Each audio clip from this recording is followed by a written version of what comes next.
Sunfall here with a guide for RPG Golf Legends. When you first choose your difficulty, first start the game up, you can choose your difficulty. Difficulty doesn't matter, so I suggest going with assisted.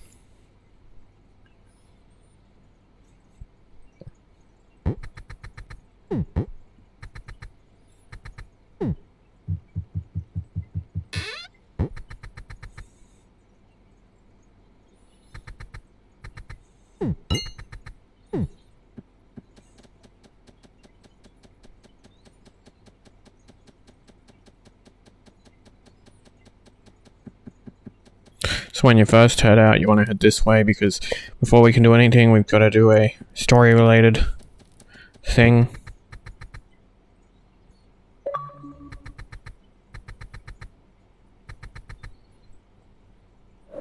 And that'll get you your first achievement.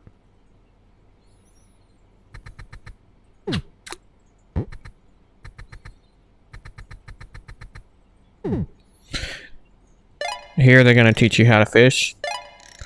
It's actually really easy. Every time the apostrophe appears, you hit A.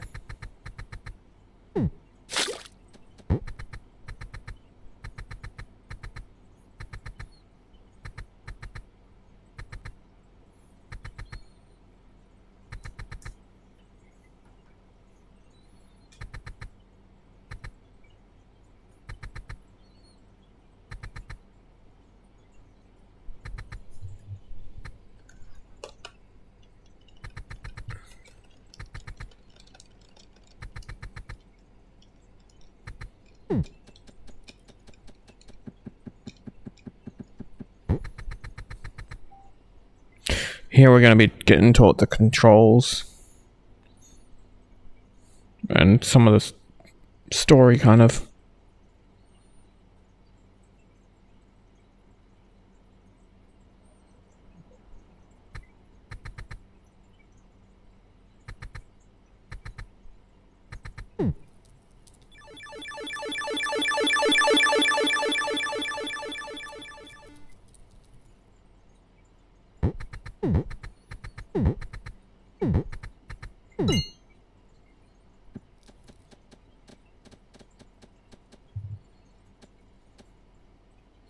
So now it's going to teach you how to play some golf.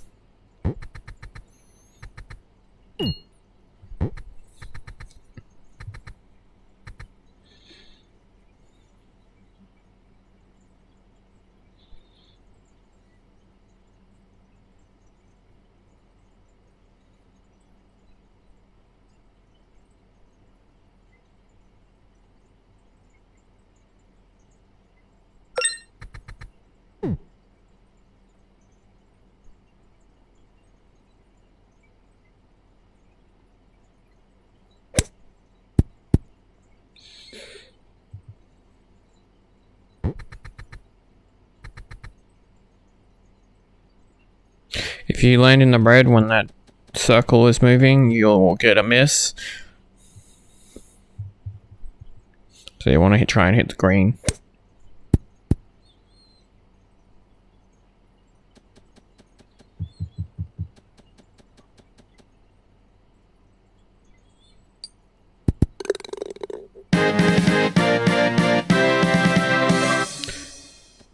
Sinking the ball in 3 shots give you a birdie.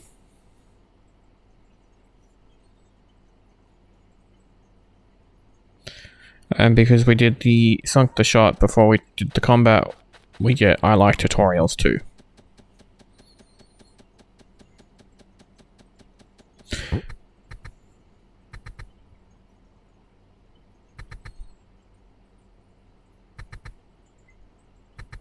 Now he's going to teach us about the combat of the game. It's fairly simple.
So now that the tutorial is over, we can kind of get into the meat of the game and get some side quests done.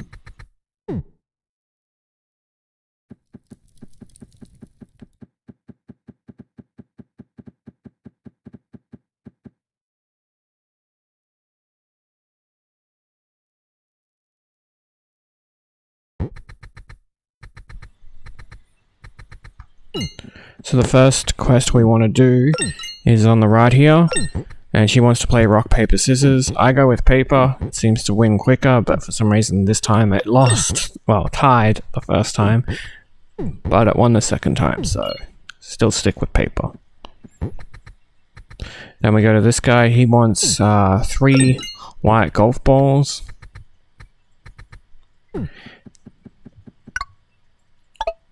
Sometimes at the start, well, not at the start, but sometimes they're in those vending machines. Not at the start, obviously, but to get them, we go here.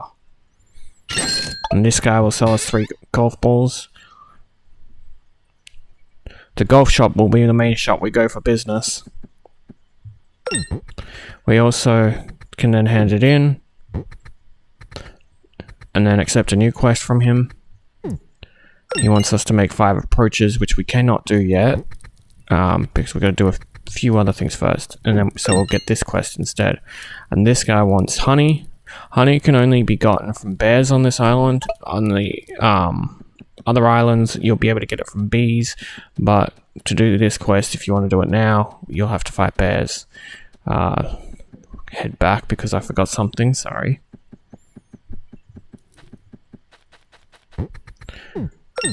Speak to this guy here.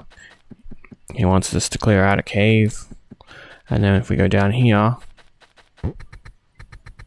speak to this girl. I did ignore that other guy for a reason. If you want to do his quest early, you can do his quest early, but I like to come back and do it later on.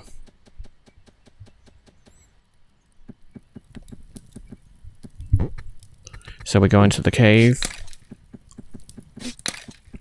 and you can break crates if you like with your golf club, and you can break jars. The trick to beating these 3 bats is to charge up your attack and then to basically circle so that they are together, and then release it so you get a triple hit, and then do that again.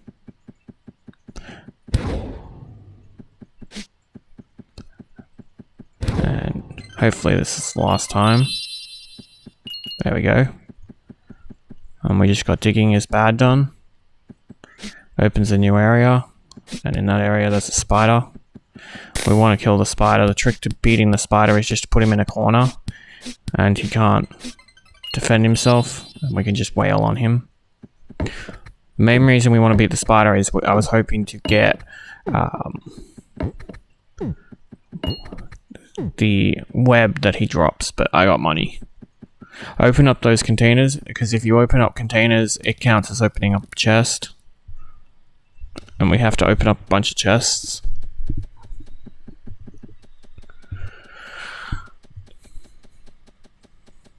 That chest can't be opened up till later on, so don't worry about it.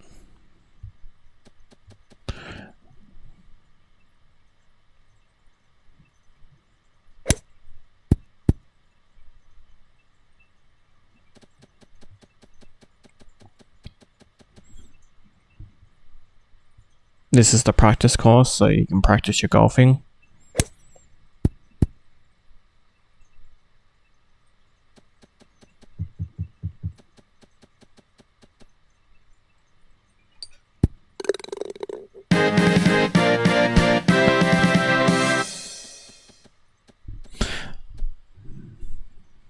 See, and that would count as an approach, or you can do it the quick way, which is you drop one of your balls and you do it this way.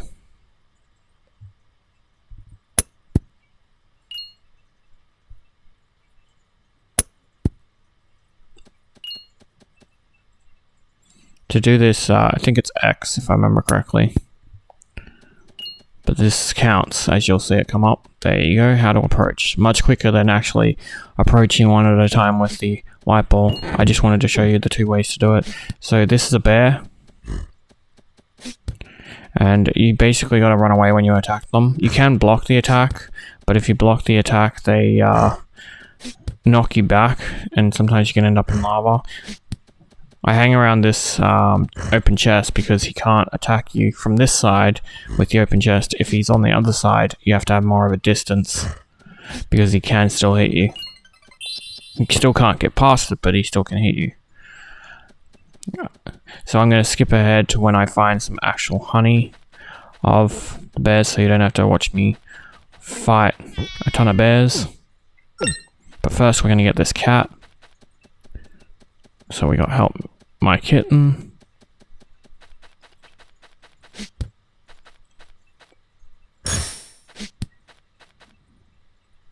That's the block, I just wanted to show you.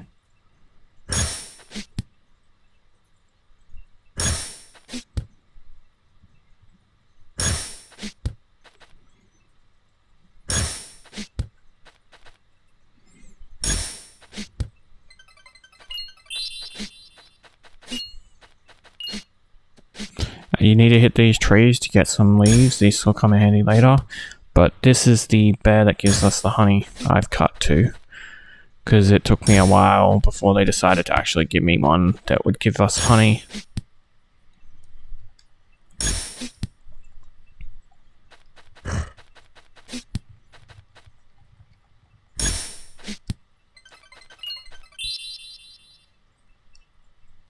And there you go. That is the 5th honey jar as well, so that gives us the conditions met to turn in the honey.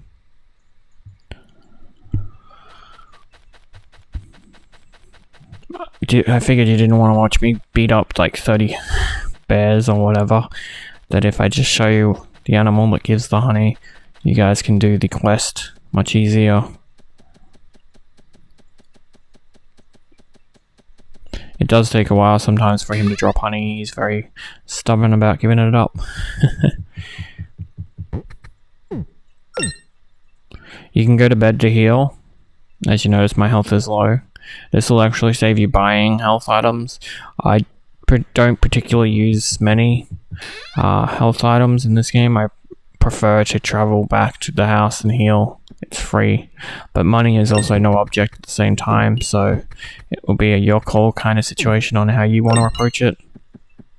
So we'll hand in this quest to this guy, and he wants us to make 5 hook shots. That's easy. We just stand here, push X, and then you want to do a low one so it stays with you, and then the second blue up the top. Well, yeah, the blue I hit, that's a hook shot. And the ball will immediately return to you every time, but it counts as making a hook shot. So it makes this quest really quick and really easy.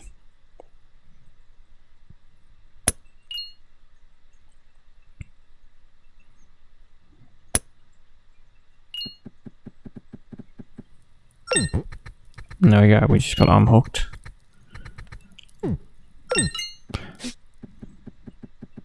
Now he wants 5 slices, which is the other blue bar.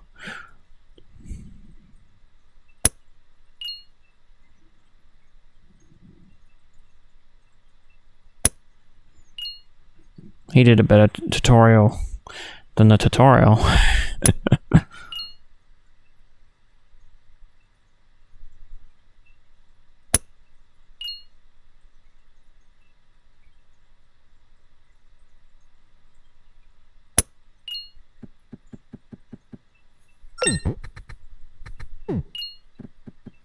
And that's 5 slices handed in.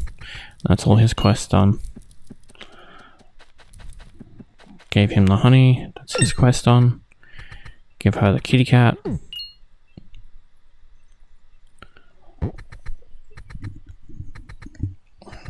Now we can get another quest off her. Her cat wants a fish, a bass fish. Before we get that, we'll talk to this guy, tell him that we explored the cave. And here we can go fishing for the bass fish.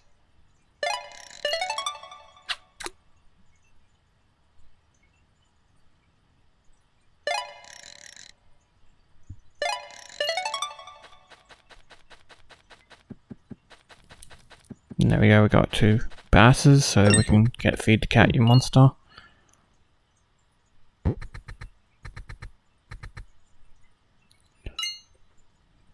Now that we've fed the cat, we gotta talk with the village elder.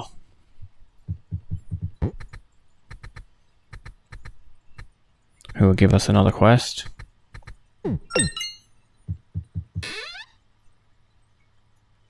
He wants crab meat.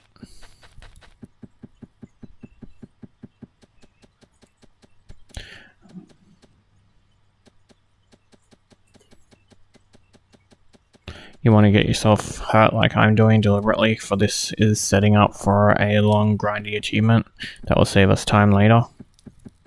I figured it's the best area to do it in, so that's why I do it now. That's why I even let the thing hit me, because the lower the health, better. I would recommend you save it a lot. I had it crash a couple of times while doing this, but it could have just been me, but I still will suggest it.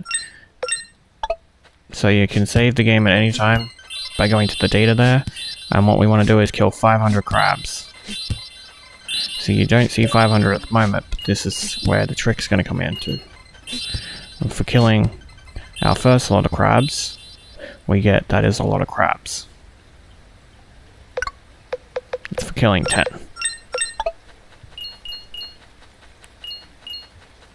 So now, how are we going to get these crabs back? Well, that's the fun part. We got to go up to the boss fight. And just let him kill us.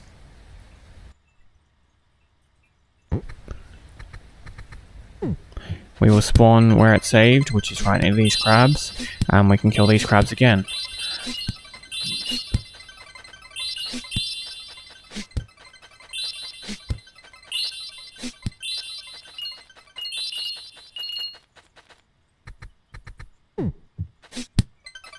I'm gonna fast forward to when we got our 100th kill.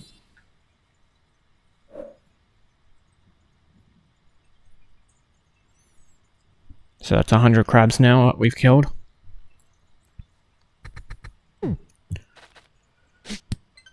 And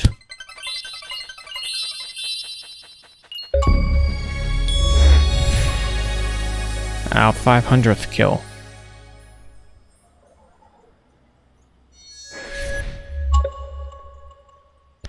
Now we don't have to kill any more crabs. So we can fight the boss for real. If you want to go to the bed to heal, that's what I did. You can block the crab. He's a very easy boss because it's the first boss. So you can just block him, wait till he attacks, and then attack him back.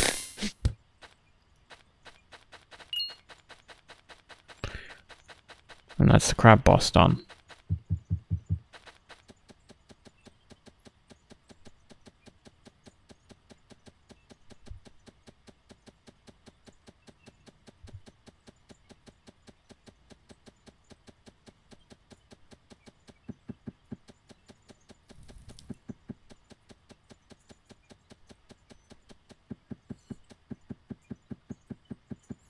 Now we can head back to town.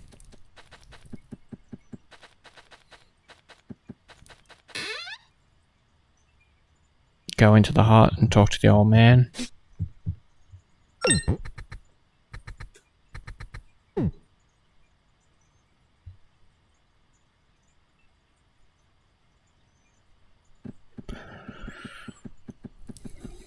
The festival's on now. I don't do it, but on the door there, the guy at the stove, if you talk to him and encourage him to invent something, he will invent a wind bag, and it can raise the wind fully later on that you can collect from him by revisiting the island.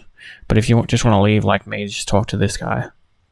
That item's not that handy. I did use it in a different playthrough, and it had its uses, but not much, so I didn't worry about it for the actual guide. But I still thought I'd mention it for you guys. Now enjoy the fireworks.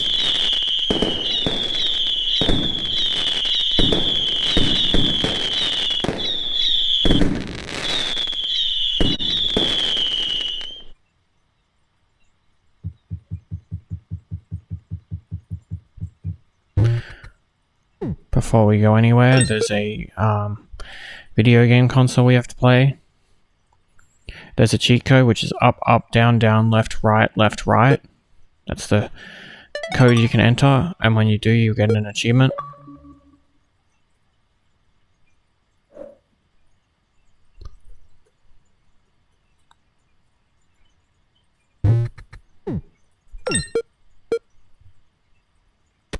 Now, when we actually play the game, you'll have more extra lives if you use the cheat than me. I did this without using the cheat because I wanted to prove I could. You'll be able to pause the video at certain intervals to the points where I put it. You need to match the dots up exactly as my successful ones because that's how I did it. And then the power you pretty much have to get right on point, which I know is tricky to do, but hopefully with you being able to see it, it'll help.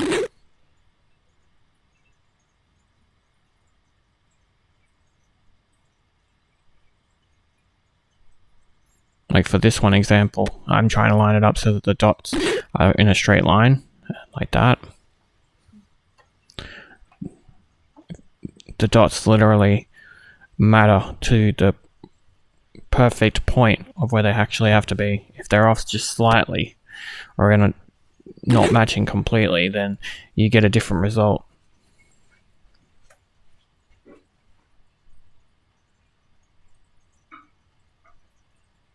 This is actually one of the tougher ones, hence why the cheat with extra lives is very helpful.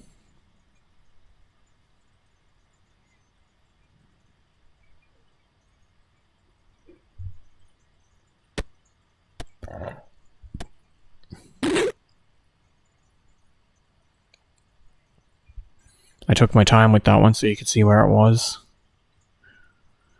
This is another one of those ones where you want the dots pretty much straight.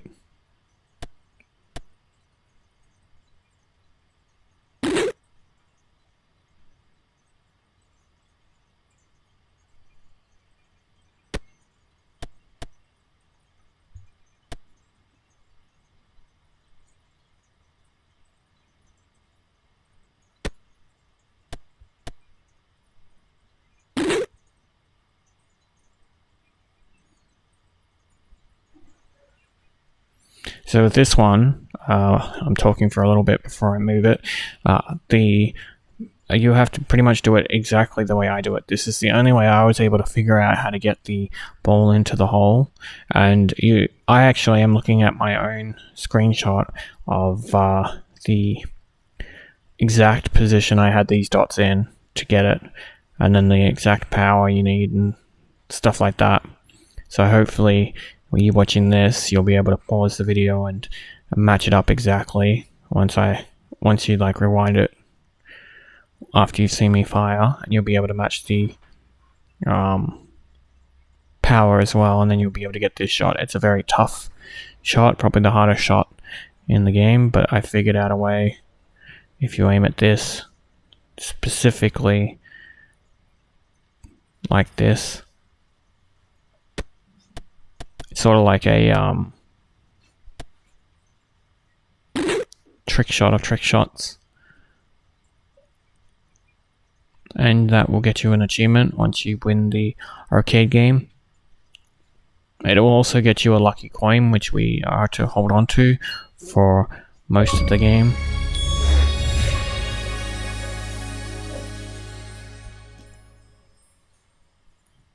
But that'll get you the old school achievement for beating the 8-bit game. There are also 3 barrels on your left. You don't see me open them, but I recommend you opening them before you leave. I just cut to me leaving. Now we can get on the boat. And now that we're on the boat, we can sail to another island. Once we get to the other island, we can head off. I did miss a treasure chest, as you can see. Right there. So if you want to get the treasure chest, you can get the treasure chest. We'll be heading off to the island on the left over here. So you just want to sail over there.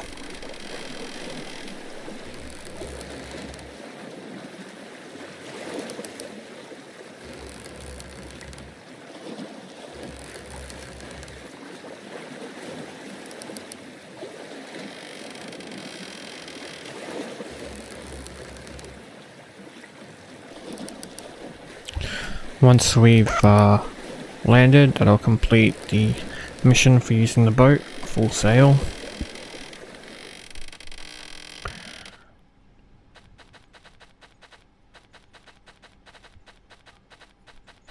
And now we are in a new town. Break these to get to this chest. And that activates a teleport pad, and now we can get some missions. First mission we want to get is from her. Open these containers.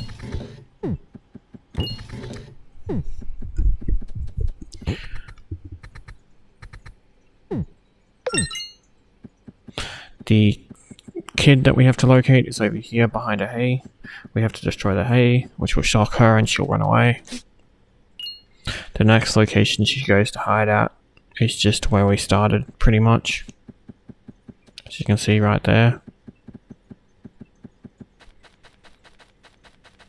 That'll make her run away for a second time. She won't run away a third.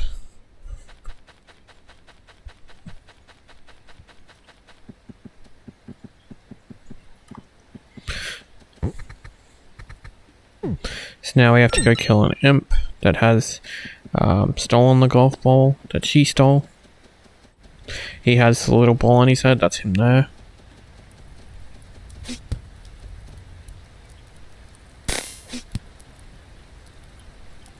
And with that we got the stolen golf ball back. Now we can talk to this guy. He wants bear meat, crab meat, and salmon. I suggest doing some fishing over here. You might get the salmon over here, but it's to get a few items that we need. For later.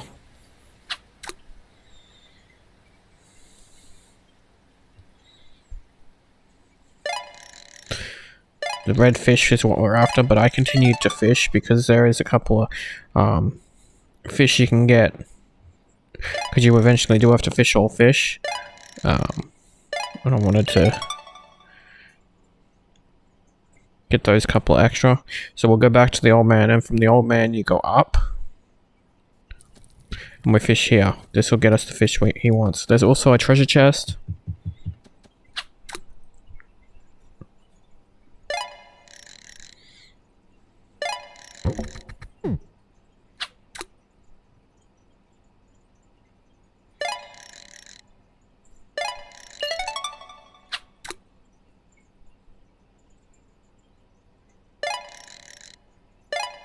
And that's the fish he wanted.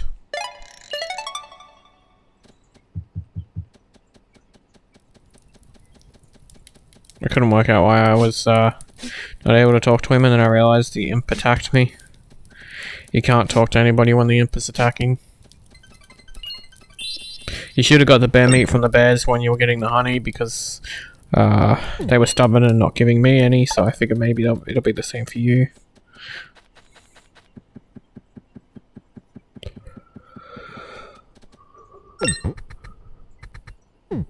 And that hands those two quests in, and now we can get another one of her. She wants a red ball, which we have because he gave us a red ball from the start island. So if you give that ball up, that'll finish that mission. We can get another red ball later, so it's no big deal. Don't go in here yet. That was a mission in the future. I was just getting ahead of myself, but we can now head this way. In here is a quest from a lady.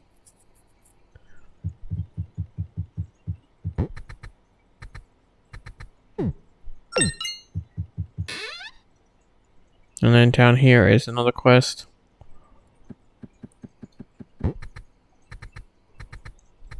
And here is a quest, but it's not really, it's just us giving him money. Because we never see a return in our investment. But you have to do it if you want the store open.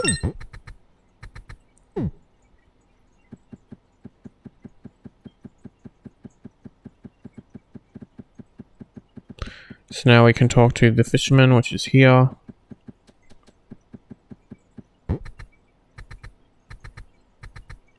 And now we have to go free his, I think it was his sister, he said.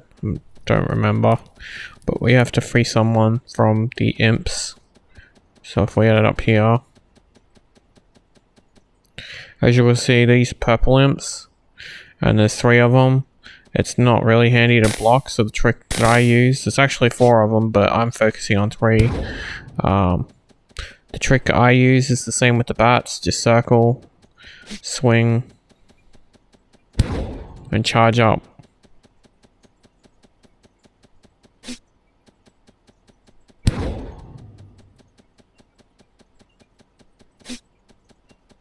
They take a fair amount of damage.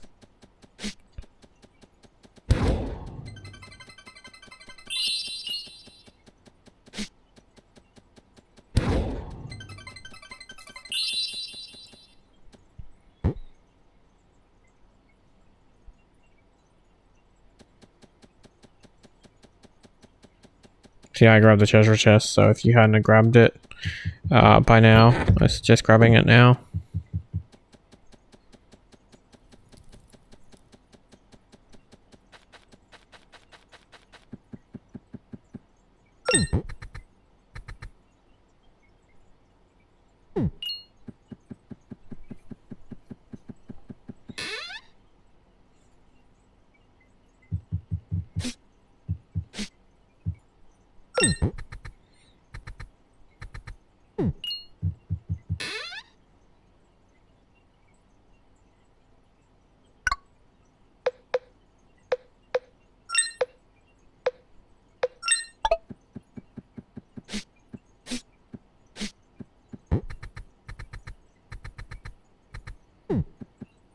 I was checking what golf balls I had. I didn't have any.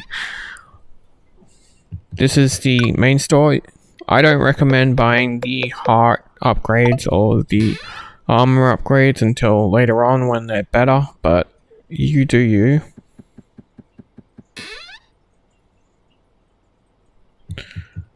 So, a trick to buy money is if you buy these 2 and then you buy max amount of red dye and white golf ball. You can buy blue dye as well. I just wanted to show you the trick. This is how you can make a lot of money in the game. I wouldn't recommend it because there's a better method later, but I would only recommend you do it a little bit, not a lot.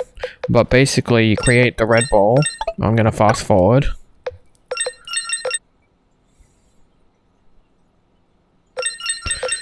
You'll get an achievement doing it. Master Crafter.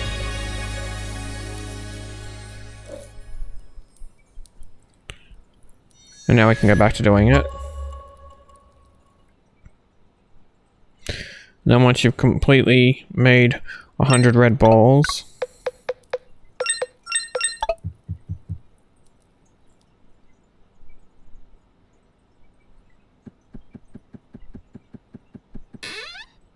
you can go and sell it. Sell those red balls, and you'll make a tidy little profit.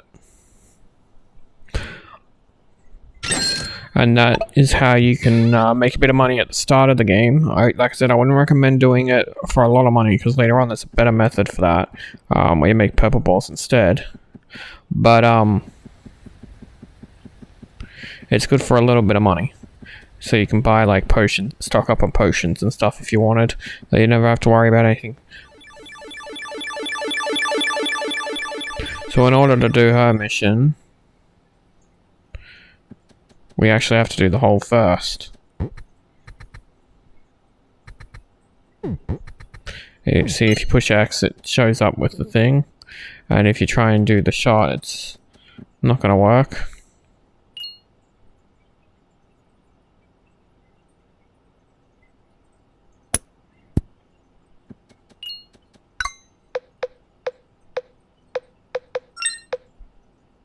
So I have to come back to that one for when we're doing the golf course. For now, we'll go get the secret salt.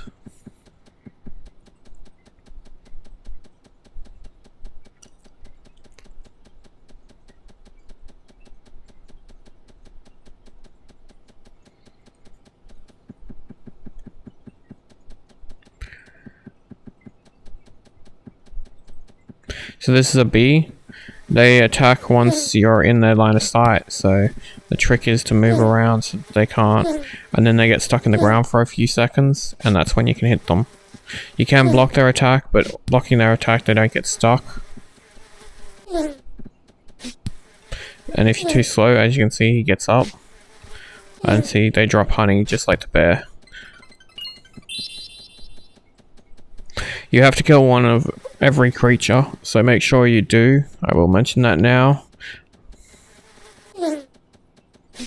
You should anyway, because we're doing all quests and all story anyway, so you should not miss anything anyway. See, that's what happens if you block. They just get to restrike.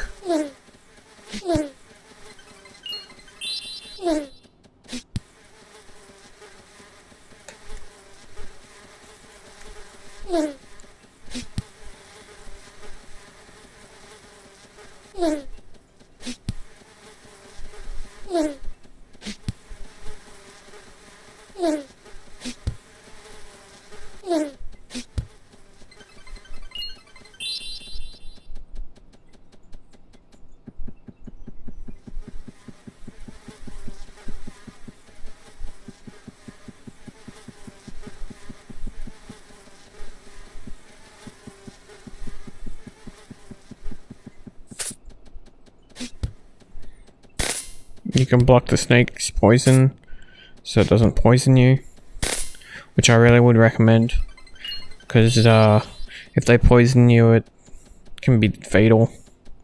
Then you have to walk all the way back, and that's not fun. So this is the rock salt. We just have to interact with it by hitting it, and that'll give you the secret salt.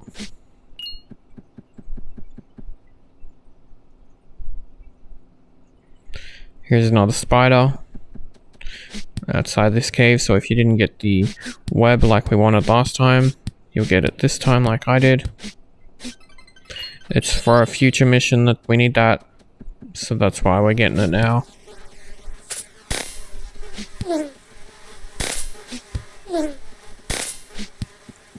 As you can see, there is a lot of bees, and rather than fight them, I just continue on because I've already killed a couple.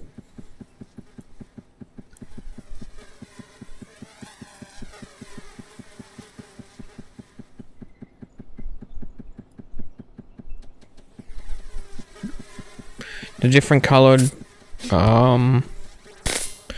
monsters are different monsters. So you got your green snake, your red snake, purple snake. So if you do see a different color one and you haven't, and you think you've killed it because you killed one that was a different color to that one, you haven't. So make sure you kill the all types, basically all different colors.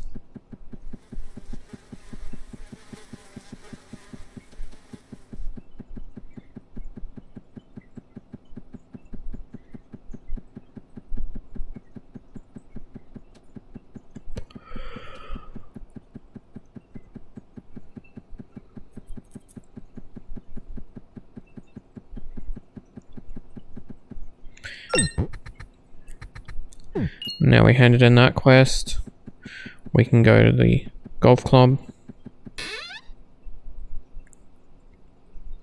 buy a standard set because we can't play on the golf course that we opened until we have a standard set. The beginning of the set they won't allow you to use.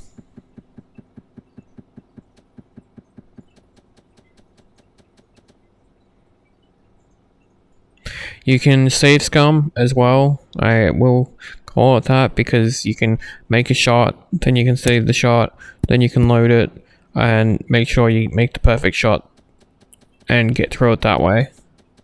So that way you can get the good shots like I'm about to do.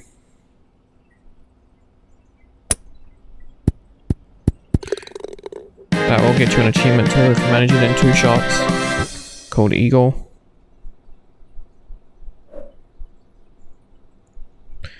I did load it myself. I'm not gonna say I didn't. A lot of the time I save and load myself because it's just easier, because you have to pay attention to the wind, and if the wind is not in your favor, which it isn't, then yeah, when you get a good shot, you will get boxes. Sometimes you might only get the first one, sometimes the second and third. Since we don't really need money because there is tricks to keep money, the second one is not really anything to pay attention to, but the first one, if you can get your blue bar 100%, you can move on to the next hole and not have to worry about filling it. To fill it, you have to kill monsters, so that is pretty much what you want.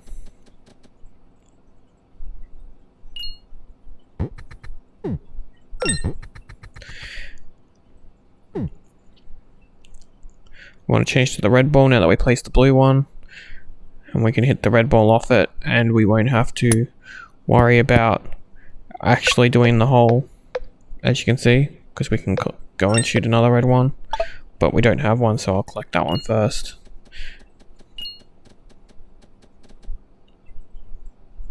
And I shot the wrong one. You hold in X to change your ball's color too, by the way. If I haven't previously mentioned that, I am sorry. And that gives you the color one. I cut because I finished the ball off and I didn't want you guys to waste time watching me finish on the same golf course. You only need to see it once. She'll be doing it a lot, so I'm sure you'll get used to it. She has another quest for us.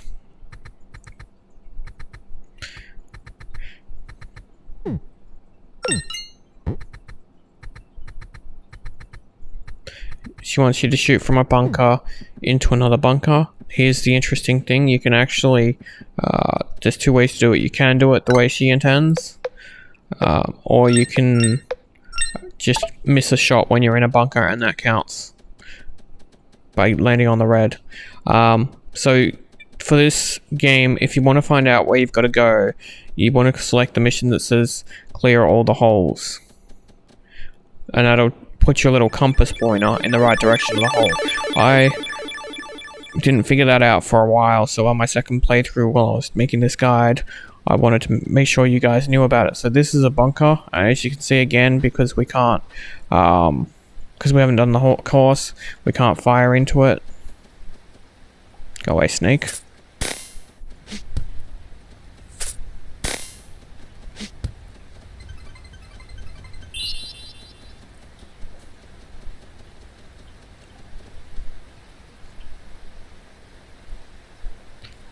As you can see.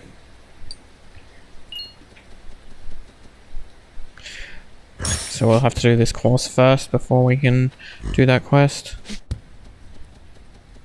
Bears can't get you in the bunker. I thought that was pretty funny.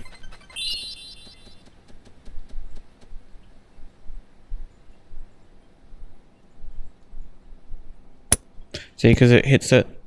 So the only way to actually get it from bunker to bunker is with an actual game where you land the ball in the bunker.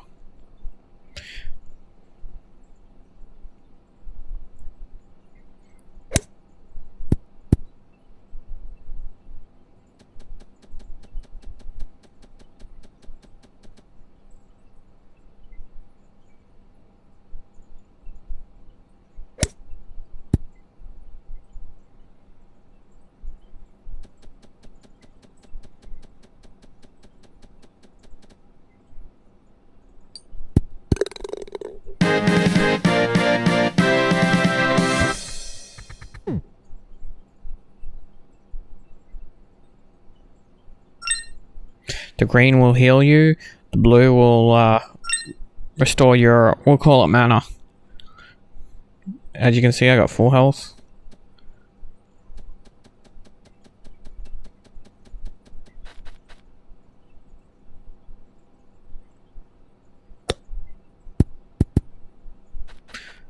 This is the other way you can do it.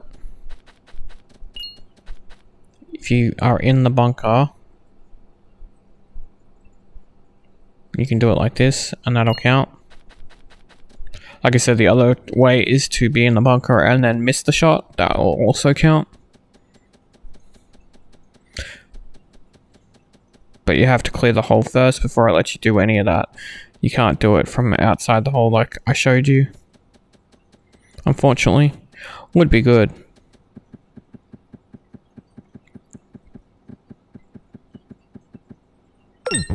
And now we've handed that quest in, she'll give us a item.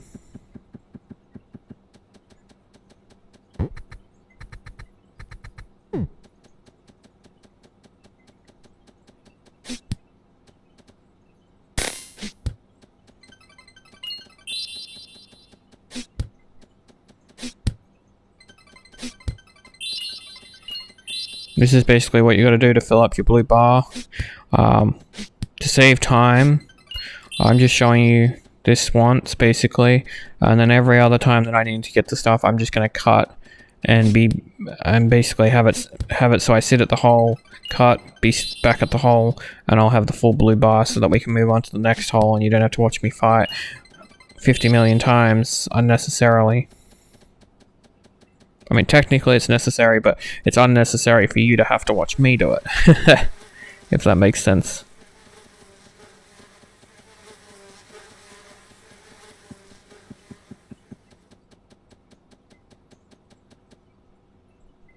So this is where you follow your compass, and your compass will direct you to the gem, where you use the magic to remove the barrier.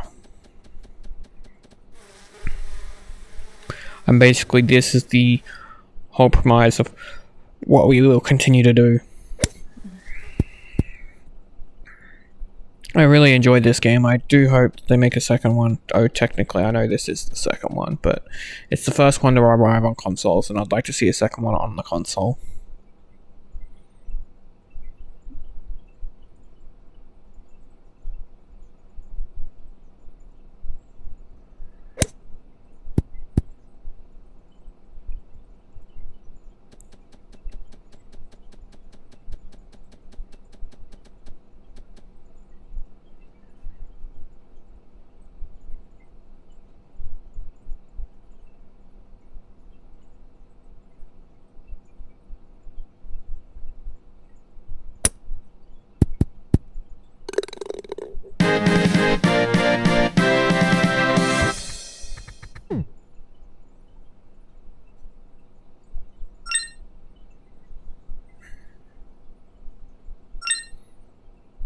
And as you can see there, sometimes on the third panel, a golf club will appear.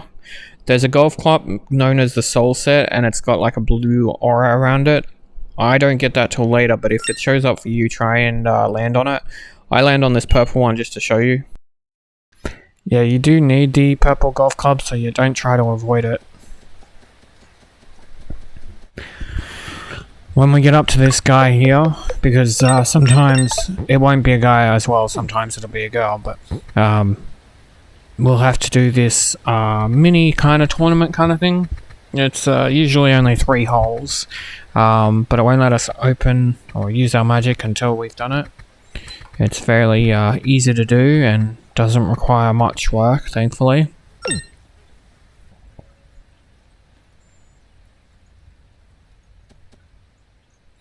Like I said, you can save and load, so when you do these, if you're struggling, that way you can win. Because if the wind's really against you, like really badly, it's sometimes really hard. I do place specific shots sometimes, but mostly my shots are to just try and get it in as quickly as I can. I will say, while doing these, you have to wait for them to take a shot. You don't get a turn after their turn unless their ball's past your ball in distance. And then to top it off, if you stand in front of them, and this isn't to block their shots or anything, but if you stand in front of them, you will stop them from moving, hence why you'll notice I have a bit of distance, because sometimes if they're not going towards the ball, that's why.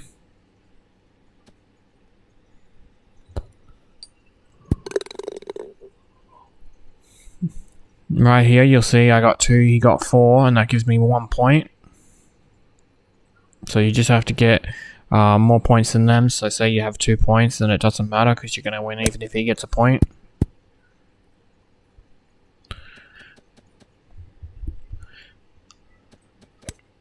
There is a trick to get the, referring back to those golf clubs that you can win, there is a trick later on in the game, hence why I don't worry about the soul one, but there is a trick to getting a certain course and a hole-in-one constantly, so you can just keep trying for them towards the end of the game, so you don't have to stress about doing it now. I just thought I'd mention it since it came up for me, that if it does for you, try to get them. It's no big deal if you don't though.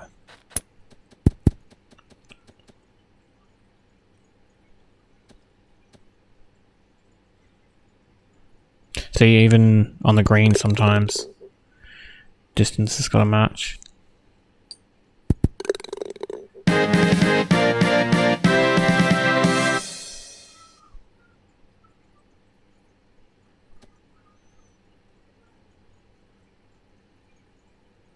See, with this one I'm not too worried because I got 2 points. He's only got 0 points, so even if he gets 1 point, I've still won.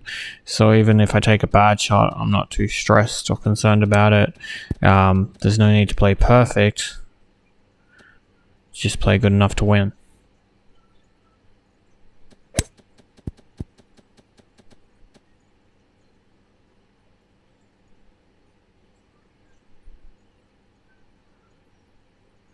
I'm of course still going to try and take good shots, but I'm not too concerned if I don't get a good shot.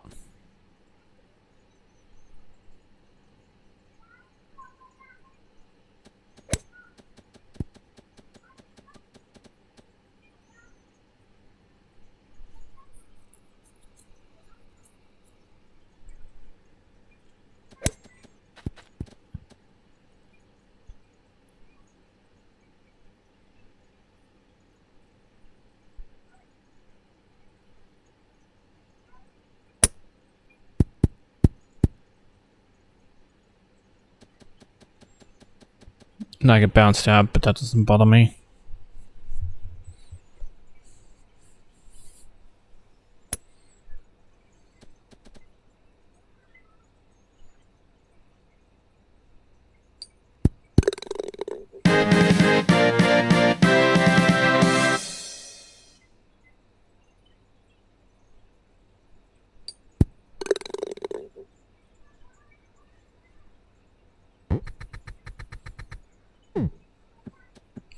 And there we go, we won. So now we can activate this gem and move on to the hole 4.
So now we head off into a different direction.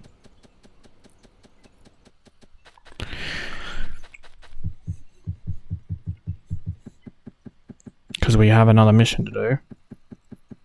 Ignore this house, that we will go there later, but hit this teleporter so we can teleport there when we do. So agree to this mission and we have to hit the ball further. As you can see at the moment we're at 0.5 meters distance, so her shots will probably be better than our shots. What we're hoping for and waiting for is that we will take a shot that's say 208, 204 yards, and then she takes the shot, but she does a slice or the other one, which I can't remember off the top of my head what it is, and basically gets less than us because that's as far as we can fire is 208. See, the wind just changed direction, 3.2 meters left. So I'm hoping that this will still work in our favor. I got 204 this time. And see, the wind did go in our favor, so she got 202. And she took a slice, so we win. That's that quest done. Now we can collect our balls, but before we head back, head all the way up to the top because there is a treasure chest we can collect, and then we can head back. There's the treasure chest, and now we can start heading back.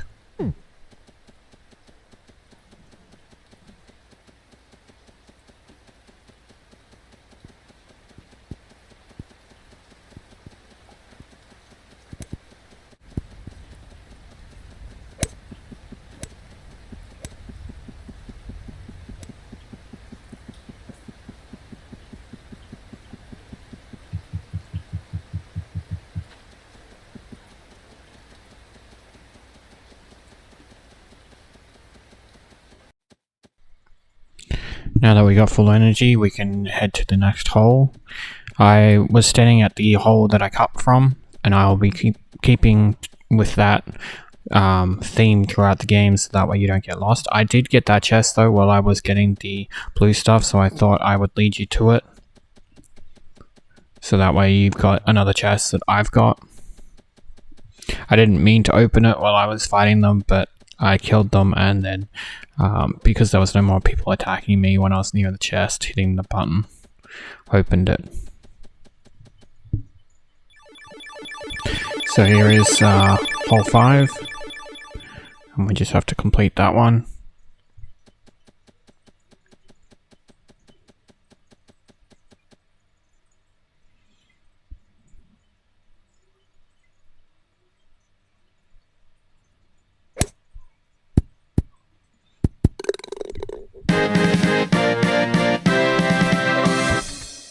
Getting a hole in 1 gives you an achievement. Sniper.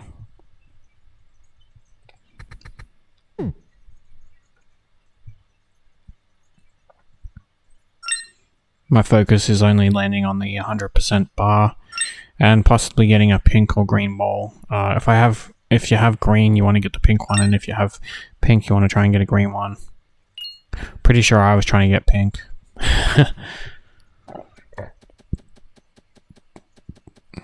But see, now that we're blue, we can move on straight to the next hole. Now that we got the full blue bar.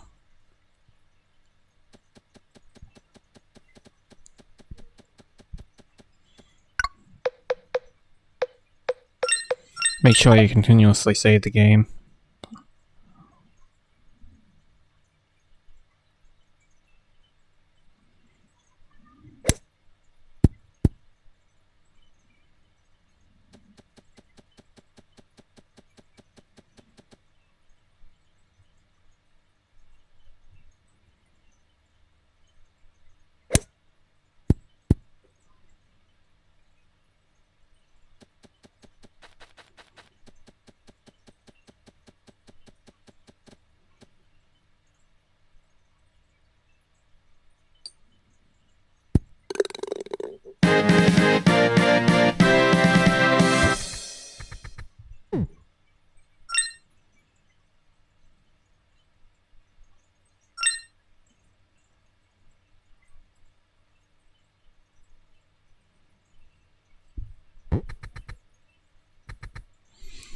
This is why I wasn't worried about what prize I got, because in this hole in particular, you get given a quest.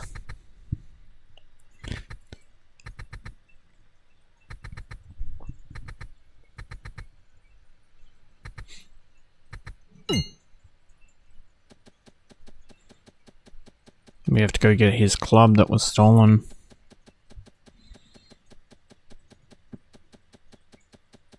But before we do that, if you come here, this is the fishing lodge. I would recommend saving it before you do the contest, but you can do the fishing contest here. Costs 200 coins to participate, and then you have to catch the biggest fish. Now you could always just save it and then load it and then keep doing that until you got a big fish that you're satisfied with. or you can do what I do for the 3 minutes and actually fish. I cancel it whenever I get a 2 or 3 bump. I'm only going to fish out when I get the highest possible, which is 5, I believe. Yeah, 5.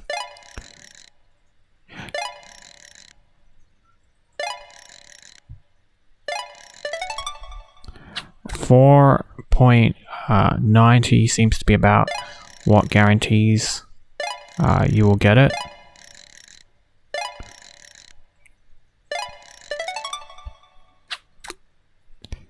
There is no punishment for failing the 3s or 2s, so just deliberately hit the prompt,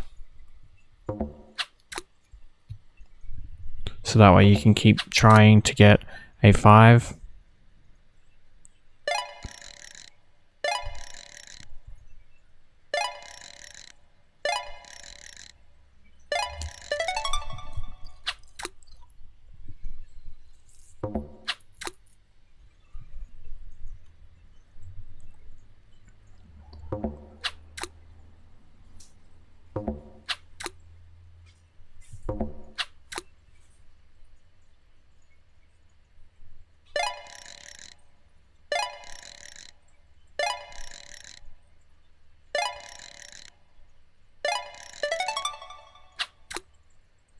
Still haven't beat 4.86 yet.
One second to spare. 4.94 kilo fish. Cutting it close. But we did it, so now we can move on. That'll also get us an achievement too, I should add, for winning a fishing tournament. That's why we did it.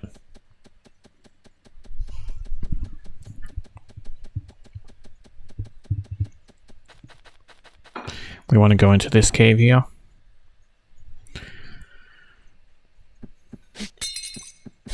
Feel free to break stuff. We want to kill the imps.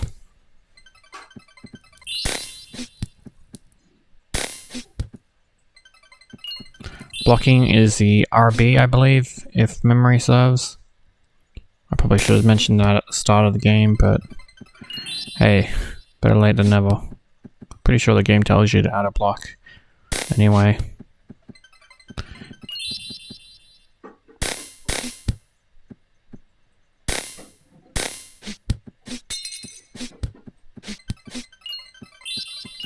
You want to hit this lever now that we've killed the imps.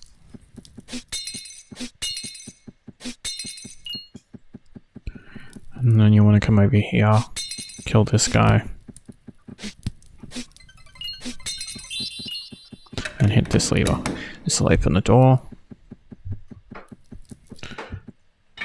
And put us in a boss fight. Well, not a boss fight, but a fight with a bunch of little guys. I like to circle like I'm doing now and get them all grouped up for a charged attack, because you can take out all the blue ones with one charged attack.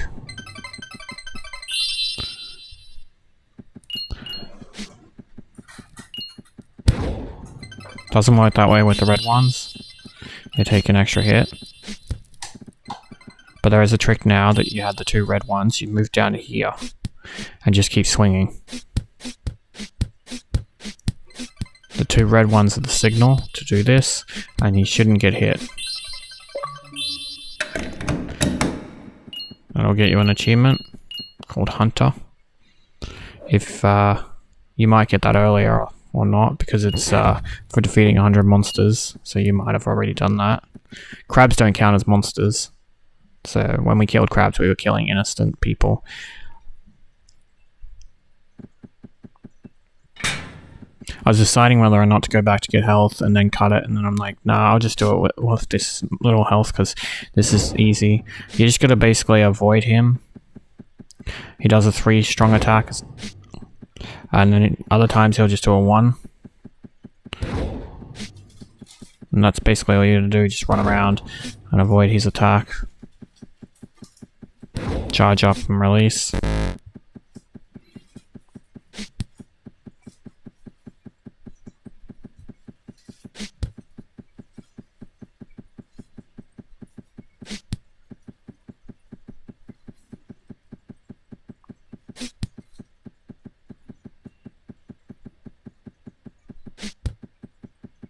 And there we go, boss is dead.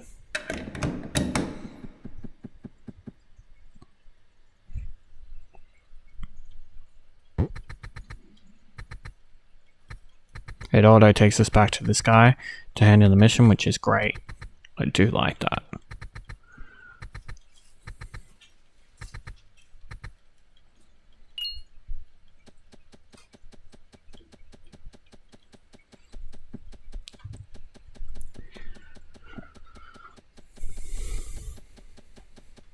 And with that, we can head to the next hole.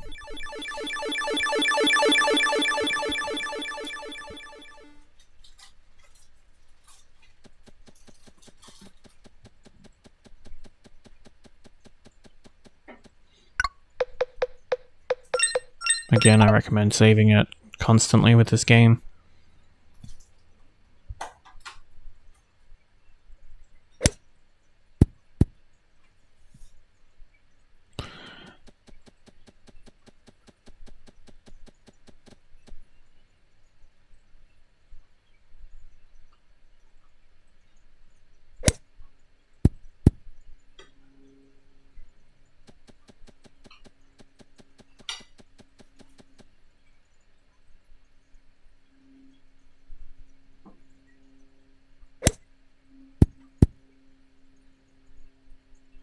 See, the wind's against me, so this is going to be a one of those holes that I probably won't do the best at. But I can't help the wind's against me. You could wait for the wind to be better, but I don't see the point.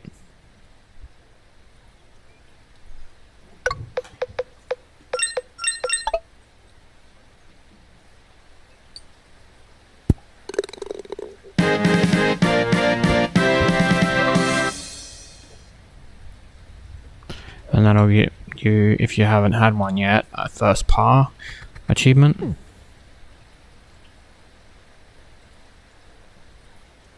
And of course, there was no 100% blue, so I think I'll go with the try and go for the health, which I got.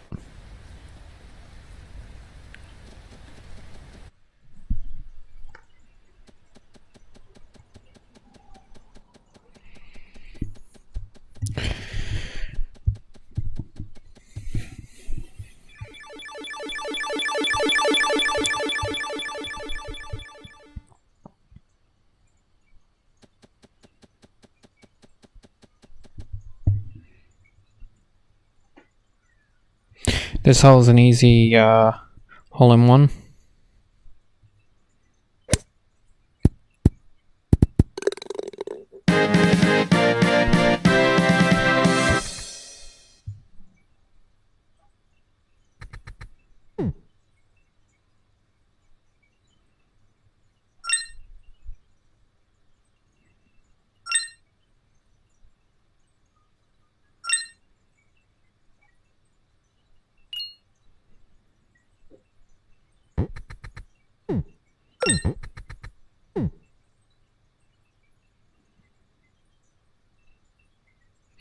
This is another trick you can do when you do have easy holes. You can replay the hole, get another hole in one. And then you can earn the blue bar that way rather than fight monsters.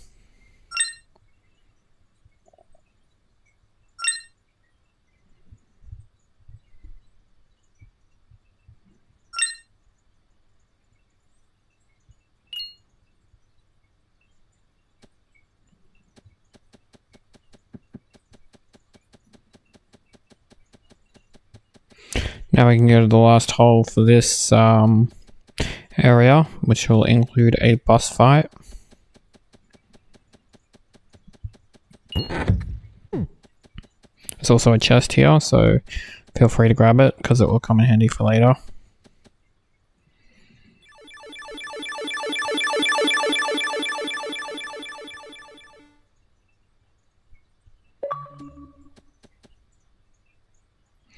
This will get us Forest Hero for completing, well, unlocking all the holes in the forest area, not so much for completing them. I would suggest saving it because of the boss.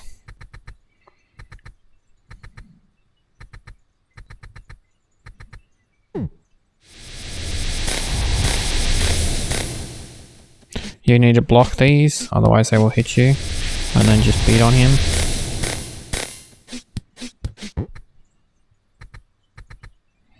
Once he's knocked out, we can hit the ball.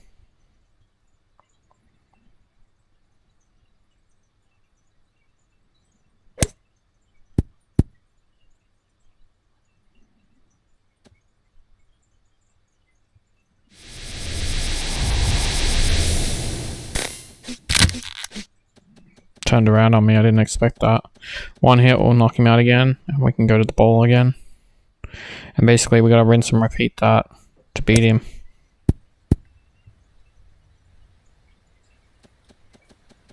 Again, the wind is against me.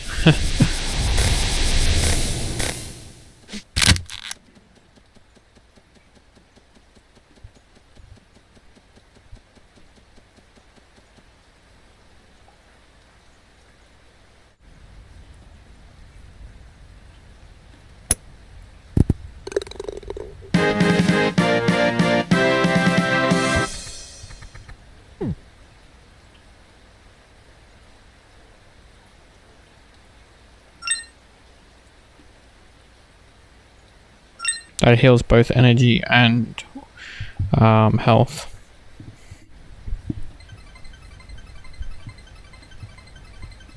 And with that, the boss is beat.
Now that that conversation's over, we can head up here to get a new mission, per se.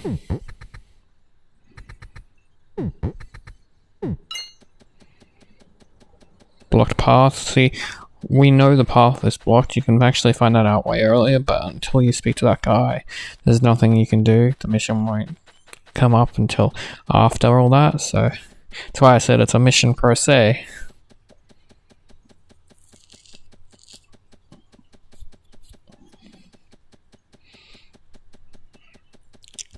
Where I'm heading is to the teleporter over here, so we don't have to walk back to town to save some time.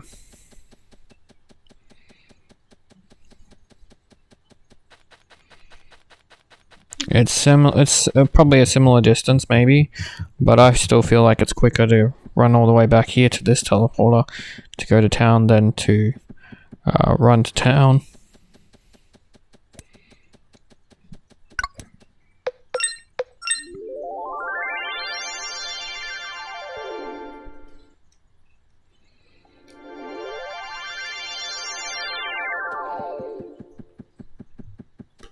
Now I can go in this house that I went in earlier, and the guy has a mission for us now.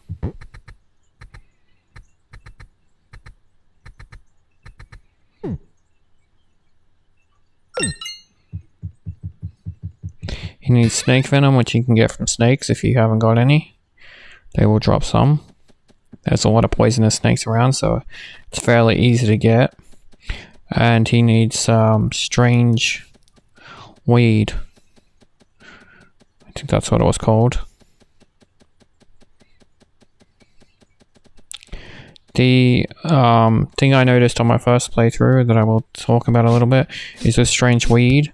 If you don't want it hanging around in your inventory after the mission, there's a little trick to only collecting the specific amount you need. Because I found on my first playthrough it was in my inventory still, and it annoyed me. See, that's me showing you how to get snake venom. You just kill a snake and there's the venom. I unfortunately got attacked by a bear as well while doing that. I just wanted to show you. Any snake will do.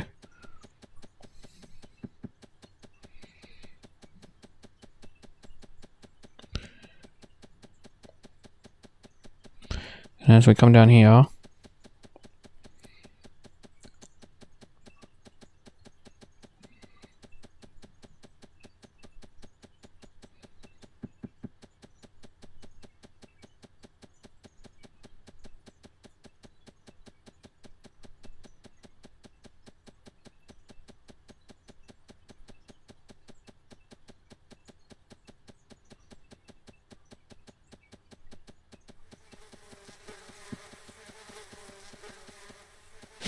make sure you only collect 3, so make sure just to destroy 3 of the plants. You can destroy all 4 before you collect them all, and that'll leave you with an extra one, and that just stays in your inventory the whole entire game. You can't get rid of it, you can't sell it. It's, yeah. I don't think it was intentional for them to do that, but if you're someone like me, it annoys you because you got this item in your inventory you can't get rid of. So I thought I'd just mention it. So now we can head back, now that we got the items, and hand in that quest.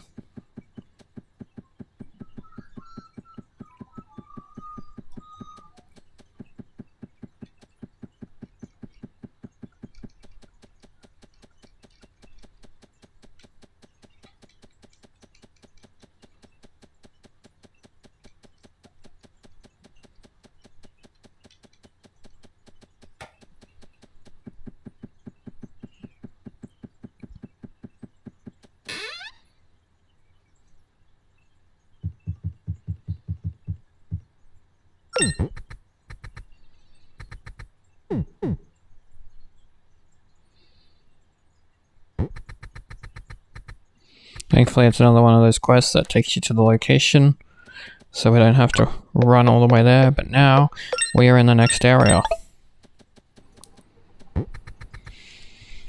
So where we want to head to is the town. Just be careful of these slimes. These lightly coloured blue ones are very easy to kill. There's also a treasure chest here.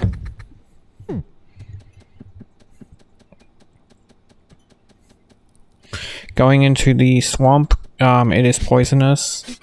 You can walk around for a little bit, but yeah. Be careful of the red slimes, they will jump on you.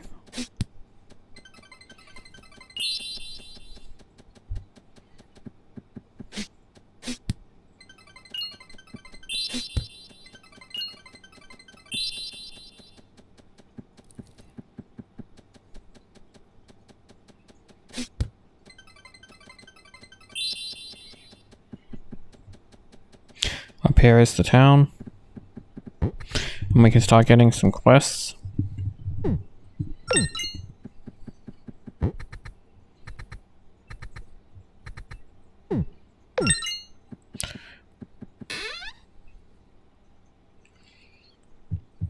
Don't forget to open the crates.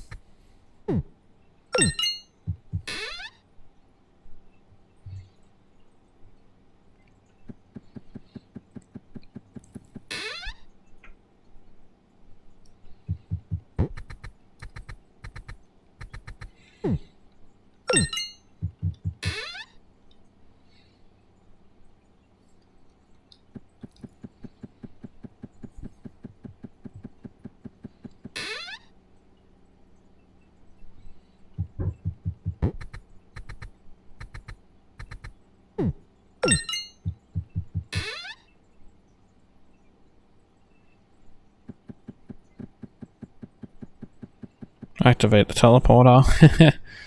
Should have activated that first. But I'm trying to remember where all the quests are. There's a few in this mission, in this area I should say.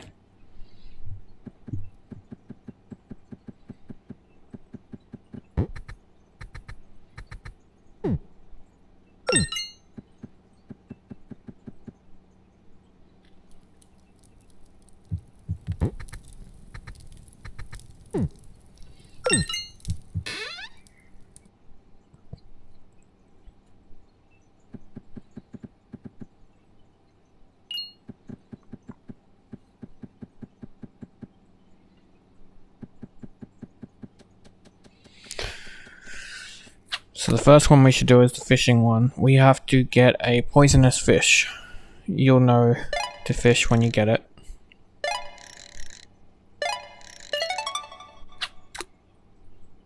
The swamp has different creatures, again, to the other two areas that I've shown. We eventually do have to fish all creatures. So any we get now save us having to get them later.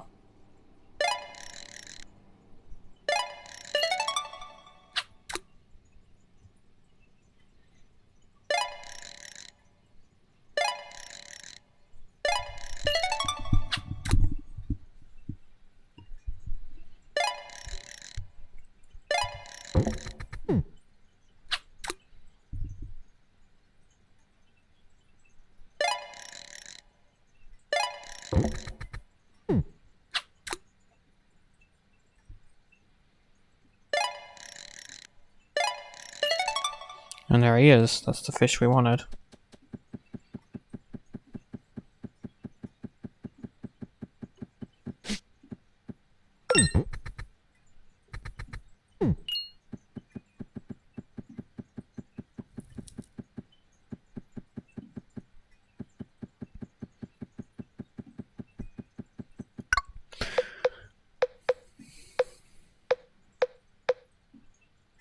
So now we gotta defeat red slimes. As you can see, it jumped on me. But I wanted to show you guys something since it jumped on me. If I put it in town, it gets confused, it doesn't know what to do. I thought that was great.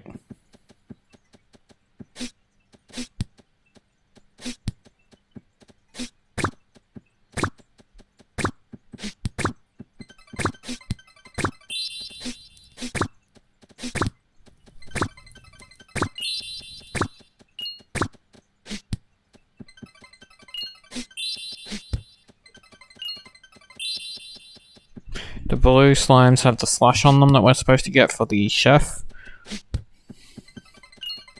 There's also another slime that has it, but we haven't come across that slime yet.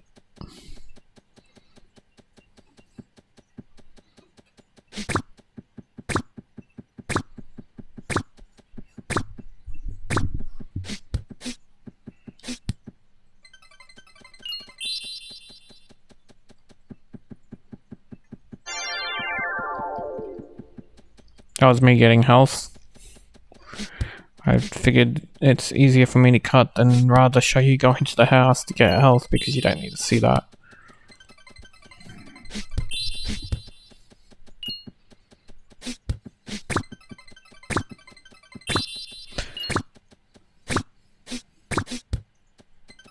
And that gives us too pretty for a walk. This is the second slime I was talking about. That slime will attack you, so hit it once and then block.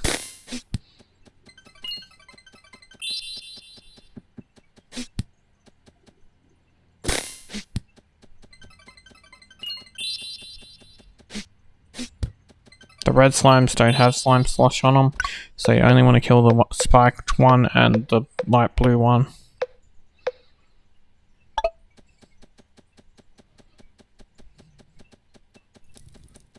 That's why you can see I'm not attacking the red ones.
There we go, we finally got the last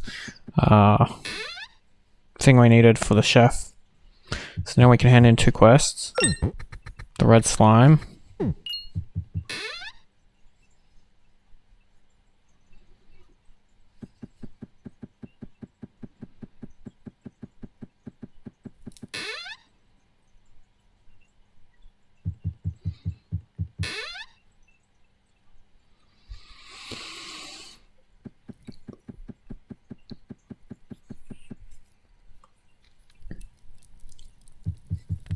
And the one for the chef.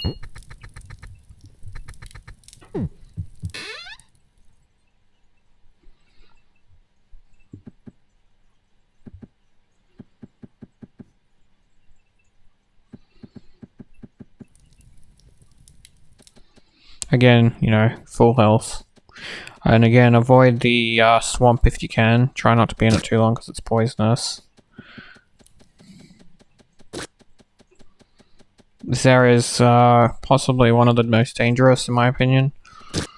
The others aren't too bad, except for the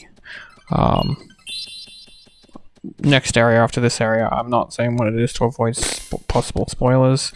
You'll know soon enough though. So this is the harpy that was hidden in the tree. The trick to beating the harpy is you block, then attack. She'll be down on the ground for a little bit after attacking, which is how you can hit her.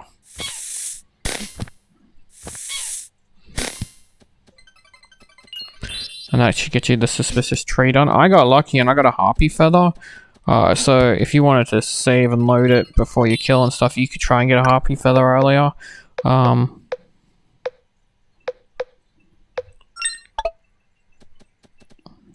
now we're going to go for the emerald.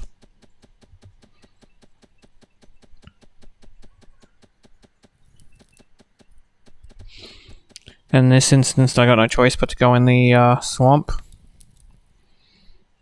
So you'll see what I mean in a minute.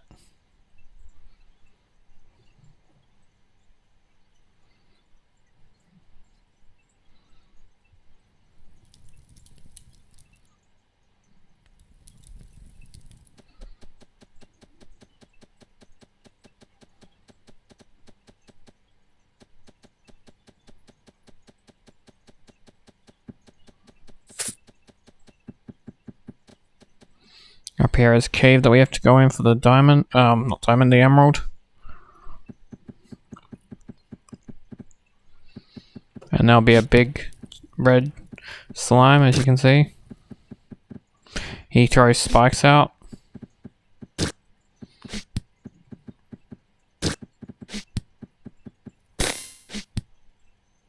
You can block the shots. I was just trying to be lazy. Then there'll be another slime over here.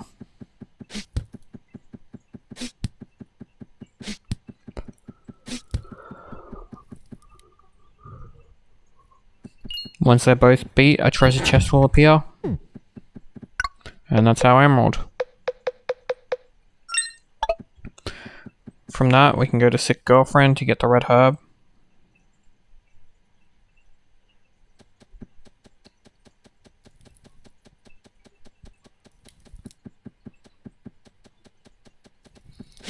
Don't forget to kill the frog, since we gotta kill every creature. Red frog as well.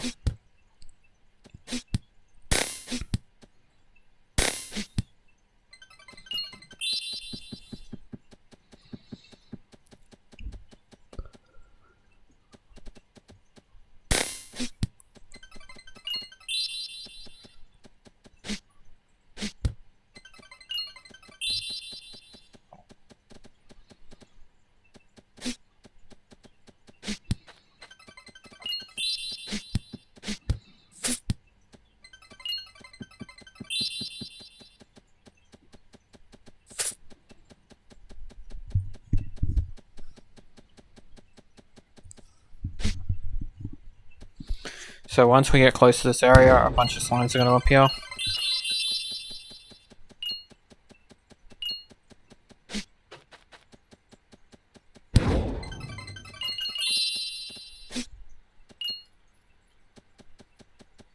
And now we've got the red herb. Trick to fast traveling back, I'm actually going to allow this thing to knock me out, because it will fast travel me back to the last checkpoint, which is in town, so I don't have to walk all the way back. And now I can hand in the love potion. We got that as a reward for the red slimes. And we can hand in the tree. And we can hand in the red herb.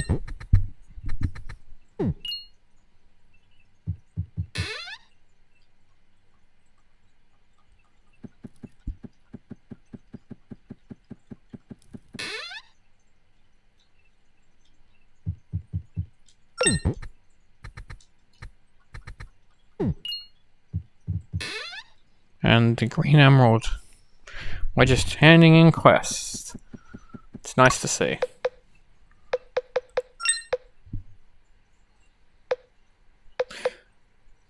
With face mask, I'm showing you we can't do that until we get a cactus slice, and we can't get a cactus slice until the next area.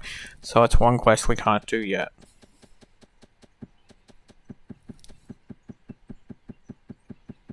So now we can start doing the holes.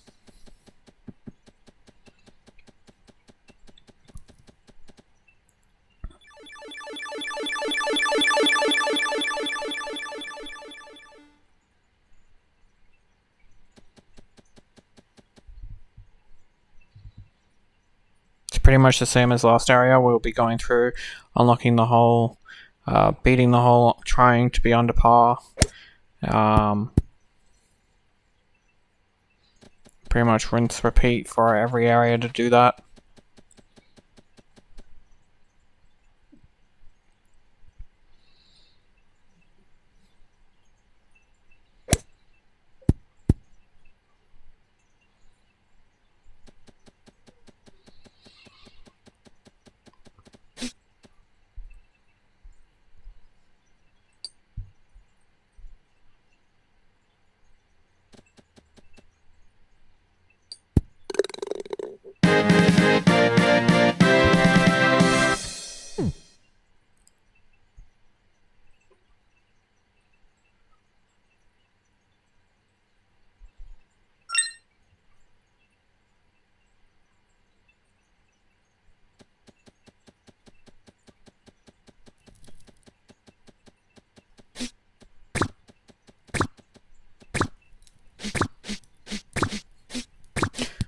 So you can't activate the gem until the bad guy's dealt with, annoyingly.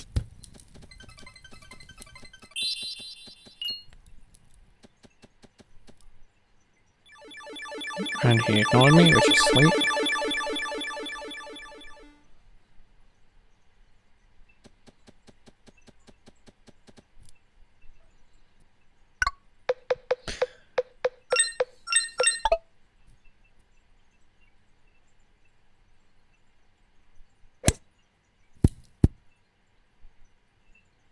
If the wind wasn't against me, this would be another easy hole-in-one course.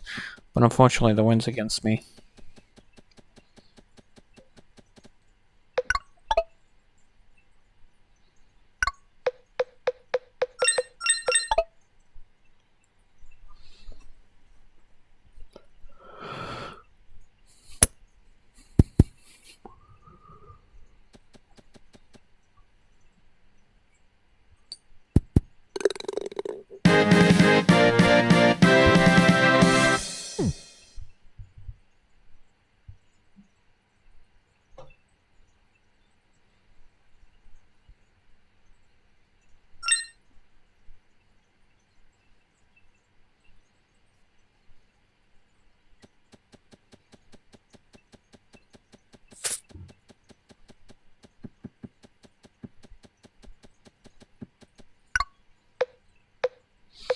This guy here, you want to make sure you do his mission.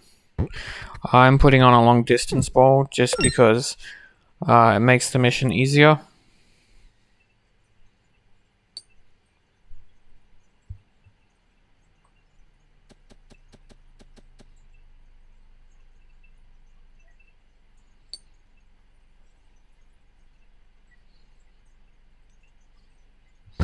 See, as you can see, with the long distance ball, I got the closest distance like he wanted.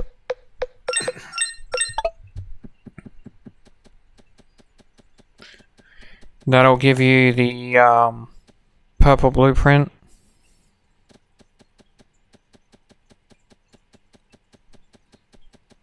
I was poisoned, so I had to reset it there. But I did that so you wouldn't lose where I was going, which is to this one. So hole 11 is where that guy is located. It's very important you do his mission. This is one of those tricky holes, like I said, where you have to give up.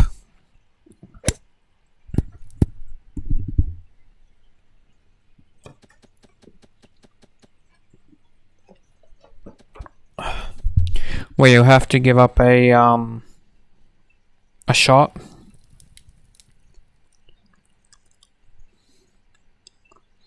See, I've got the tree in the way, so I'm just trying to work out where to shoot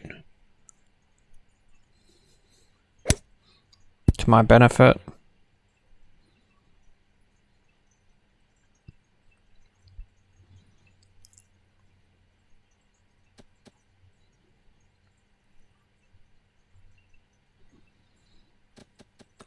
It's one of those tricky shots where if it lands wrong, it's difficult. But if you can get the shot from here with a hole in the one, you'll get cup in. That's for getting a shot that doesn't roll in. Shoot the ball directly from the outside of the green into the hole without it rolling in. So this is a nice location to try and do that. And you got plenty of re-attempts because you can just save and load if you want. There are other chances you can do it. You can do it from a bunker. You can do it at different holes. You don't have to specifically do it at this hole, but when you do get that achievement, you will get that.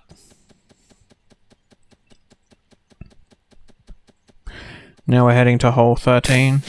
But again, we'll have one of those after we deal with this slime. One of those missions where the person challenges us.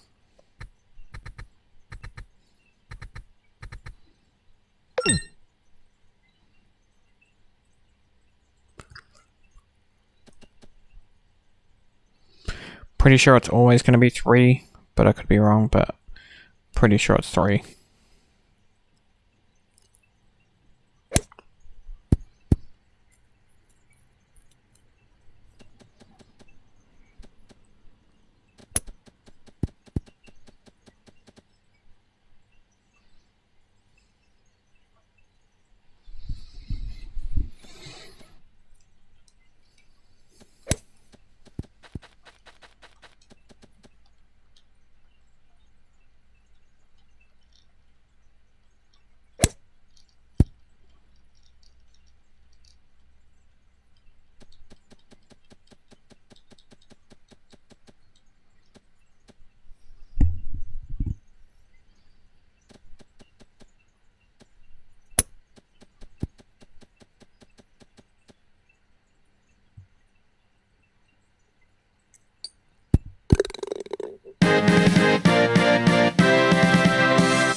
So she shot it in 4 and I shot it in 3, so that gives me 1 point.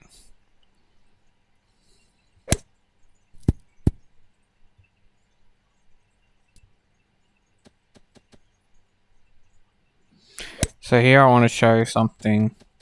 When you're doing these tournaments, you can't go out of the circle, because then it will ask if you want to stop, and it's like, well, I don't want to go through the swamp to get to my ball, but I got no choice.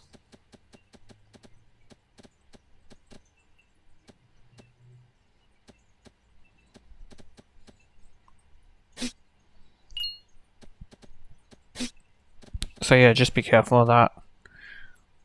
I killed the grass because I was waiting for her.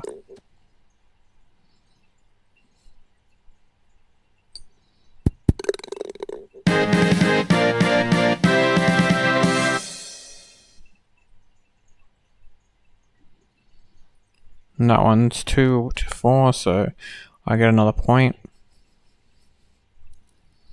And then this hole, it's just one of those unfortunate ones.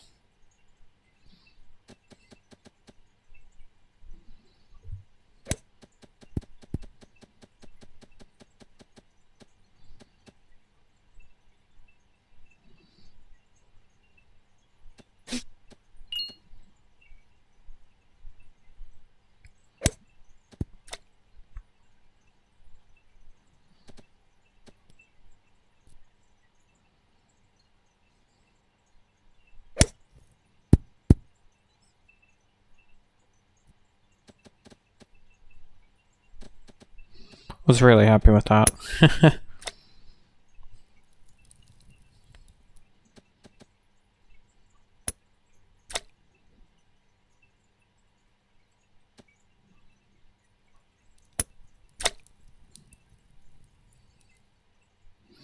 I'd never seen this before in my other playthrough of the game. The AI had never been this bad that they actually forfeited. I've never seen that. I thought that was good that they determined that the AI was stuck, so they designed it that way. But now we can continue on to hole 13.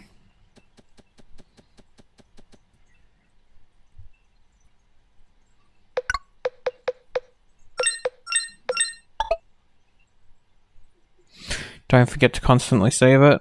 This game has a weird crash kind of thing.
Exactly what I was aiming for.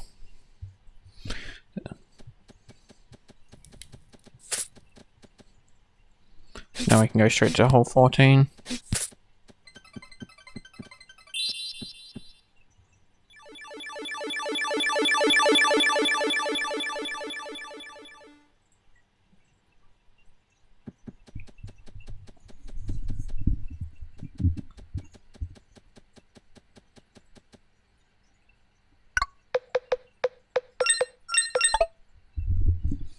Cut it to when I had full health. Because the snake poisoned me again. We're still on hole 14. This one's a little bit difficult because you don't want to land in the water, or in the swamp.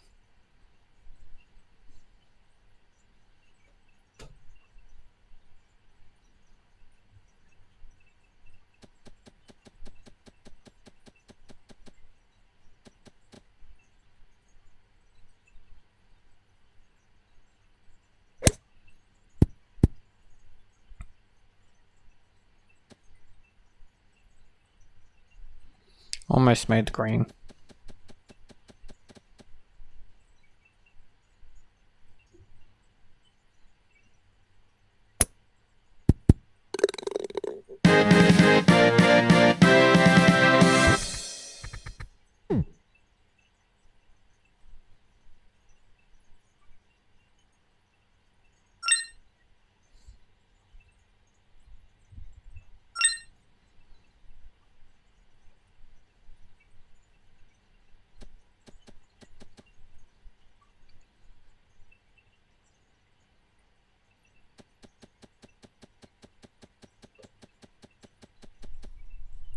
Full energy, I'm ready for the next hole.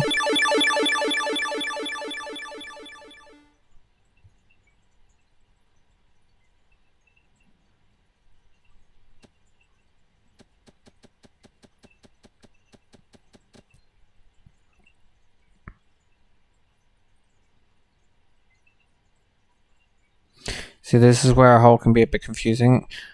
This is the actual spot you can shoot it in these locations. The rest are out of bounds. That's why it came up with OB. Sometimes it's good to pay attention to that, because you don't want to shoot one off in out of bounds.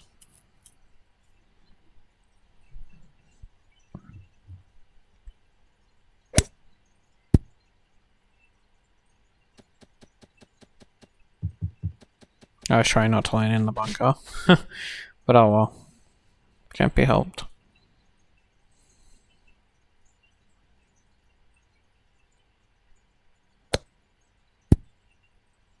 See, the further you aim in the bunker, the harder it is to get the shot, because the green there is so tiny and it flicks a lot.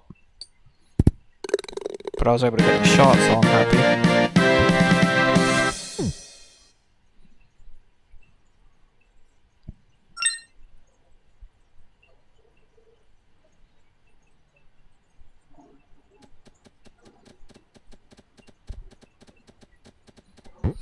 So now we have one of those missions again that comes up where they talk to us.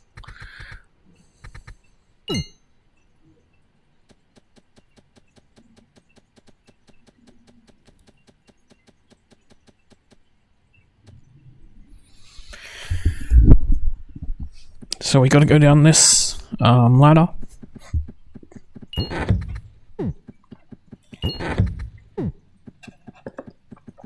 Don't forget to open the treasure chests.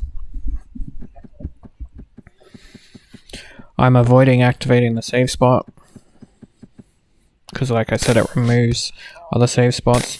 There'll be 3 frogs in this area. One's a blue and 2 are green. Try to get them separate. You don't want to you don't fight them all at once. I got lucky and I got the attention of the blue one first, and then the green one straight after.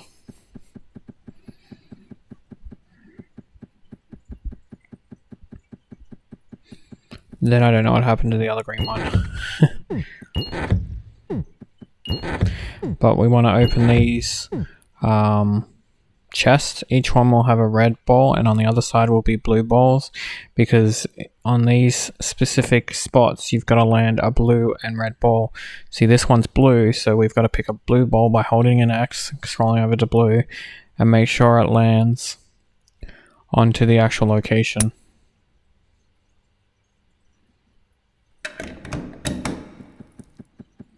See, just like that. And you'll hear a click.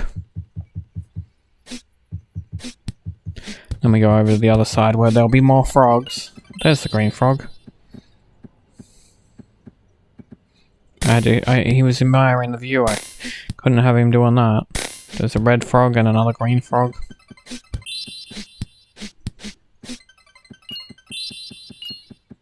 get him out of the way first before I attack the red frog.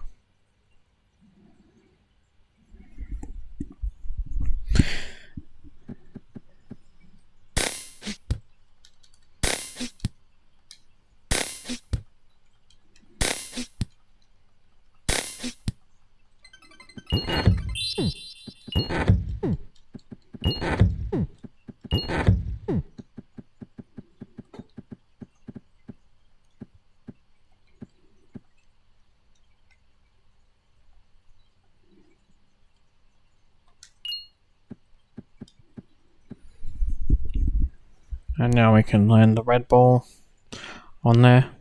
If you don't feel like you're going to land the ball, move a bit closer.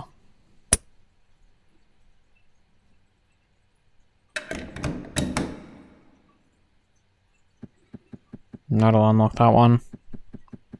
You do lose the balls, but it's nothing you can do about it.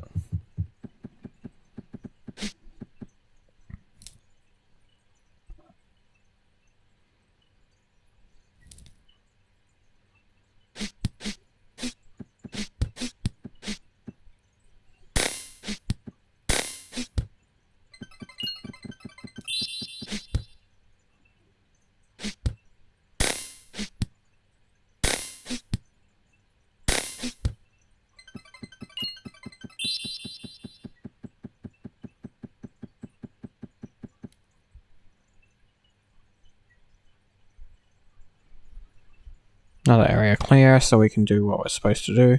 For this one, you have to actually bounce the ball off the wall.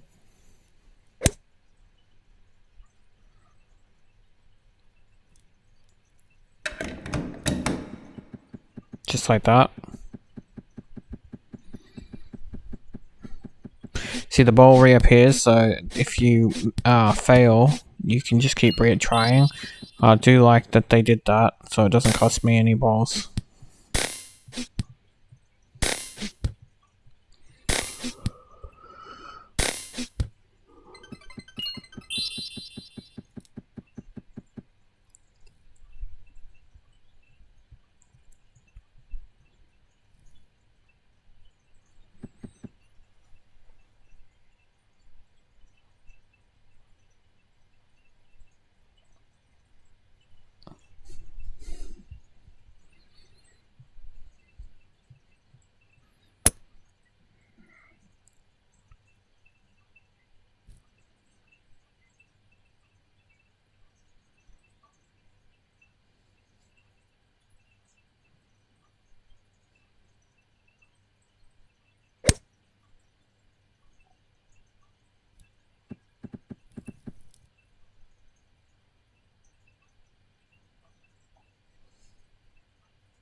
Eventually it will land on there.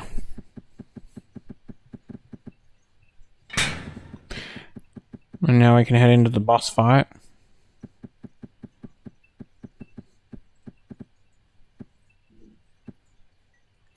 Now the boss is a little tricky.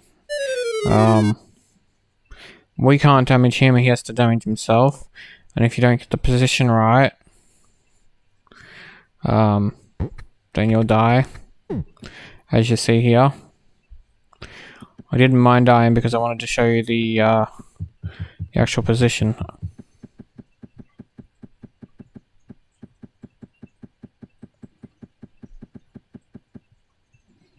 That was just to show you that if you don't have the position, you're gonna have a hard time. So what you do here is when you come in, run to his back leg here, and he'll go to attack you, and he'll get himself, and he won't be able to push you away or move you away or anything.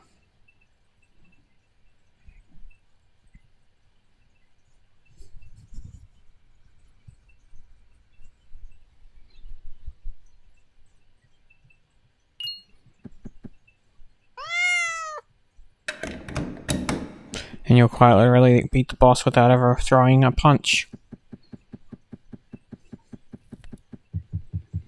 And we got hit the cat back. Yay.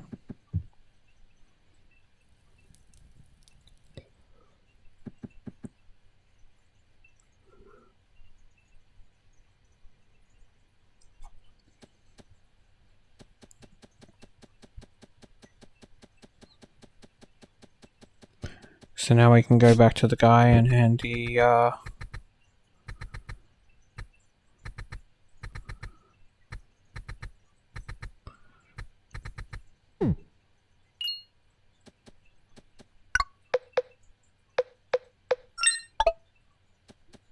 that mission's done. So now we get to go to the next hole.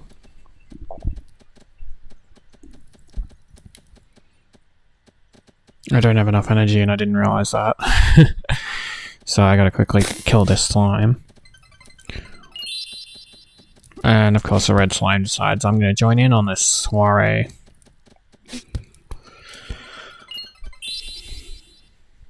But there we go, now tell me I don't have enough energy.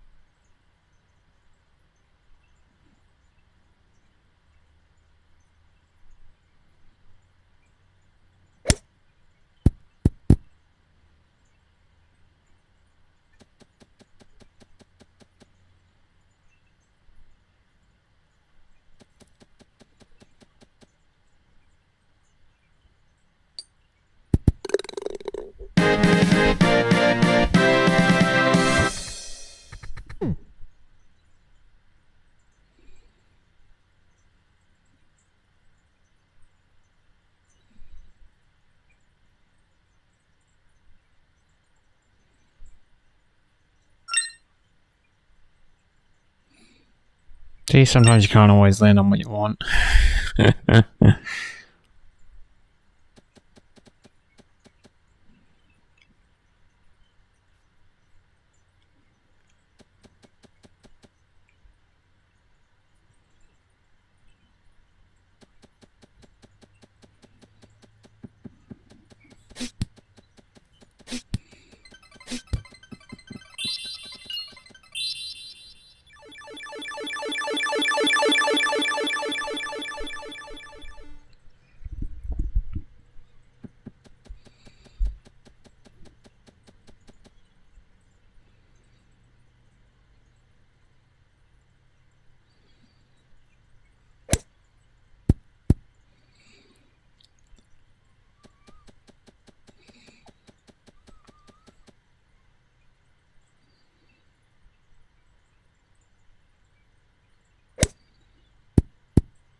See, because the wind's against me, I'm getting cut short on my hits.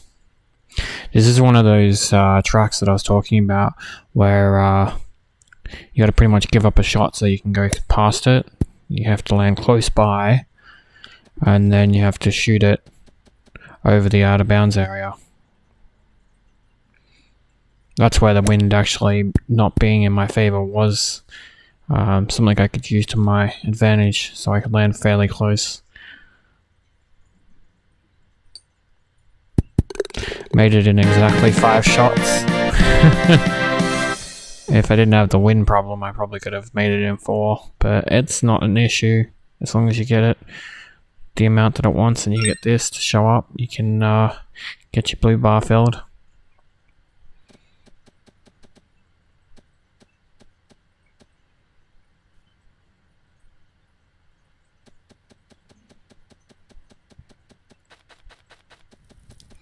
Now we're up to the boss hole.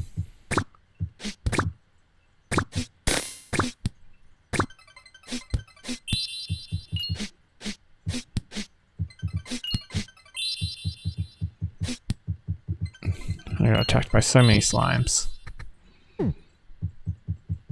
See, they're forcing me to go to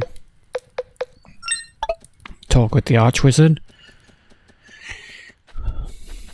And it's annoying that they do that, because then they send you back to that hole anyway.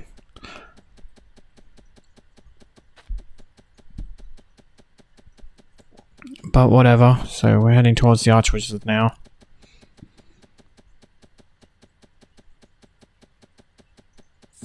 Who is up here? Oh, we talk to this guy.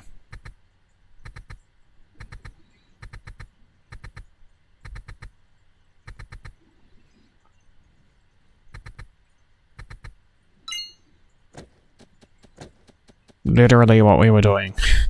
So now let's head back.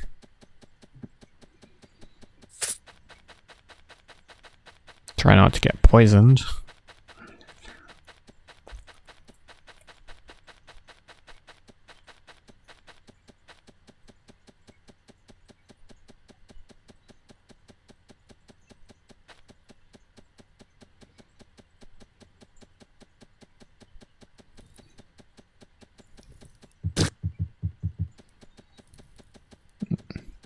I gotta kill the slimes first before. I was hoping if I ran away I could do it, but they decided to come up anyway. They really shouldn't have been able to be programmed to be able to come up to this spot because it is a boss battle. But as you can see, they're all on their way.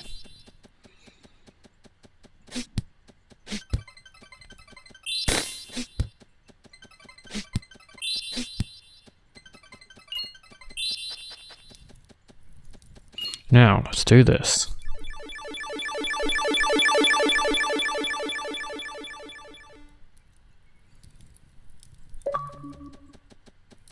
This will get us the Swamp Hero achievement for unlocking all the holes in the swamp area. And here's the boss battle with the slime.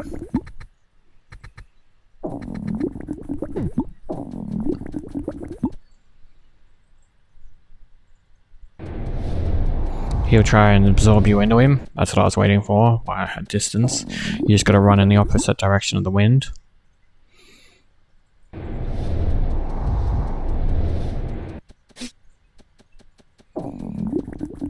And then he'll split apart. That's why I've made myself get my power ready. You can take out all of them in one hit if they get close enough. Unfortunately, I had a couple of stragglers that didn't. Then he'll turn into a red glob and you got to attack that. Once it disappears, you can hit the ball. I'd advise not getting it in the bunker if possible. Because it's the same premise as the other one. We got to do this every time we take a shot. Only the difference is, unlike the see, if you get caught in it, you can get out if you're quick enough.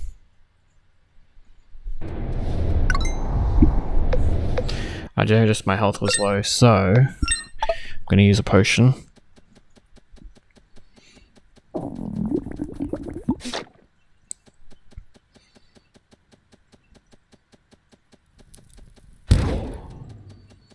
That's more like it.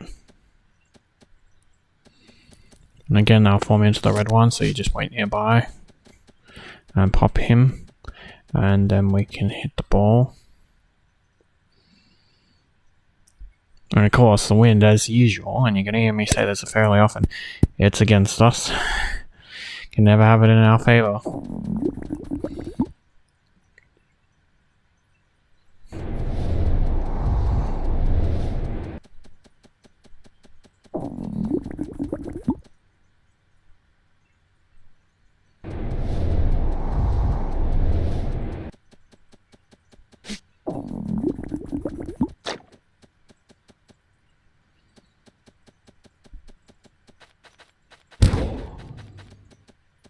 There we go, got every single one of them. That made up for the other two. Burst him. And then we try and get this as a hole in one. Or on the green, I'll accept that.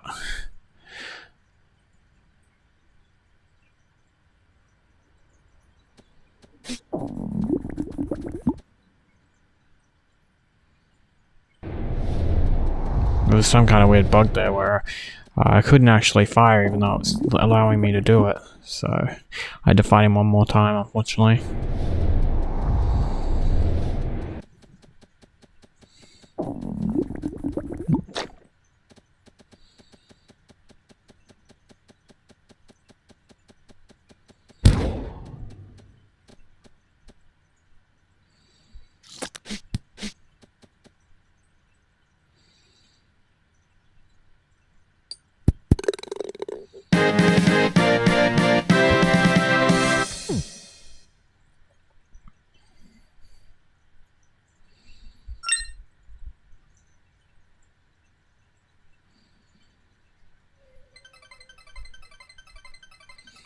And we got another gem. And the boss defeated.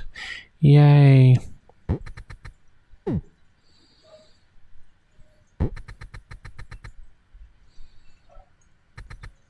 Now it will teleport us to the Wizard Academy, like it should have done in the first place, but whatever.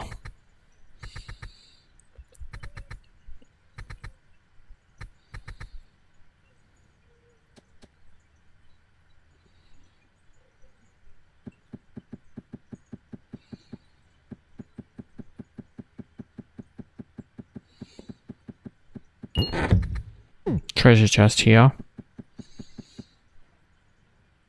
It's tricky, but it's actually on the left after you climb the stairs.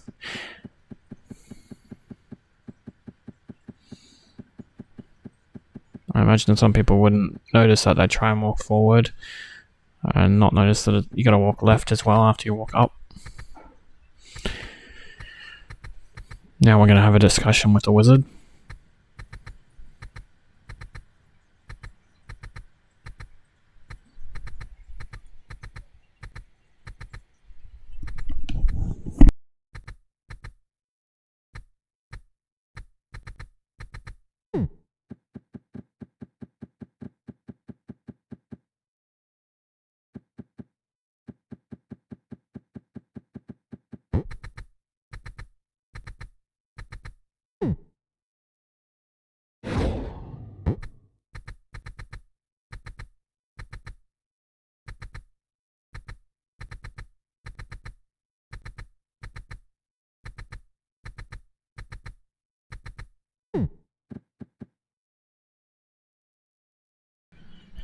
Okay, now that we got the wizard outfit, we can walk on water. Now we can't walk on the ocean water, don't get me wrong, and we still can't walk on swamp water, but we can walk on water that is on golf courses basically, and lava. With that though, it's going to be handy. Where I'm heading, and I'm trying to lead you, but unfortunately I'm having a little bit of difficulty finding it,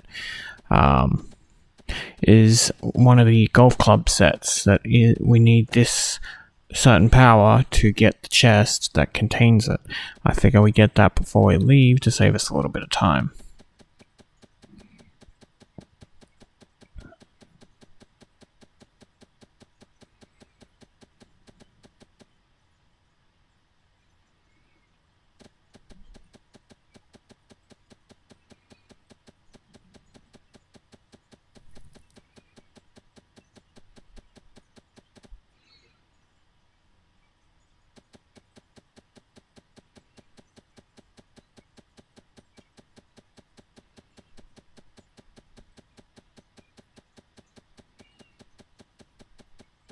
There it is.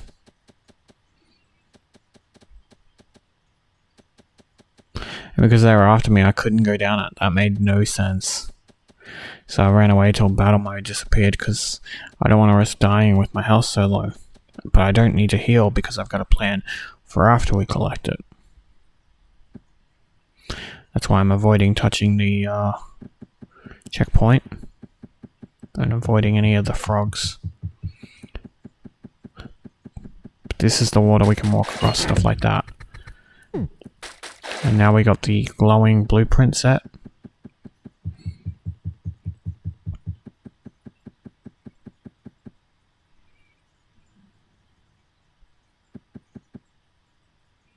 So now if we go up the ladder, we can die and then spawn back at the town, thus saving us a little bit of time.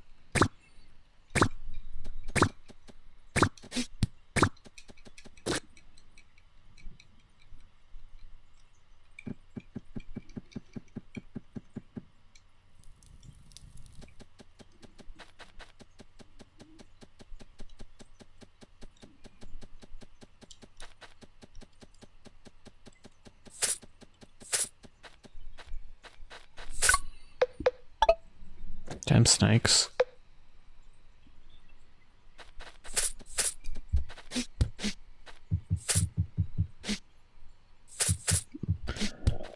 Won't let you get on the boat while you're being attacked.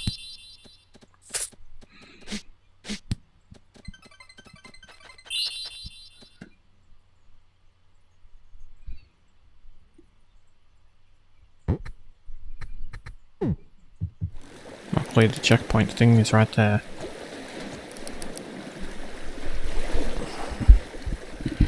So we have to go straight up.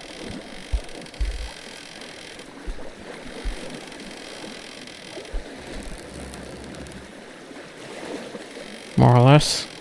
And you'll see the thing here.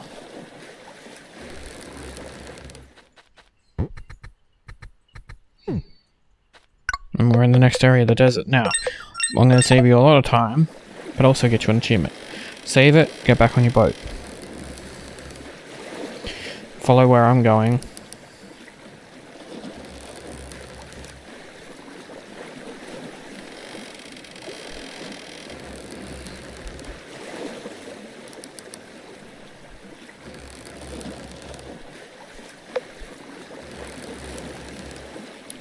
The deeper patches of water, like the darker coloured water, we can't go into, so that's why we're going around it.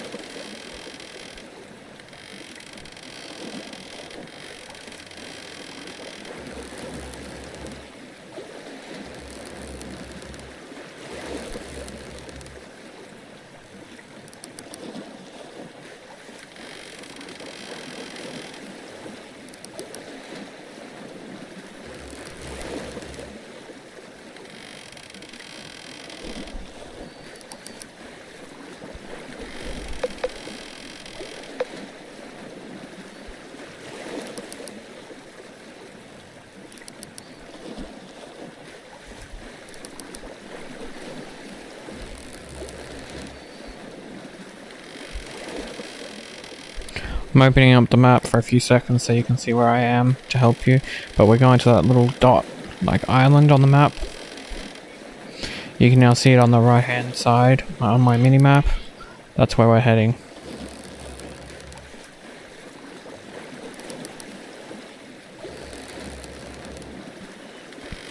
Now you want to go into this shadow.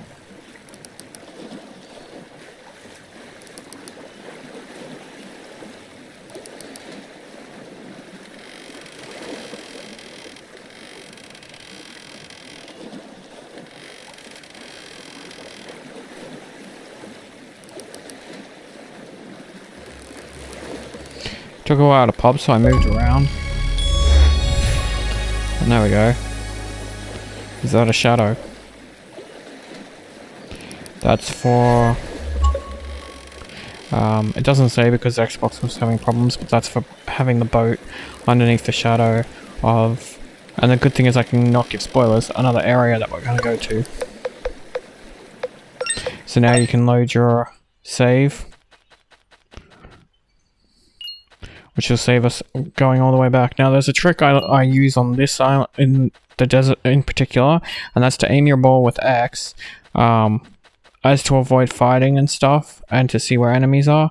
You can't do it when you're in battle mode, but when you're not, you can then see what's around, because a lot of the time on the desert there are snakes, as you saw the snake before, and they will...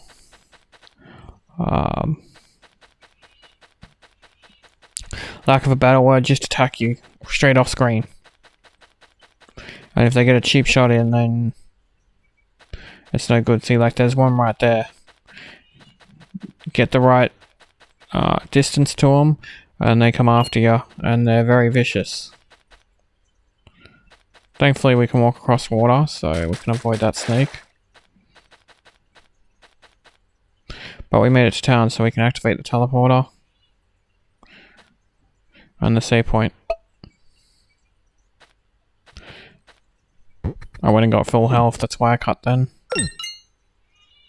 Now we can get some missions.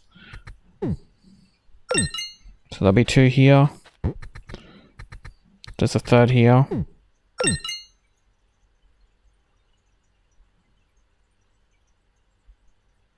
This is just for beating him in a race. You gotta actually collect those flags. If you don't collect the flags, it counts as missing them. It's really annoying.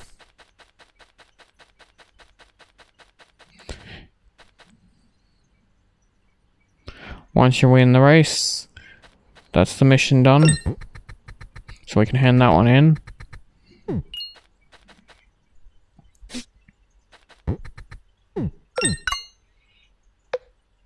He just wants a potion, but rather than give him a potion that is large, I didn't have any small ones. I advise just going to a shop and buying a small one. No sense wasting a medium or a large when you can just spend 50 gold on a small. Give him that.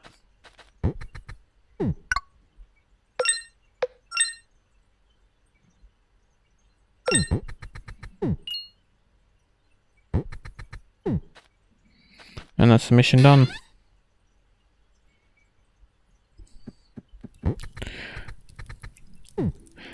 Now we've got the chef. He has, I think, 3 or 4 missions, so one after the other.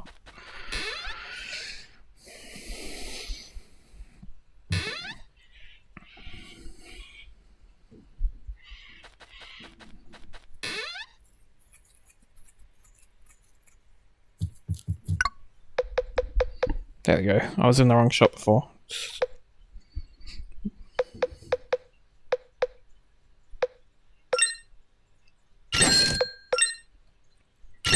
So this is what we can do to make a lot of money. You want red dye, blue dye, and a white ball.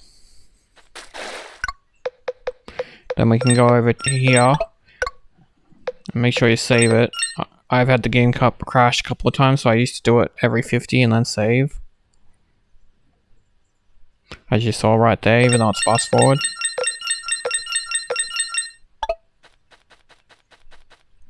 Once you've made 100 purple balls though,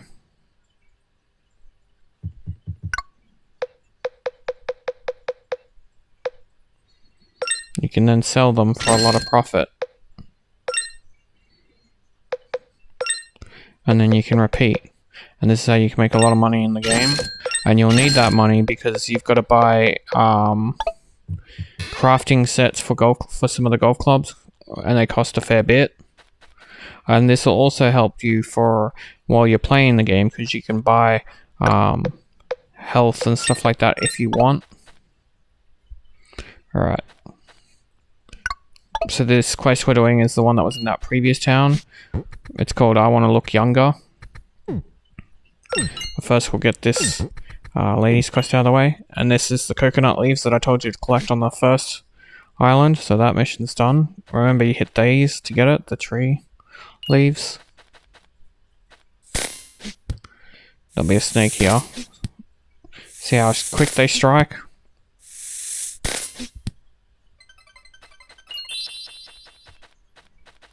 They take a lot of hits.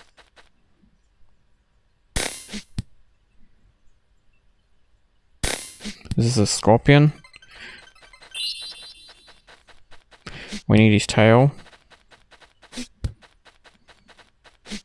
And this is a cactus slime.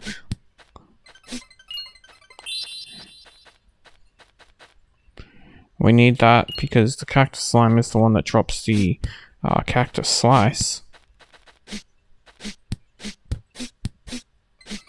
You can't let them touch you because they do pretty much a heart full of damage. And sometimes, as you can see, even when they're dead, if they haven't fully disappeared off the screen, it still registers a hit. So you gotta be very careful of that. But there we go, we got our cactus slice.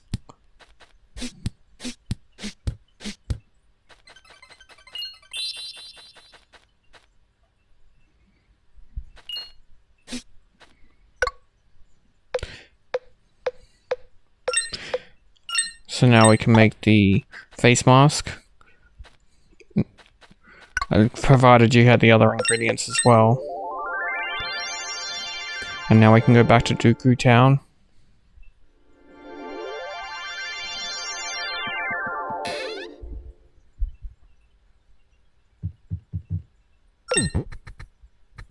And we can give this guy his face mask he wanted. This is where I proceed to open the barrels, but if you've already opened them, then that's fine.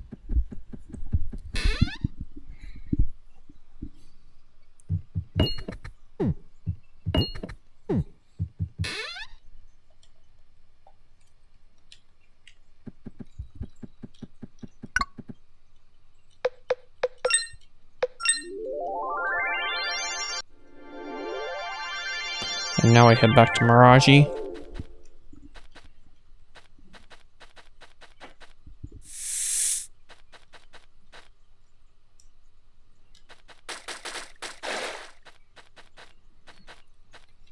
If you got snakes following you, you can do a little bit of trickery. They stop following you. If you go in the water, and then you can separate them and take them on one-on-one.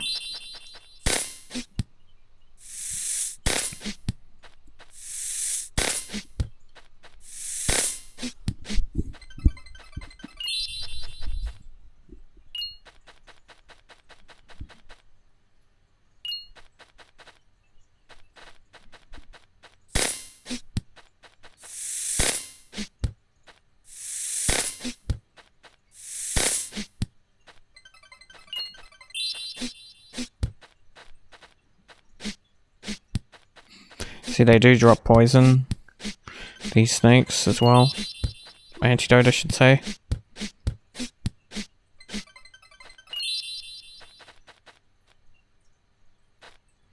That was the last slice I needed for the appetizer. I deliberately did that so you didn't have to watch me kill tons and tons of cacti.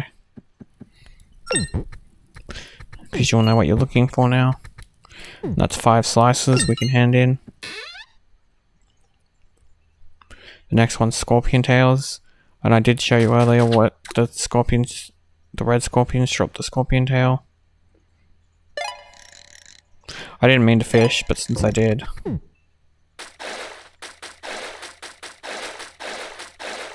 I didn't get anything for my trouble.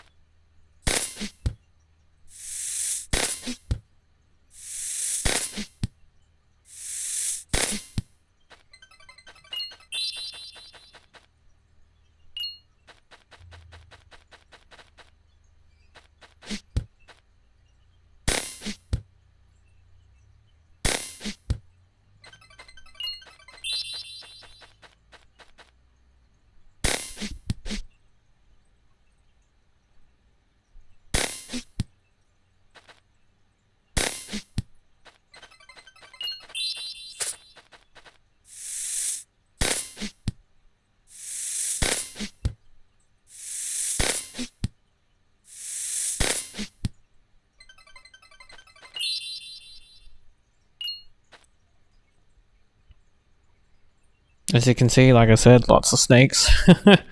Unfortunately. I'm using the ball trick though, like I told you, so I can look around, see where the scorpions are. It's how you can find out about the enemy before you engage.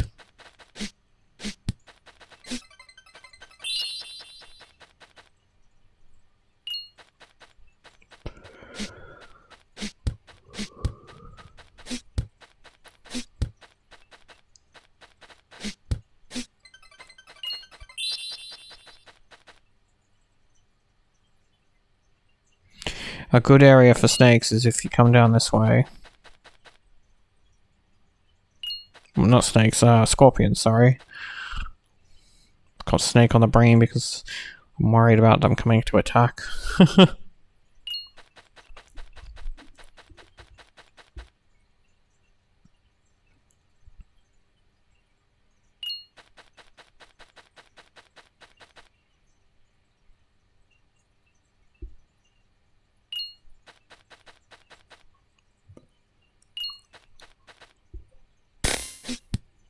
See a whole bunch of scorpions.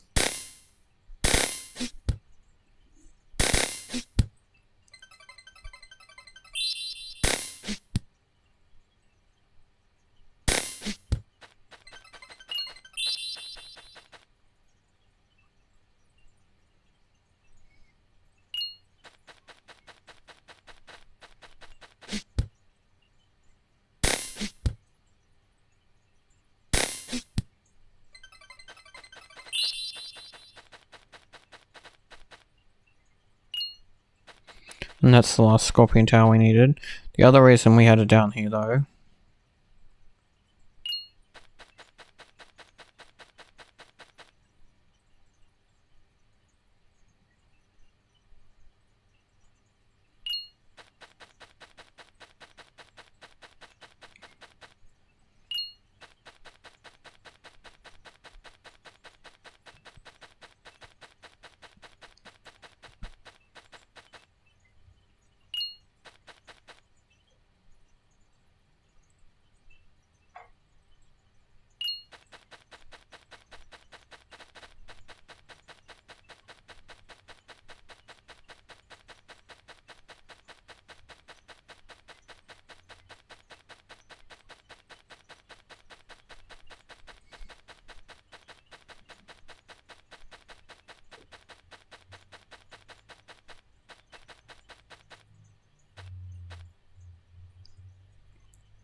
it's a little bit of a long track, but I'm disabling hole 19 for a reason.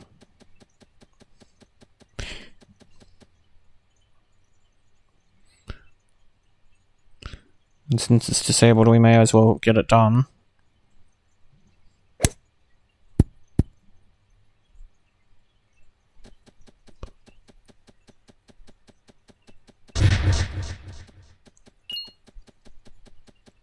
When you see these black clouds, if you run away from them like I just did, they will shoot the ground and create glass. They're very random, but that is how you can get glass in the game, which is craftable that you do need.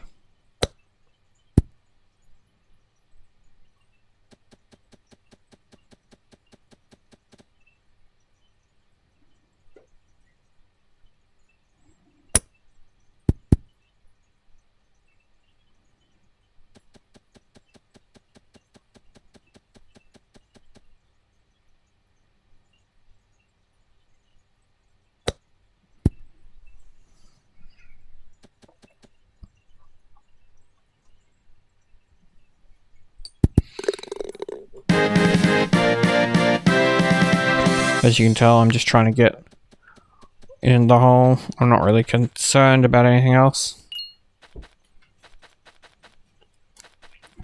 I mainly wanted to disable this gate so I could get to this guy.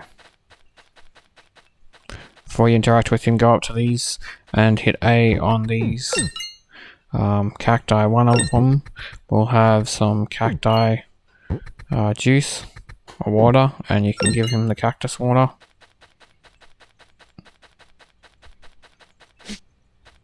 Now we got to collect some water from a fountain that we can do when we get back into town. As long as you have that empty, what's it called?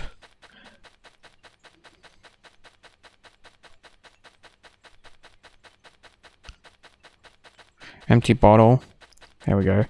That we picked up from a chest earlier in I believe it was the second world, just after the first tutorial world. Firstly, we can hand in this quest to get our next quest. Red fish with salt, and we should have a red snapper if you got it earlier like I told you to. And that one's handed in, so now we can get the fourth quest. And he wants the flower.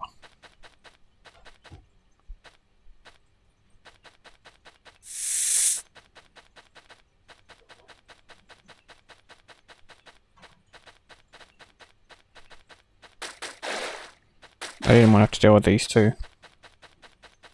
So I'm letting them follow me. And then boom. Disabled them.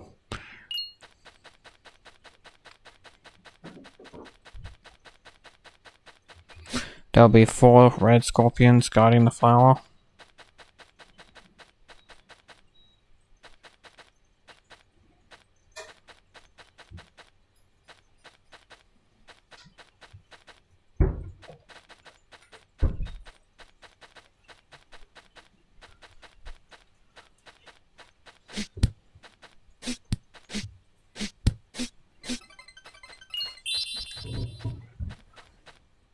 I was trying to separate the scorpions so I didn't have to fight 4 scorpions at once. I separated them pretty well. I was happy with that. There's still 2 left to deal with. Well, 3 technically, because we had a 5th guy join us.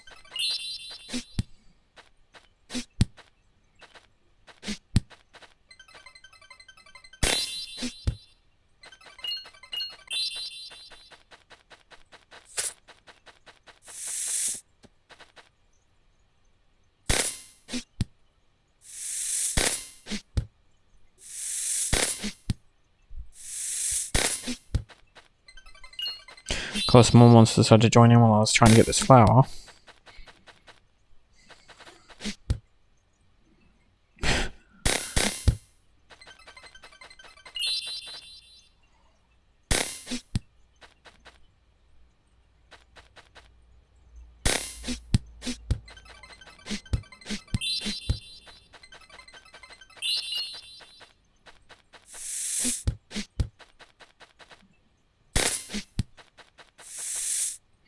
Can't believe the luck I'm having. And another snake.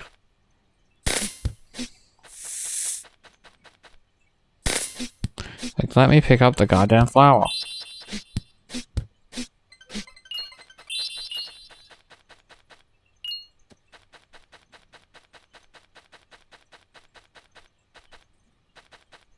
And there we go. I've got the prettiest flower.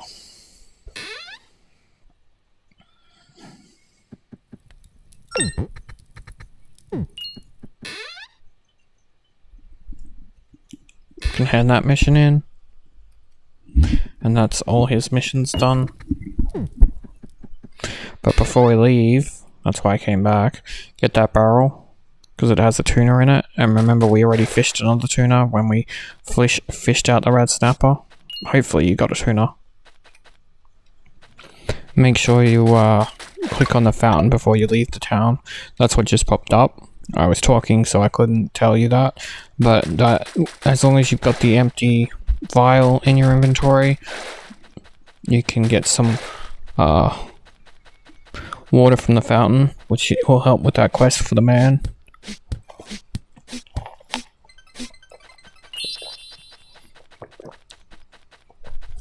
Free kill, so I was hoping for a cactus slice.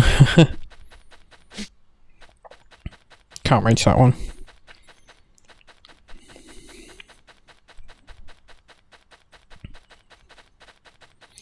We want to talk to this woman as well.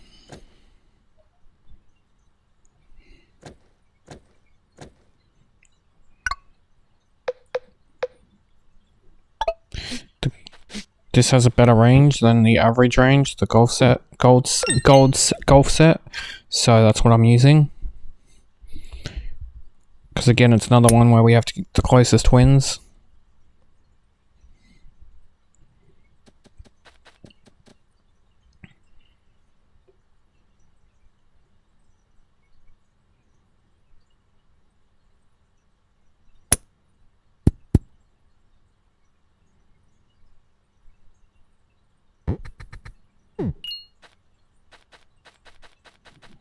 And there we go, that mission's done. Nice and simple and easy. This is the other mission we had to do. We have to shoot out the bunker 15 times.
And there we go, our bunker's so bad.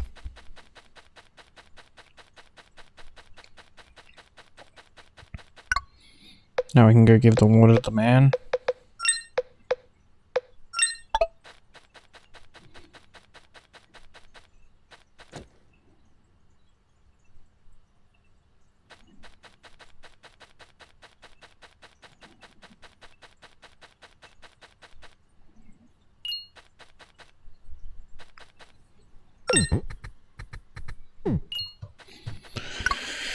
And that's another quest done.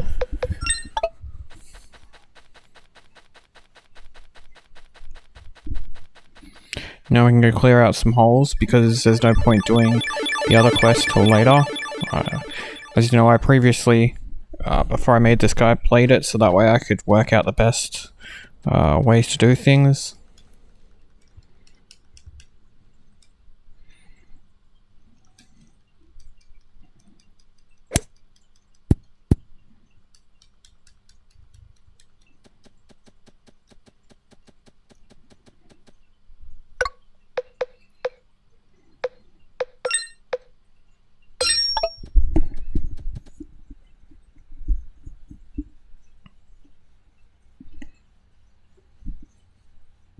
See, this is one of those holes that you have to basically get as close to it as you can because you can't make the distance, unfortunately.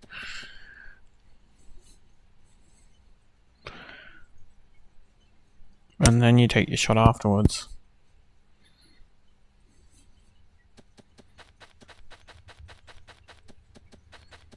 And unfortunately the bunker slows us down, but got no choice but to run over it.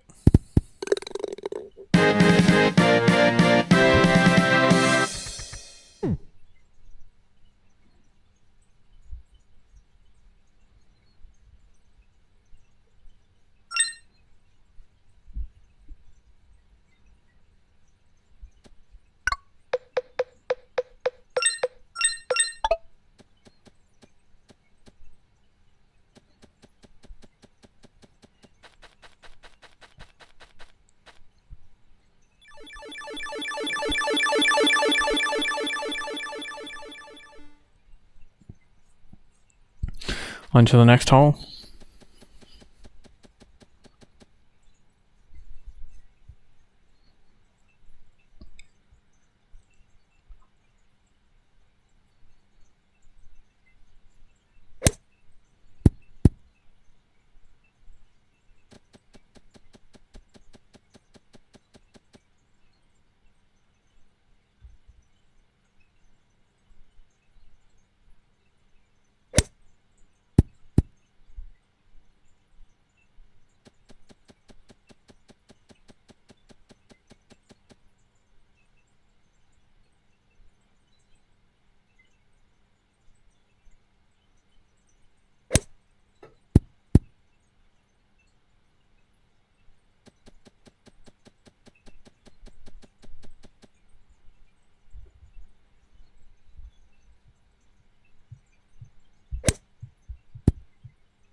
Again, I'm getting attacked by a black cloud.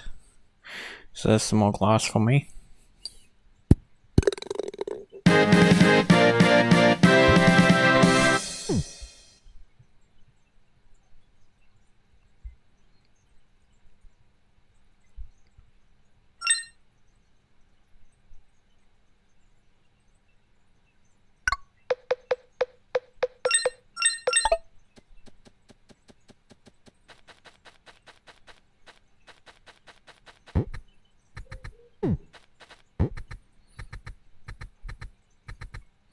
Another one of those golf mini tournaments that I was talking about.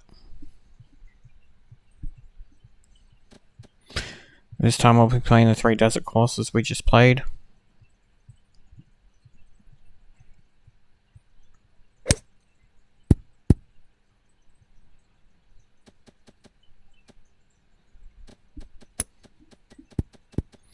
Damn wind put me in the bunker.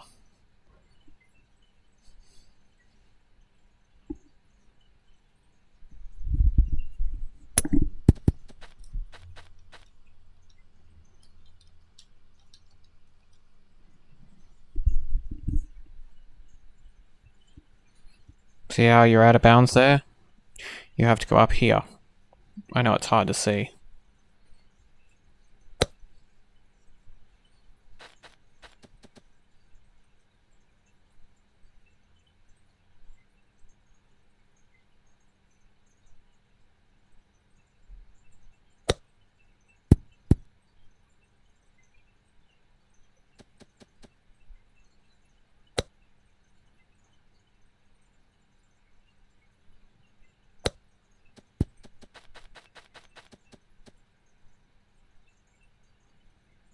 And this is why I didn't mind that I missed my shot. I hoped the AI would do this.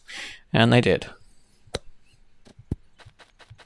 Like I said, sometimes you don't have to get it perfect. You just have to win.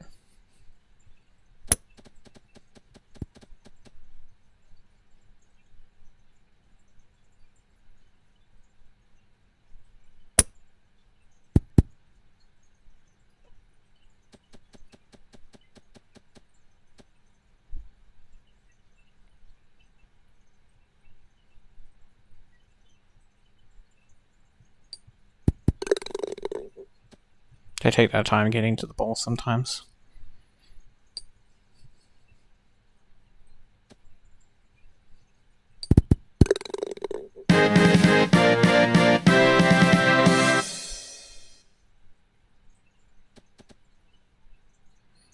And I still got the point, 6-8. So who cares? That was a terrible one.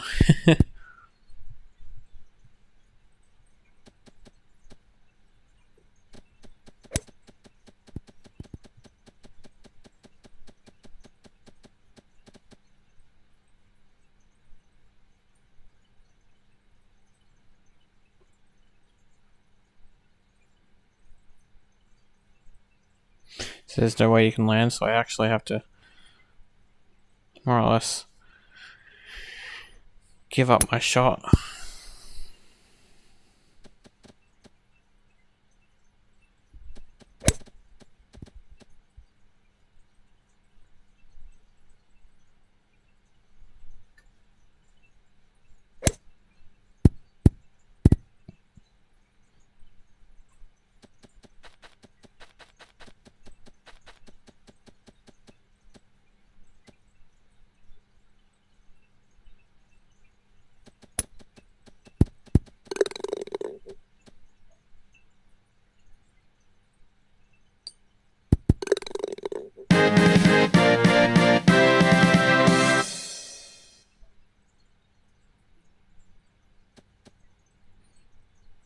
And the AI actually got a point. I couldn't believe that.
And there we go, 6 to 10.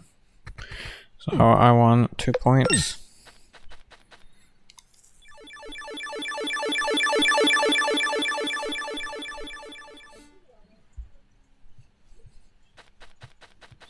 And now we can move on and open this golf course and continue on with completing them.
Now we're up to hole 23.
Hole 24.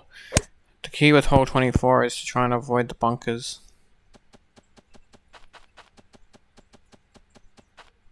But of course I go straight in.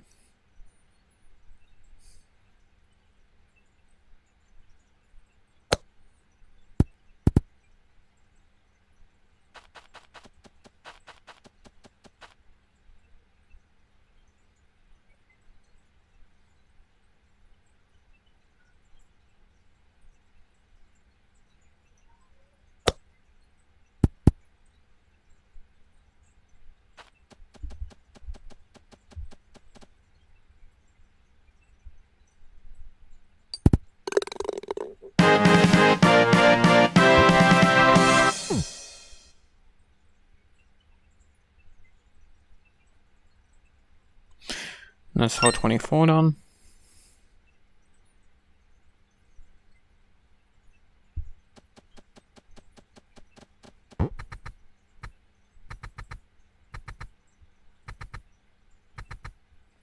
And now we get a mission.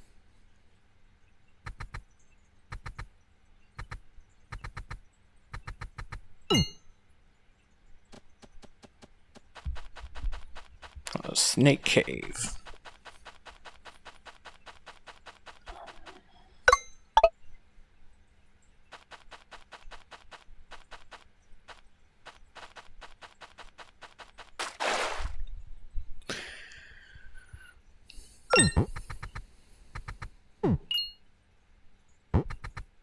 First we'll hand in some quests because we're close by.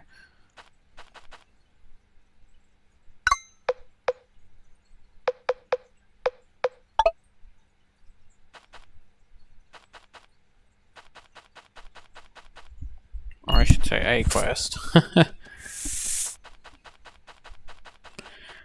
If you've been watching the guide this far, I'd like to say thank you for watching, and I hope it's helping. I worked hard on basically figuring this game out.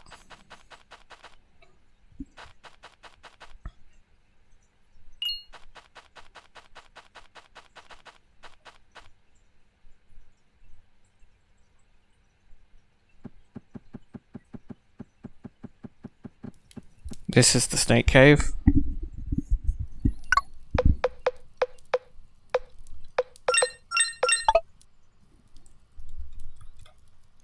So basically we have to get the ball in the hole, and if you don't, snakes keep appearing from the holes. There's 3 holes you have to fill. And if you miss, the ball stays where it is. So that's good, you can get it as close as you want.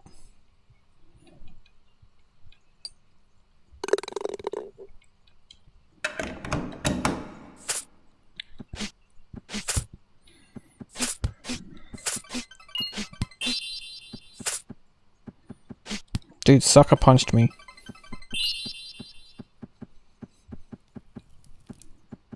Not cool, snake, not cool.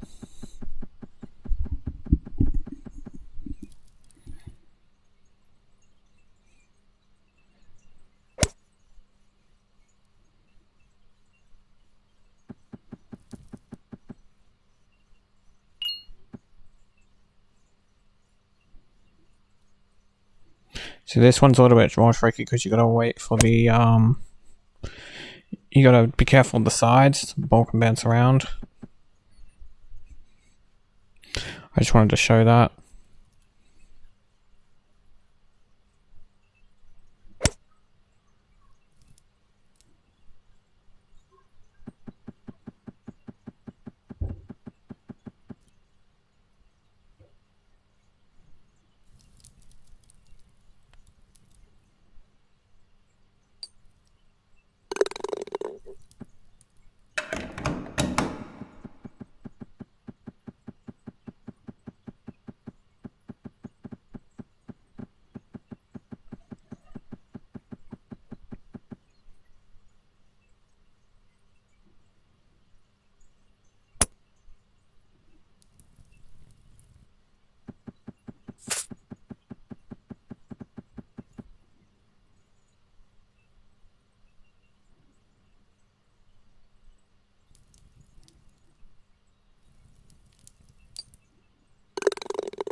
Not sucker punching me this time.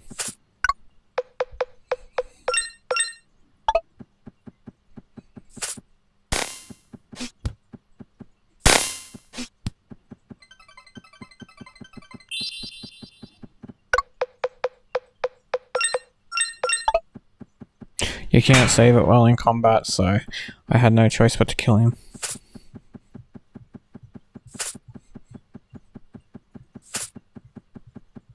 So this is the snake boss. So the trick is to run around. He'll fire 3 lots of it, poison at you, then hide here. I do forget the spot sometimes, but that's the spot. And I got it perfect the first time, so at least you'll know how to do it and you won't be like me and forget the spot. And then you just hit him and rinse, repeat. And he's a breeze because of that reason.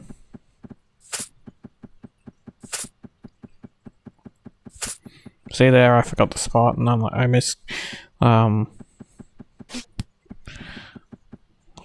misjudged myself, misguessed myself. I was like, and I did it again. And I'm like, God damn it.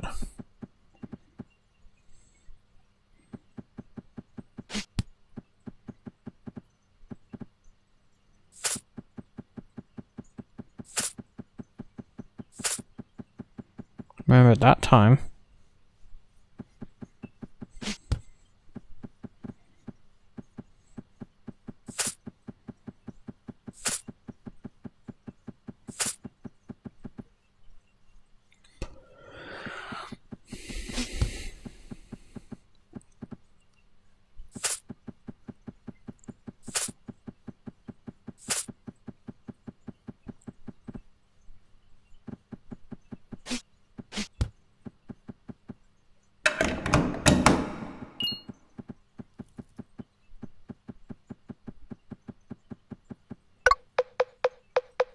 And that's the snake dead.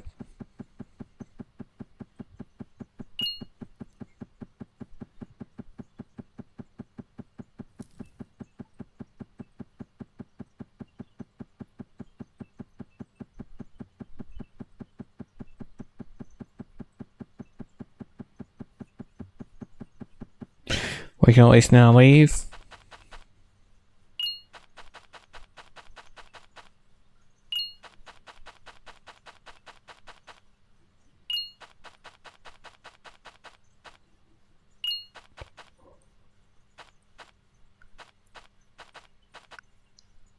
This is also one of those quests that could have been done by pulling us to the destination once we finished it, but it's all good. So I just healed, so now we can head off to hand the quest in. The guy's just over here, so not far.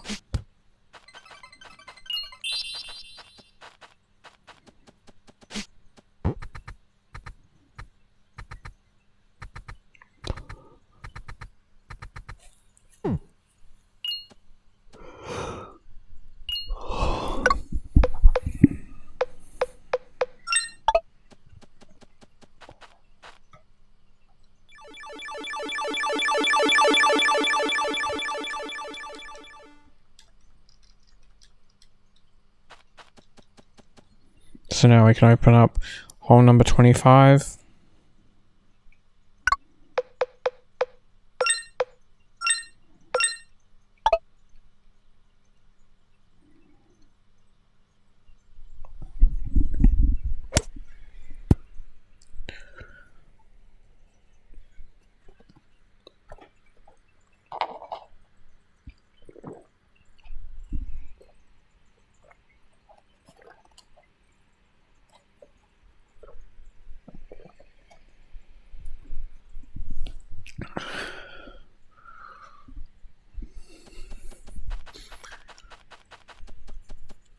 I'm not sure why I've got no wind at the moment.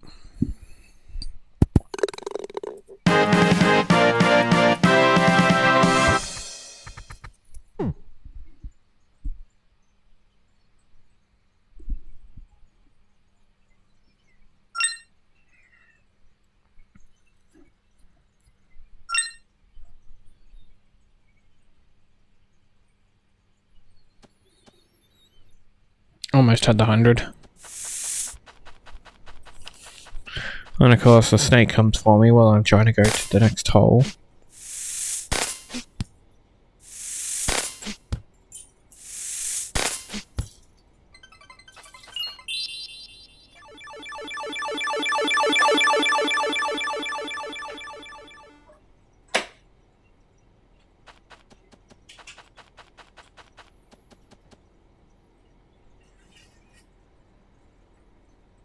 Hole 26 is pretty simple. It's just about going down straight, more or less.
Before we go to this hole, we get to have a conversation.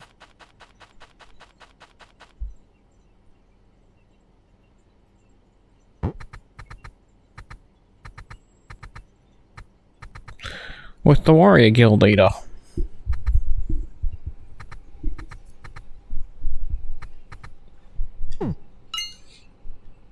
Who thinks Clubby's a parrot?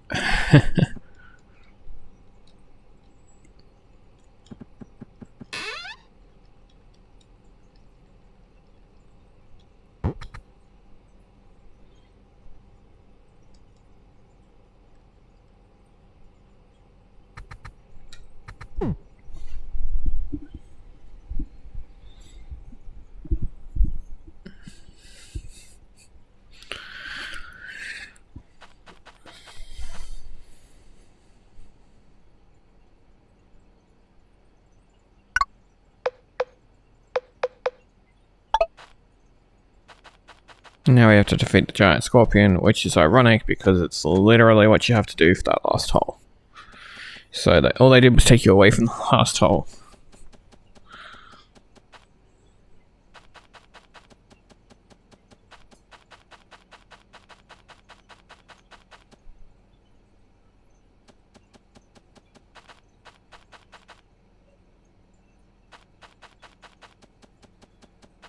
I'm heading back to town so I can get some health.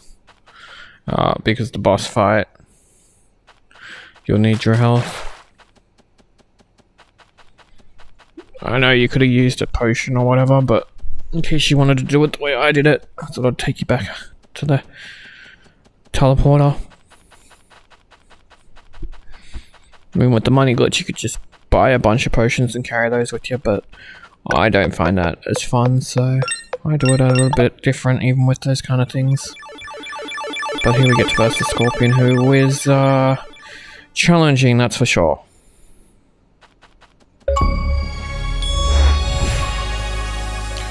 This will also unlock your Desert Hero for unlocking all the desert holes in the desert area.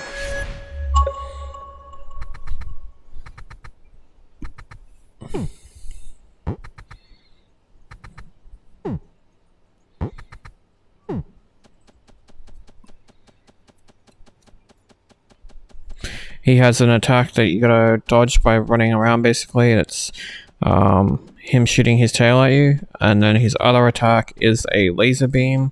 That's a little bit more harder to dodge because it goes in a certain angle.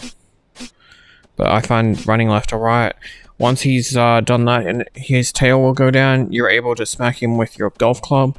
You want to do that first because there's an area that's being blocked, and we can't get the golf ball past it until we use his body to destroy it.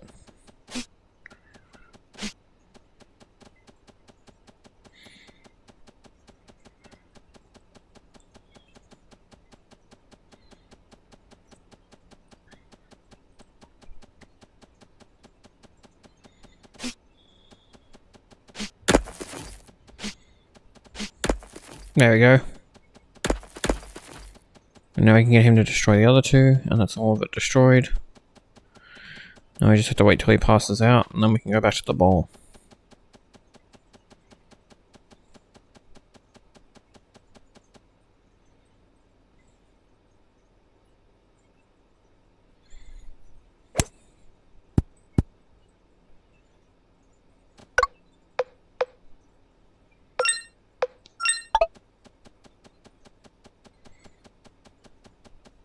Make sure if your health is low that you use the potion on you, because this guy can be a bit tricky. This is another one where you got to sacrifice a shot, so try and get it just close to the edge, as close as possible. So that way you can shoot it over to the other side of the field. He may wake up before you have a chance to do that shot though, so just wait for him to pass out again.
And with that, we just beat the next boss for this, the boss for the desert area. So congrats on that.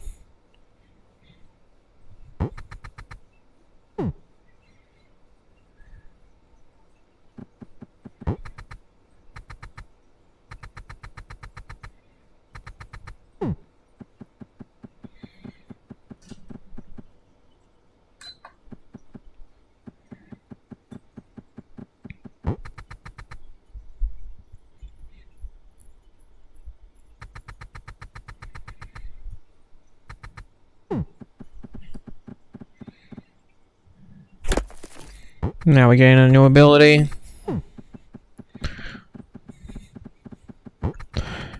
Certain rocks we can break, which are the ones that are discolored black.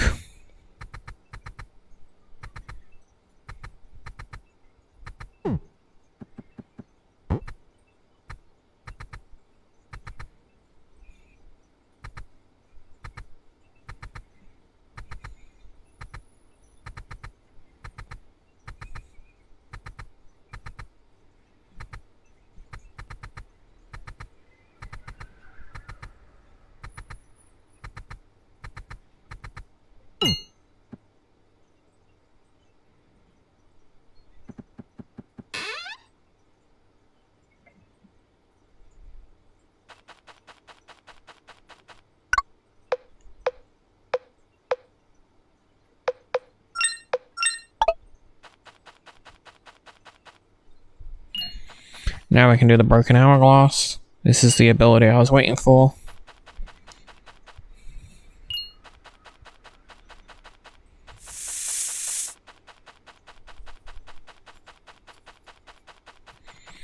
You can pretty much ignore the snakes and stuff, because once we get there we'll be able to just go inside, which is this cave here.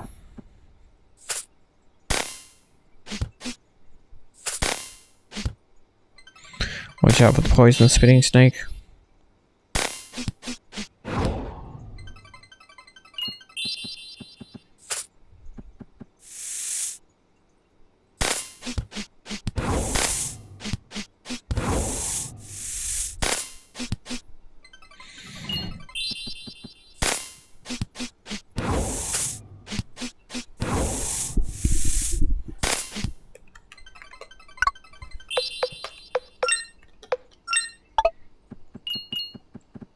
One of those rare incidents where I actually have to use an antidote.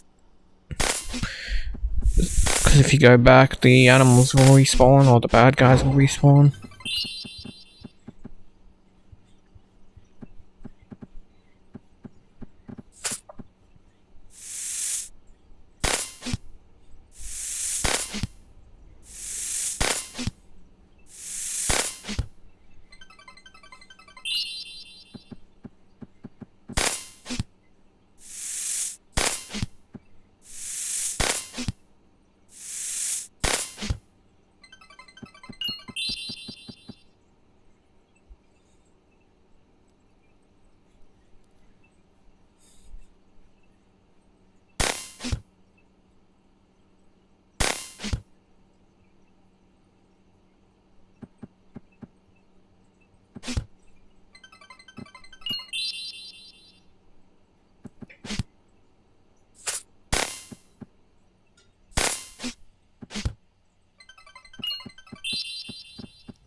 Now right here is a destroyable rock. But before we get there, grab these treasure chests in case you need an antidote yourself and don't have one that can give you one.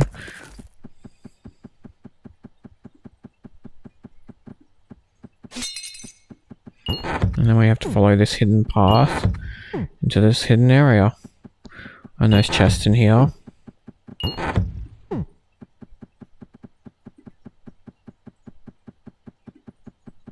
And now you want to save it here, because we're about to head into a boss fight.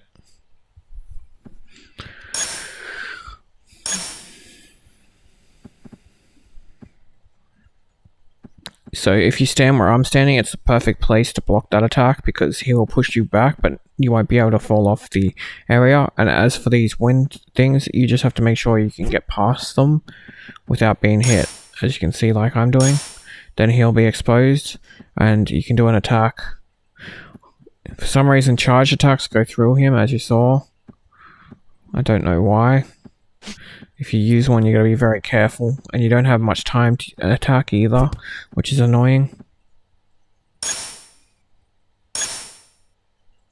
There we go. Got that one in.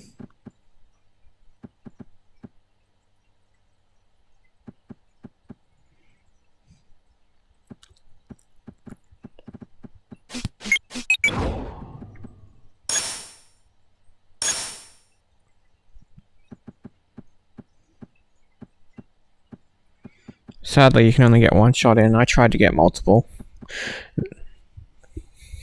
Makes the whole multi-attack thing kind of useless in a boss fight if you can only get one hit.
As you can see, it takes a little bit.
I'm trying to get the strongest attack to make it go quicker.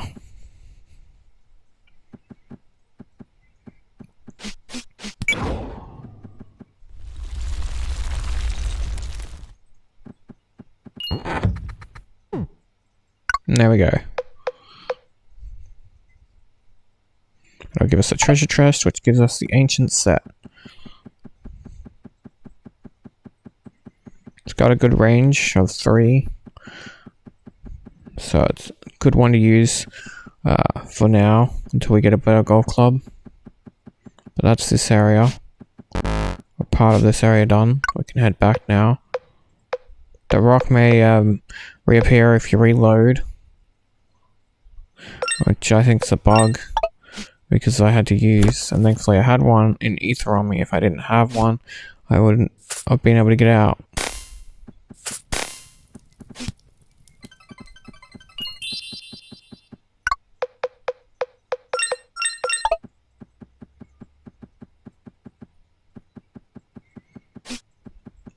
Again, you want to save it, because we're going to another boss fight, this time with the giant scorpion.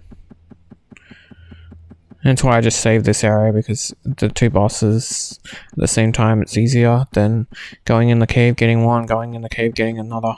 For this one, you just have to run around until he gets tired. He'll do a 3 strike after 2 normal strikes. Sorry, it's a lunge strike, not a 3 strike, but he does a normal strike, then a lunge strike, so close to what he was doing. And he'll flash when he's weak, so just charge up your special attack, wait till he's weak, and then if you get poisoned, make sure you use an antidote. Otherwise, the fight will end pretty quickly. You can also use honey to get a bit of health if you can't use the potion.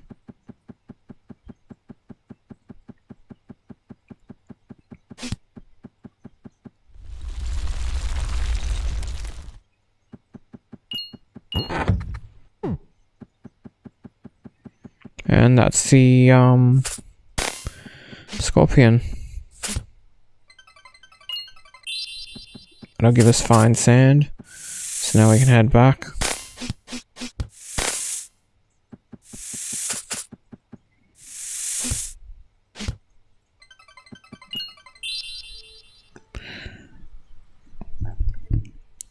And that was a black cloud, I assume, that for some reason assumed I was in a different spot.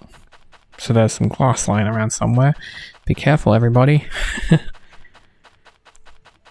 Now that we made our way all the way back with barely any health, hand in that quest.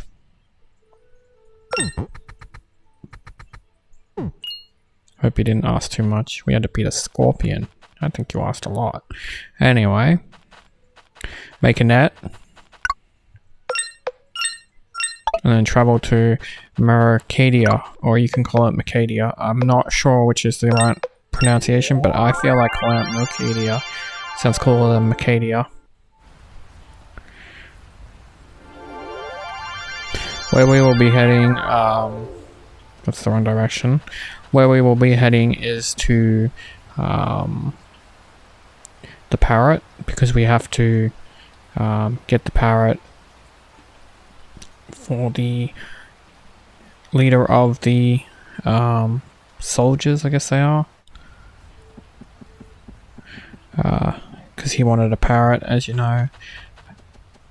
The trick with the parrot is to save it before you go to the parrot, and then what you do is throw a net onto the parrot.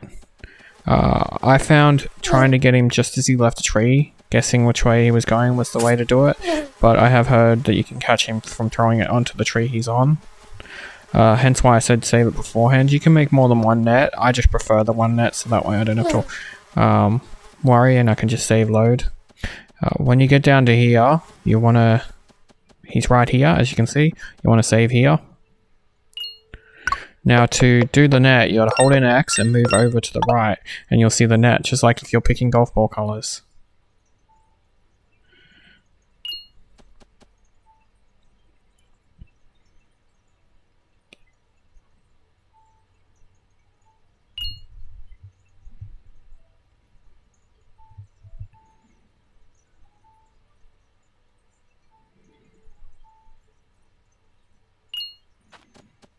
See, he's in the blue tree now, and I'm guessing he's going to go to the green tree. So I'm aiming a little bit to the right, and got him. Just, but I got him. It auto takes you back to this guy, so now we have 2 parrots, one is Clubby. And that mission's done, thankfully.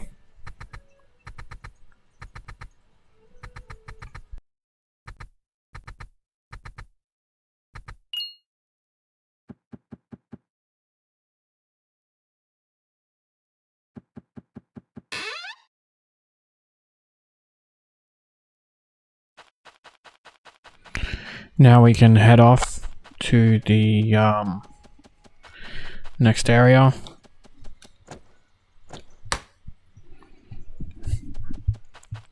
We are done with the desert. I forgot I couldn't go across water. And the snake got me while I was doing that.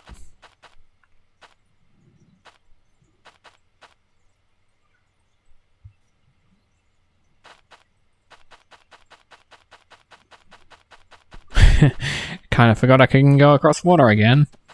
It happens.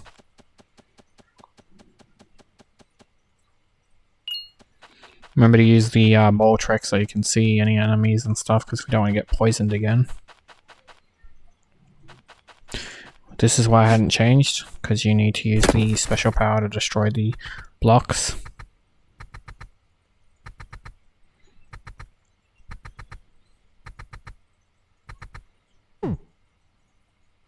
This is the tundra area, as they called it.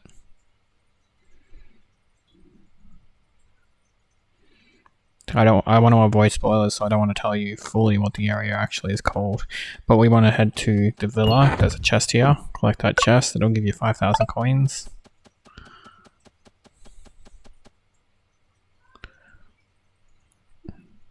I'm looking for a certain bad guy. There he is, Mr. Goat. So the trick with the goat is if you block them, they see how they run away like that. So you go to an edge like this, then block them. They've got nowhere to go. Thus you can get a hit in. And that's the trick to beating the goat.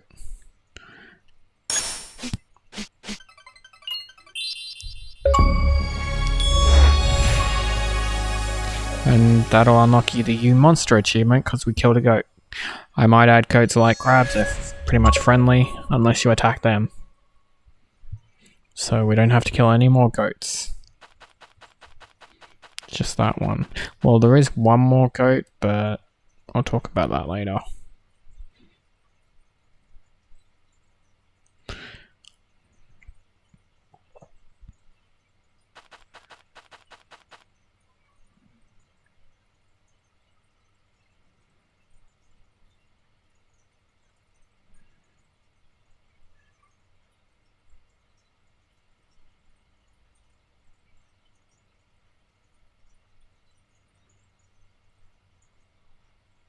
I'm actually trying to find something. I'm having a little bit of difficulty. Because there's a certain thing you're supposed to do that activates a certain other thing. And it's up from here, this gem here, into the snow, and that does it.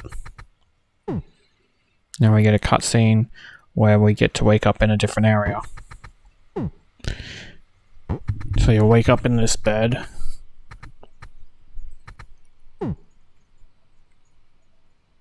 And they've also changed our clothes, and we have to wear those clothes. We can't change into anything else while we're in this area.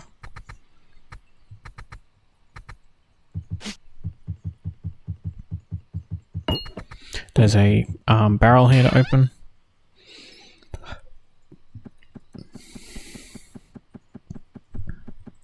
If you go up this way, you need to make some money because we can get the medium hard expansion, the mana orb expansion medium, and the arm guard. That's wood. This is why I didn't buy the weaker ones, because I knew that we could get these ones and not have to waste the money all the time on the others.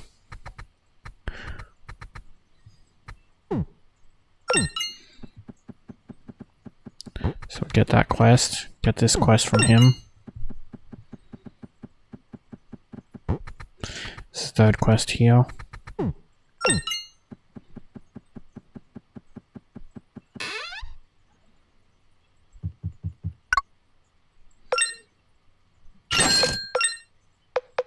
We need to make some money, so you want to make sure you buy red and blue dye and golf balls, and also the titanium set and some markers.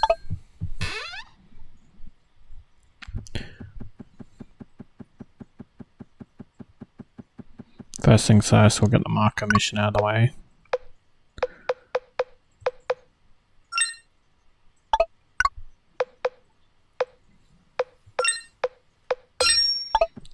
add the marker to the accessory slot, and then just fire the ball in front of him.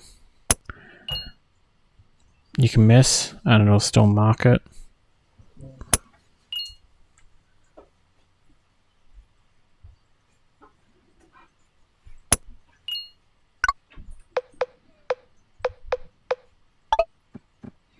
And it's gone now, as you can see, and we still finished the mission.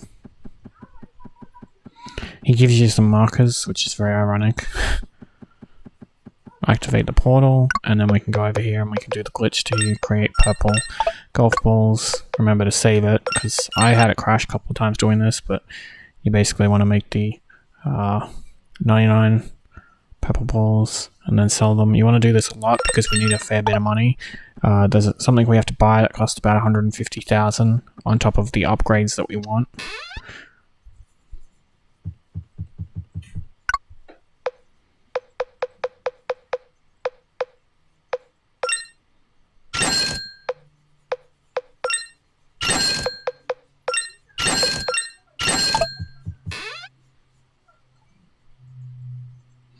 So I've just cut so that way you don't have to see me keeping doing it, but as you can see, I got the hide expansion, the mana orb expansion, and the arm guard wood now, and also 160,000 because you need 150 for something else.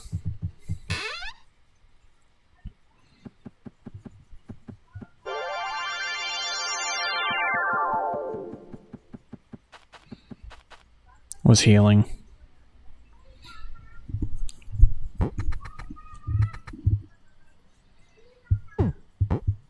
So there'll be some quests when we get outside as well.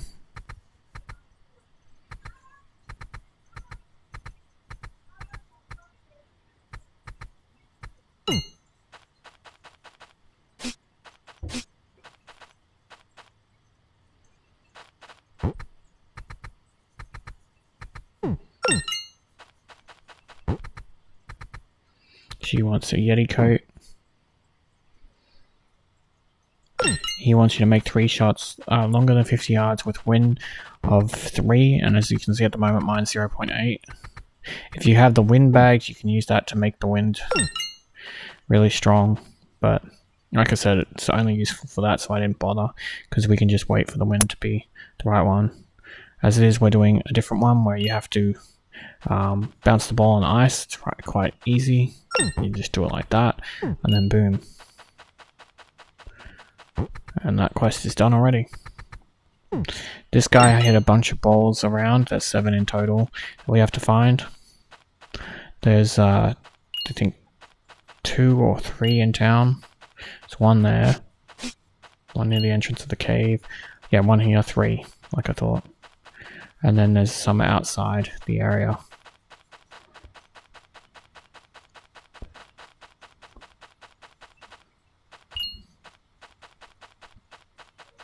There's 1 here, which is just down from the golf cart, or up from the golf cart, depending on the way you're facing it. There's 1 here that's just near the ice. I'll call it an ice rink, even though it's just a frozen lake, basically.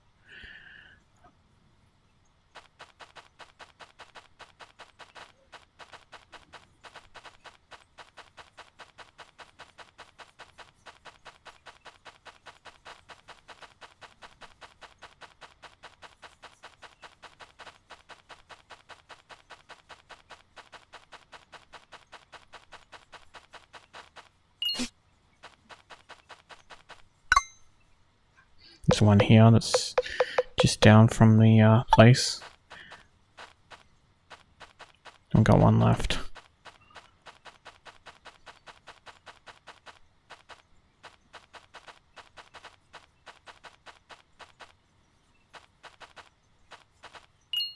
It's just here, next to the golf cart. That's all hidden 7 balls.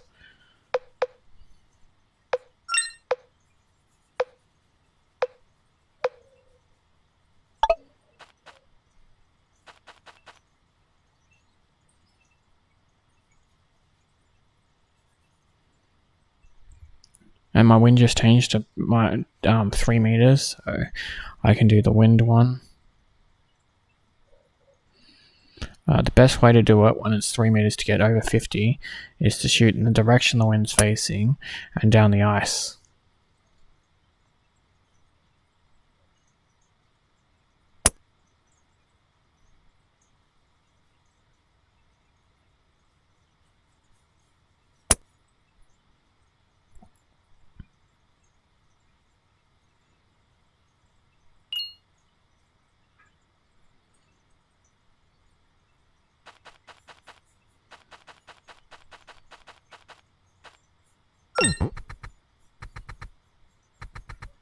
So can I hand in that quest?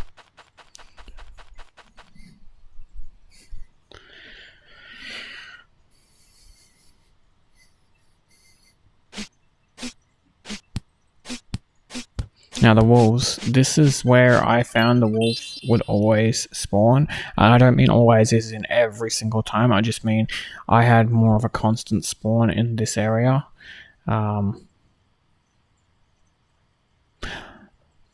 But before we do the wolf, I just took advantage of killing that one. We need to head down to this area. I'm in a fight currently, so I can't show you.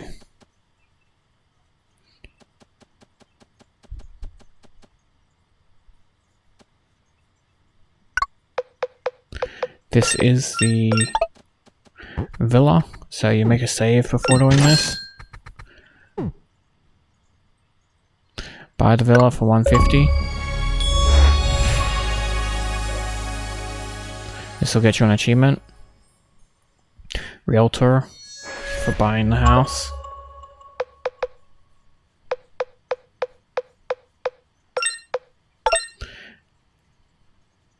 Now we can just load the save.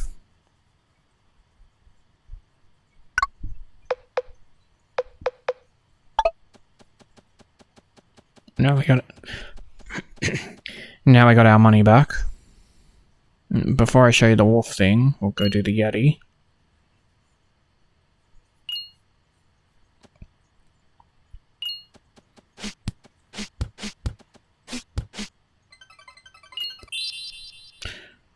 If you find wolves though, I say take advantage of it.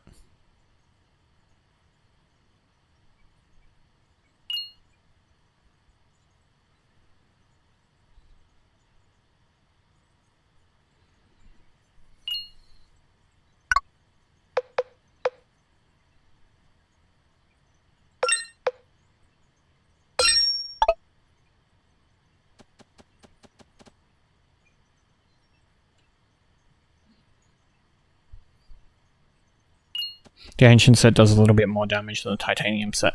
That's why I changed it.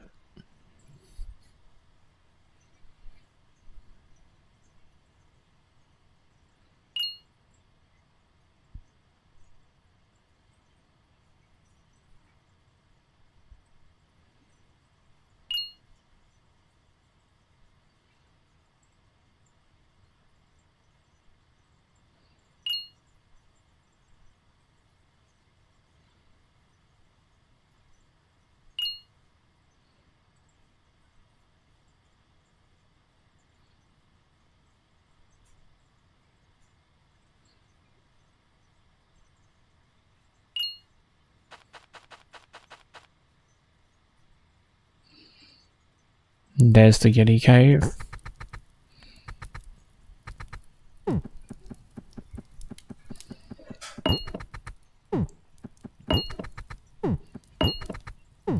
If you open up these barrels, this should be the last barrels you need to open. I mean, I'm not saying don't open any, but because it will get you the achievement for opening 50 chests, Treasure Seeker.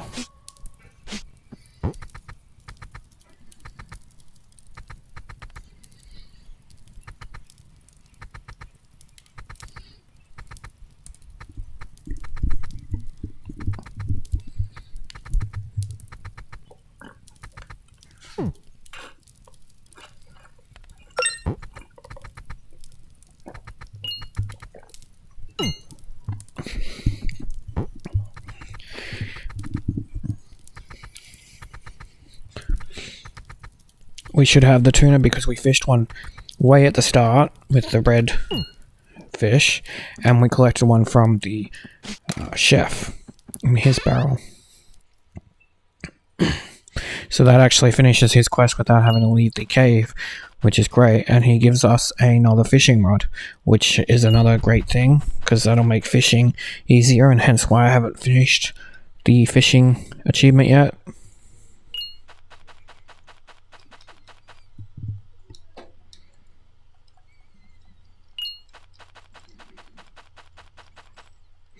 Now, I'm just trying to take us to a certain location that is difficult to find, of where some more Yetis are, but there is a treasure chest here, so we can take advantage of that. So if you didn't have yours pop, because maybe you missed a couple, that'll give you another treasure chest. There'll be plenty in the game, so you should reach 50 no trouble, but hopefully you reached it when I did.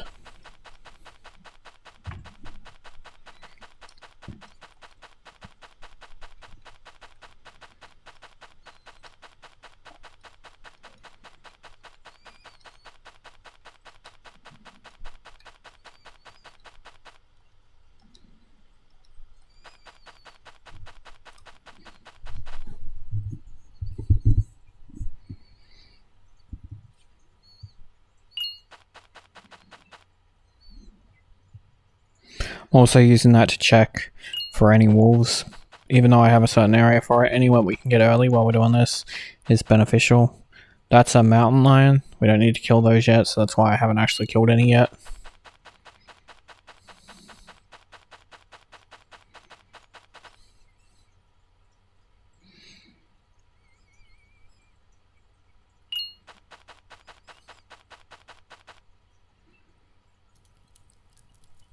So this is the area we want, as you can see. In this area, we'll guarantee Yetis for us. Just be careful, because when they hit you, sometimes they can spawn in front and hit you. And it causes your character to be dizzy, as you can see. So I've got to run around and wait for it. The trick with the Yetis is once you miss their first attack, you can just run up and keep wailing on them. There's also treasure chests in here, so we can grab some extra treasure chests.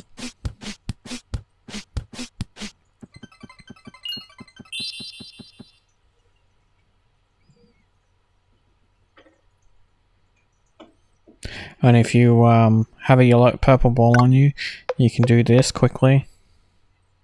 Once you unlock it, it stays unlocked. It's a really good benefit of doing them early.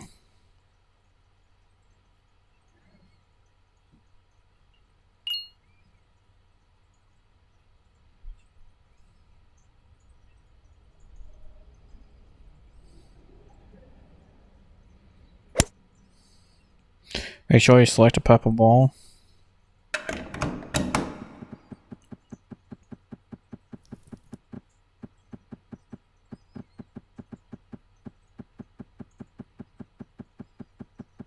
And that'll unlock this area for later, because see, at the moment there's nothing in here, so we can't do anything with it.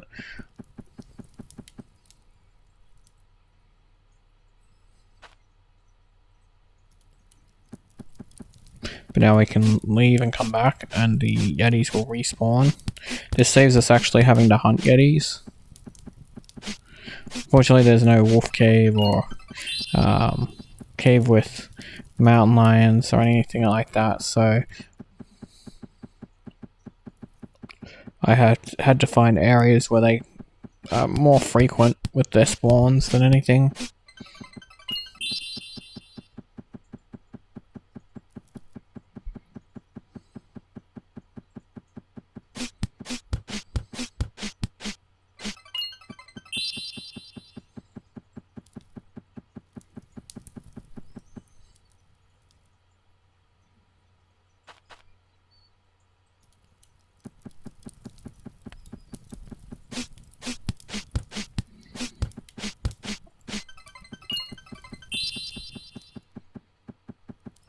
See, unlike the other Yeti, these ones aren't civil.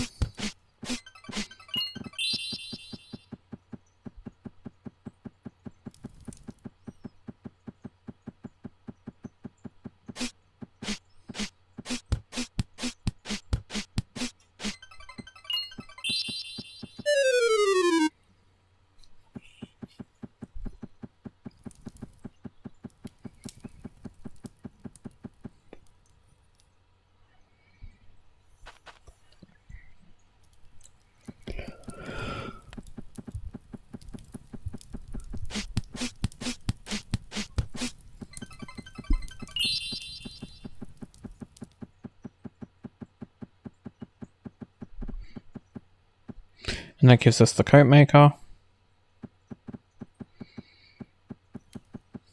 So to get out of here much quicker, I'm going to let the Yeti kill me.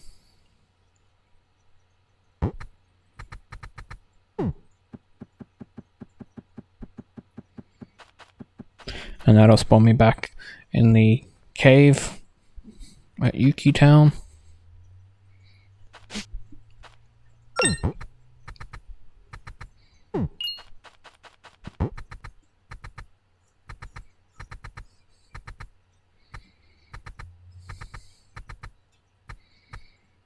Now we can hand in these quests.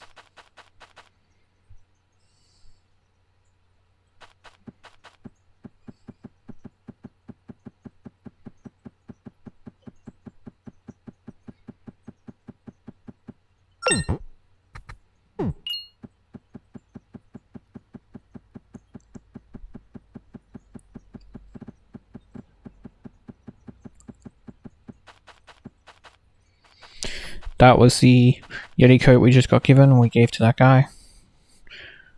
And I just healed, so we can move on to the next part. And this is, now I can actually talk about it, this is the wolf area per se. So if you come down here from the cave, at this lake, I'd say it's like a watering hole for him. More or less, occasionally, not all the time, sometimes there's goats, but I would go around this and at least find one or two had spawned. If you find a goat or a mountain lion spawned instead, just go back in the cave and come back, and it usually fixes it. But circling it sometimes also results in it, so I tend to circle it as well. As you can see, a goat spawned, thus blocking the spawn points.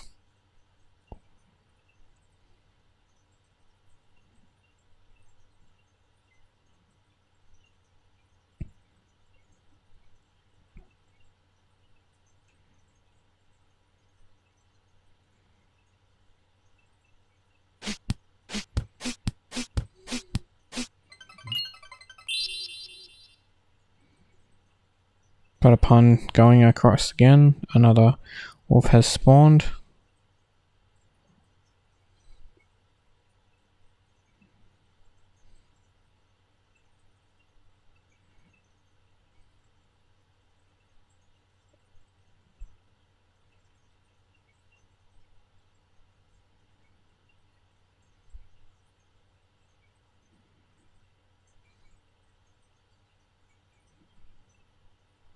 That I didn't mean to do. I got a little bit lost, so that's why I'm heading back.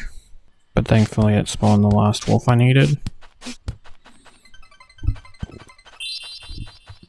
giving me the first We Are Hunters. Now we have to head back to the second one. Well, we don't mean the second one, but to get the second one, because it'll be a second hunter mission.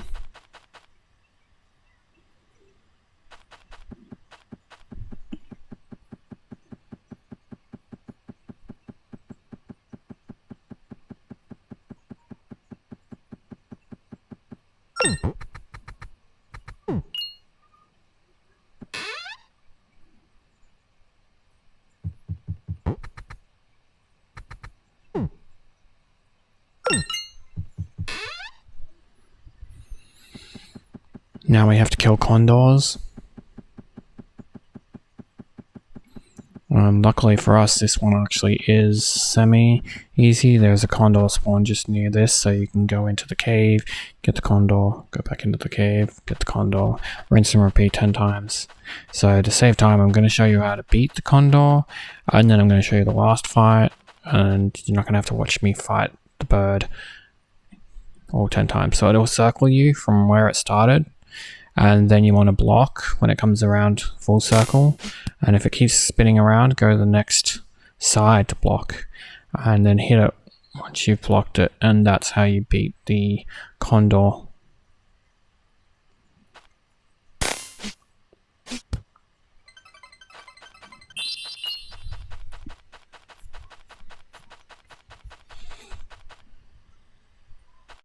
So this is the last time I have to kill the condor. Like I said, I skipped ahead.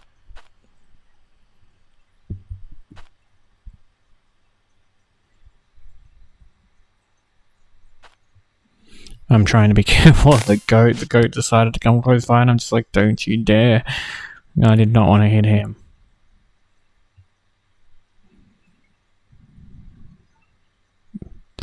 And that gets We Are Hunters 2 done. So now we can move on to We Are Hunters 3.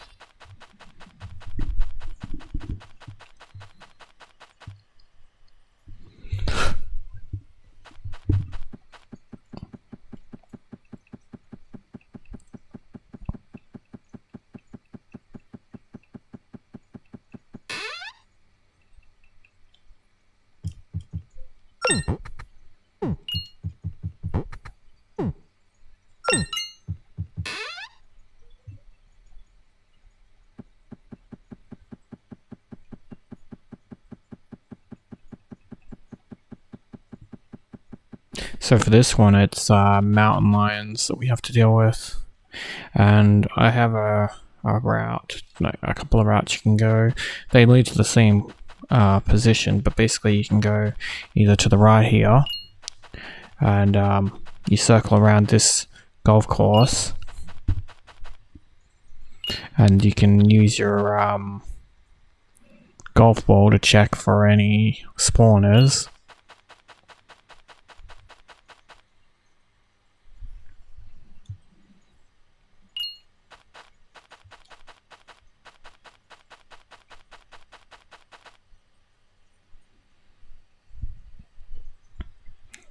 But once we get to this specific spot, as you can see, one always spawns here. Occasionally, I wouldn't say always, but more often than not, one spawns here. See, and then the other way you can go, I figured it was better to go all the way around to show you the two routes you can go. You can go down this way. Because occasionally I had one spawn over there on the left. It's right near the condor, as you can see.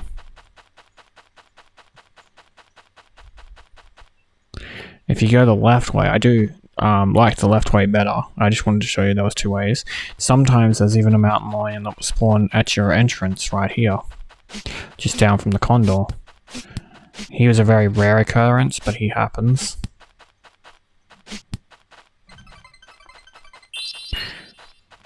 But I'm showing you the opposite direction now. It's much quicker to get there. And see, this time a goat spawned. That's why I said sometimes he doesn't spawn, sometimes he does.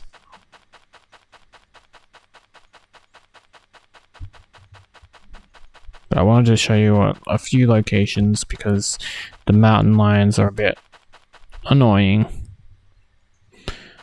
The wolf is too, don't get me wrong, but I found the mountain lions a little more inconsistent. See, this time it's a goat.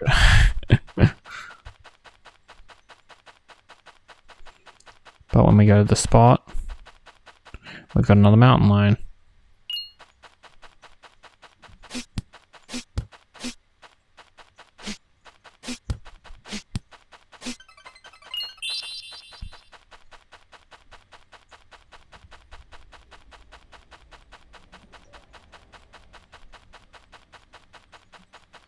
I wouldn't show so many mountain lion kills, but I just wanted you to 100% know with the mountain lions.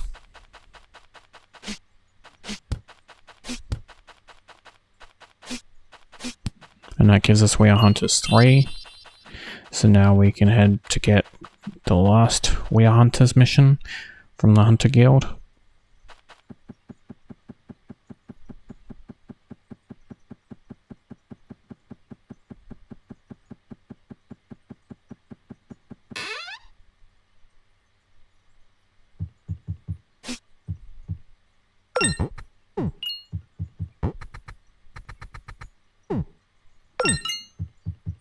So he wants us to kill the King Yeti. And if you remember the Yeti cave that we went to, that is where the King Yeti spawns. And we've already unlocked the door for the King Yeti, so that saves us a little bit of time too.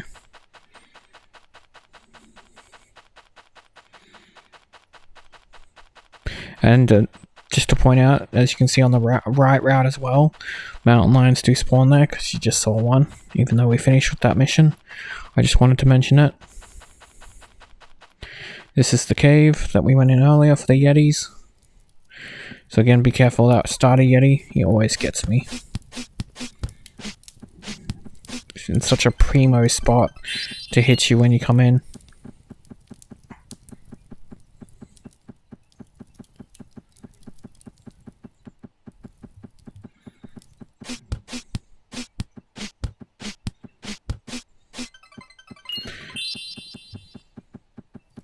Didn't want that yeti to attack me. So now we have the king yeti.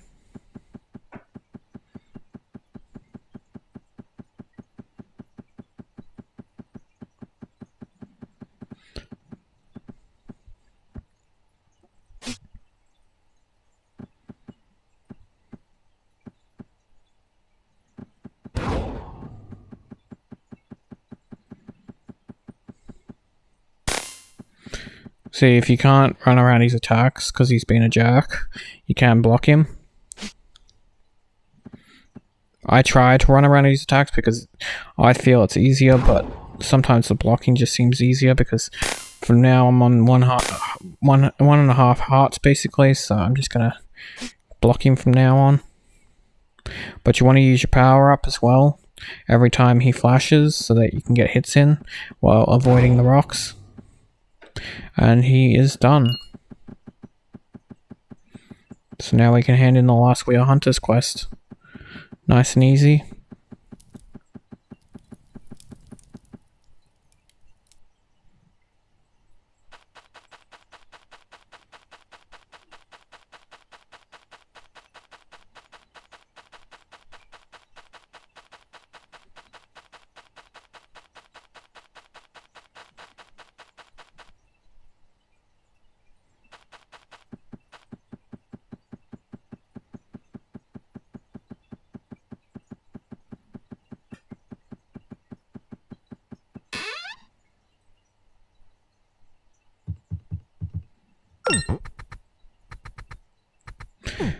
Don't make the blueprint he gives you.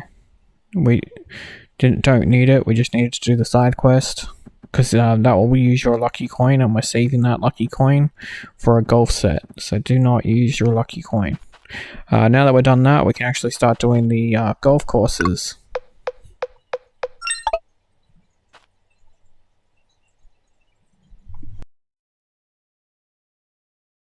So now that we're reaching the hole 28, I can finally tell you what this hole is, and this is the ice area. These holes are probably the worst. I found I had to save load often just to get shots because you can't use the power-ups from the specific clubs and stuff really, because you can't wear any other outfit but that one. It won't really come into play till later, and I'll talk about that later, but yeah. This one I recommend saving after every shot you're happy with, and then just loading when you're not happy with a shot. It's just going to save you a lot of hassle. The course itself is quite simple. It's just like the other courses we've done and quite fun. There isn't much to it, just hopefully the wind goes in your favor and you're able to get the course done, and then we can keep moving forward with the other courses.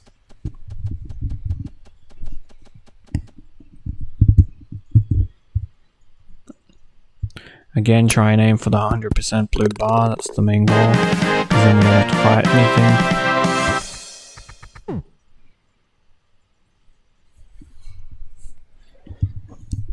And money doesn't matter, as I said, because we can use the purple ball glitch, so if you land on 1,500 bonus, if not, all good.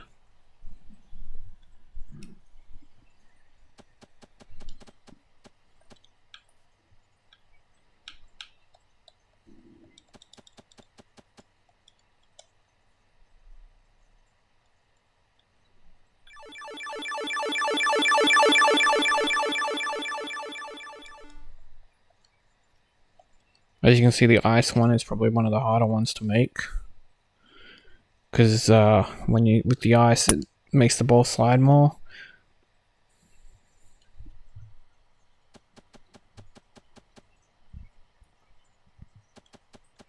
So a good trick for this one is just to try and land on the green.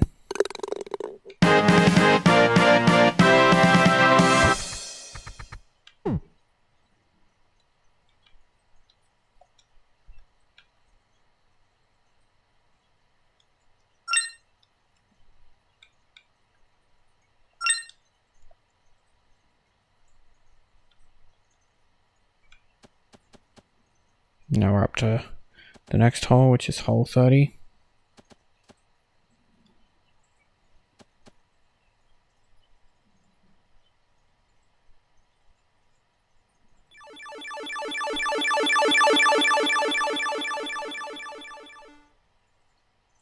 There's a good cut right there that you can do with it. And luckily I had wind in my favor as well, so I got a good distance. Skips this whole part here.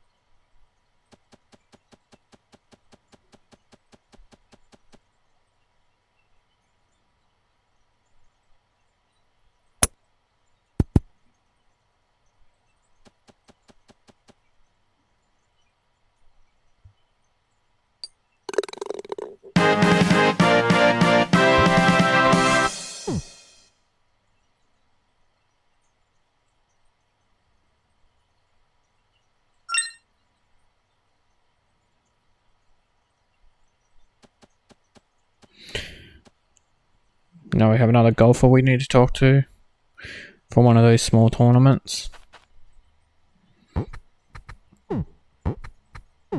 This is why I said this is one of the ones you'll probably have to save load, because it can be a little bit tricky.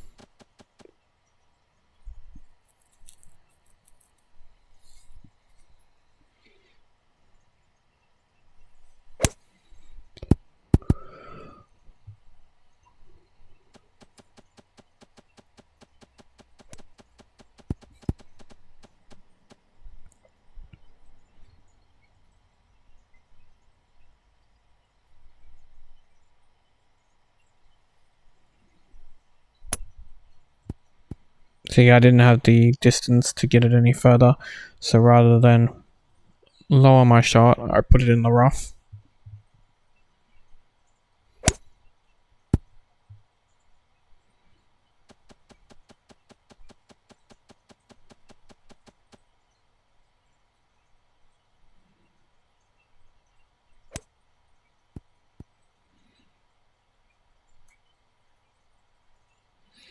I didn't even realize till now the wind was actually against me. Of course, that happens.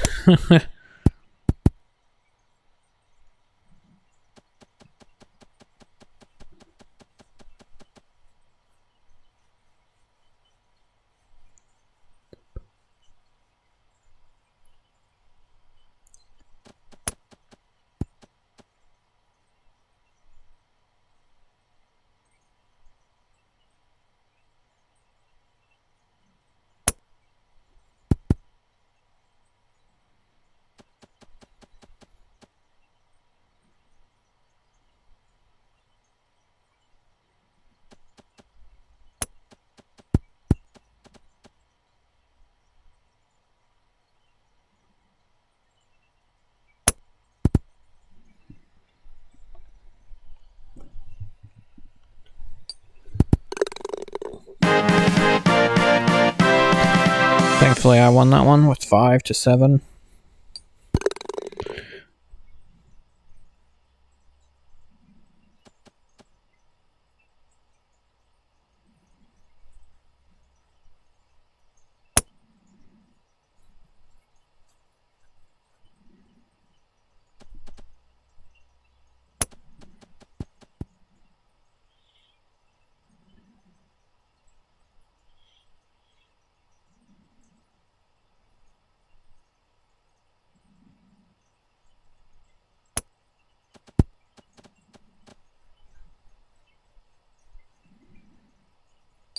And just thankfully I get this one as well with 3 to 2.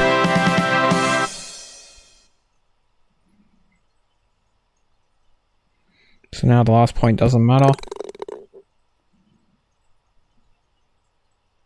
I'm still going to try and get a good one, but if I don't, I don't.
And this one was a tie. But we still won because we had 2 more points and she had 0 points. So now we can move on to hole 31.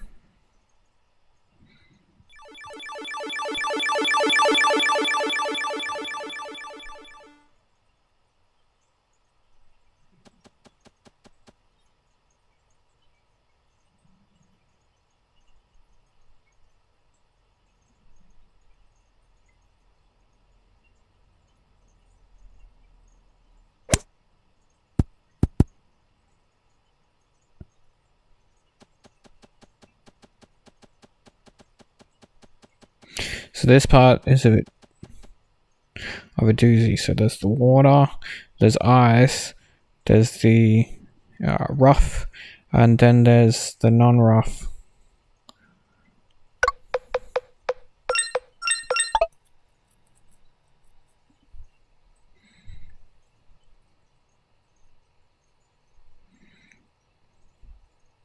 And luckily I got it over, thanks to the wind being in my favor.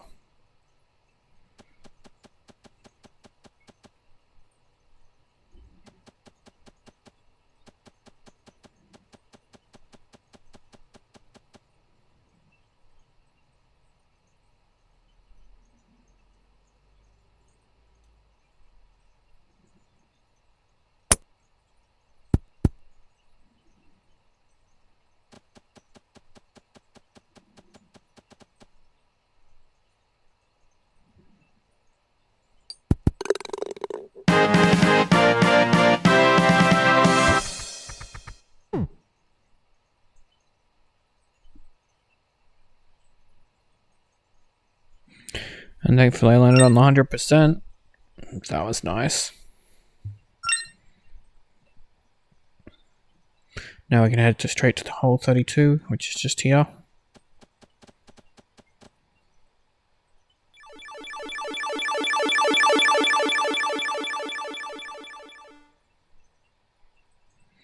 Yeah, when this one aims, it's a little bit more confusing. Because it's not even at the course. See, it's aiming way out of bounds when you first click on it. I'm not sure what the point of that is, but the course is all the way down here.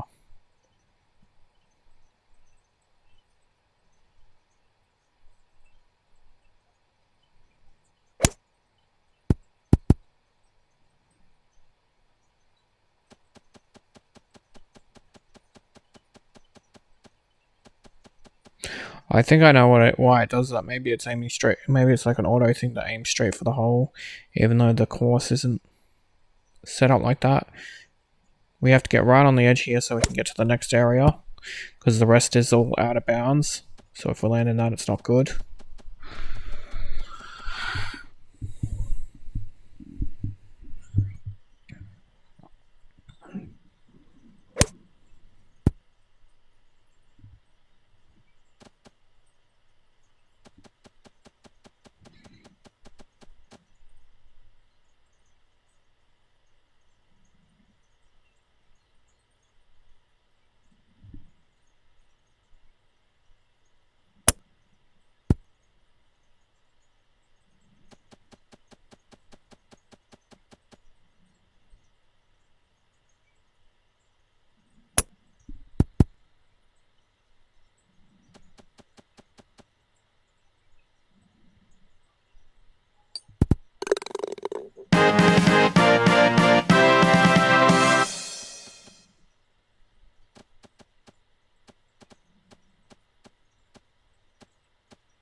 Now we can open up hole 33.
On to hole 34.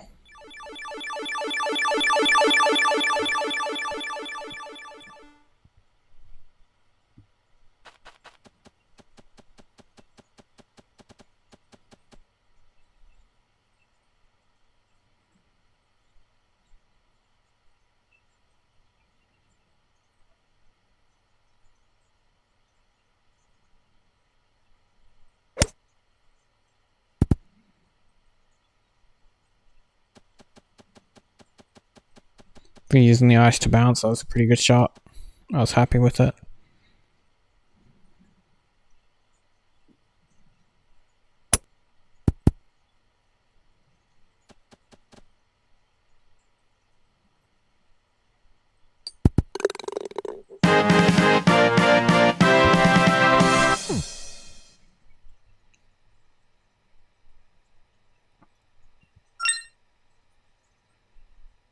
Almost had it.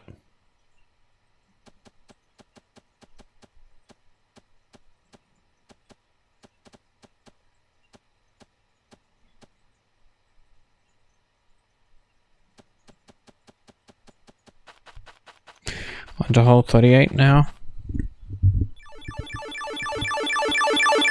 35, sorry. Got ahead of myself.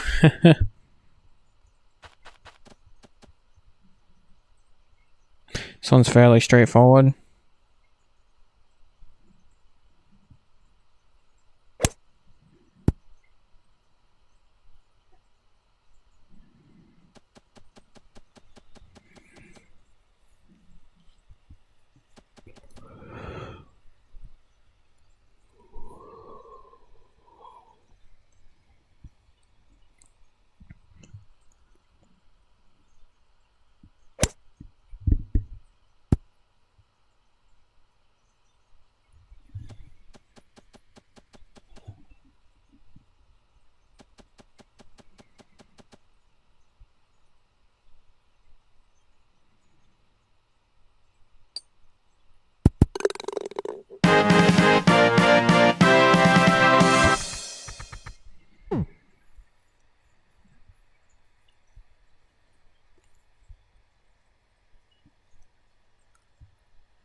Hole 36.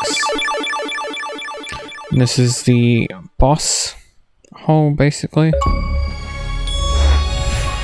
This will also get you the Tundra Hero for unlocking all the holes in the Tundra area.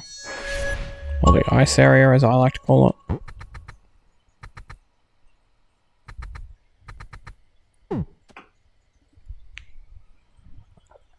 So for this one, all you have to do is complete the hole.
So now we have our boss fight after we finish the golf course. Something different.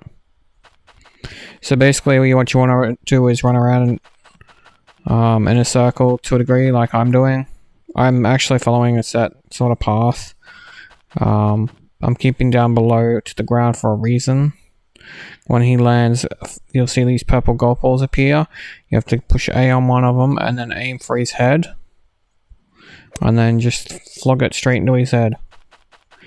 From there you can get on his tail and hold in the... and then you can hit him. And that's basically what you have to do to beat this boss. So he does his little attack. And then the balls will appear when he lands. Pick up one and then flog him in the head again. And then we can charge up an attack as well and release a charged attack on him. I think that does more damage. And he's beaten. And he gives you the gem.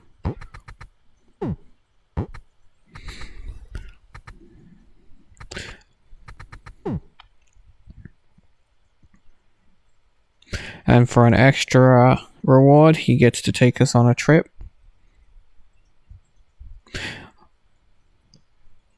They missed out on the chance to animate a cutscene, that would have been cool.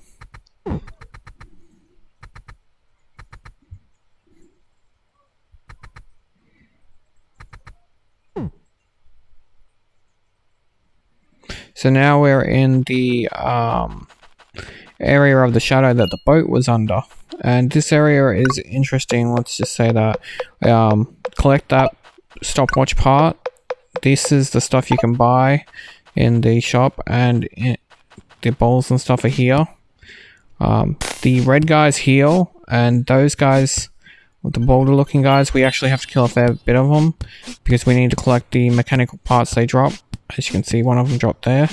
This guy heals all bad guys, so he's a priority as well. But this area in particular, all the golf courses are exposed, so we'll be doing a few missions, and the golf course is on top, unlike my usual order of the missions and the golf course. We want to get an arm guard here, which is iron. That costs 30,000, so make sure you have the money on you, which you still should have the 150,000 if you didn't make more from doing the save and load on the house. But here's where we want to fish with the fishing rod we got from the Yeti. Hold in X and choose the other fishing rod. We could have done this at any other point, but I wanted to do this while on Sky Island because I felt it was much cooler and easier since we're here anyway. And what we're trying to fish is a koi fish. So that'll be a 5 fish.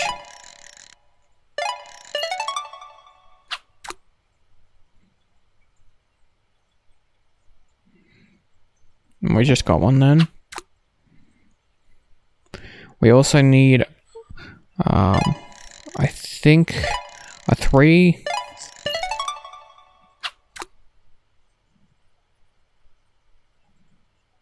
Yep, the catfish. Here's a 3.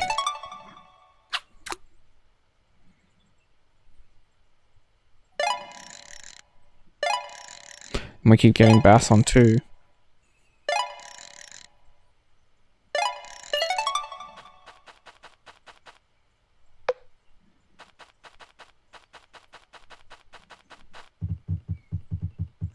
Now we can change our outfit. I recommend the night outfit.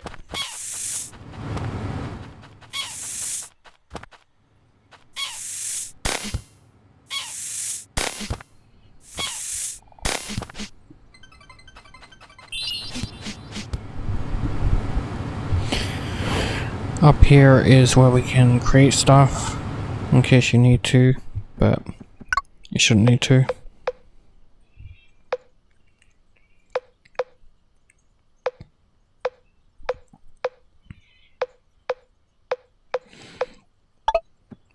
Like I said, always kill these guys, because if you can get a mechanical part, it'll save you a lot of time. And harpies we want to kill as well, because we need harpy feathers.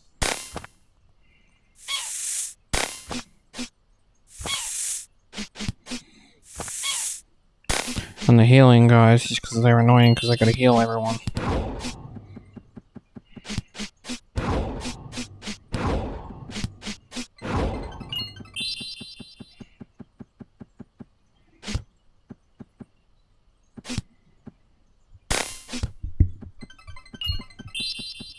This guy will give us missions, and we'll be doing them throughout,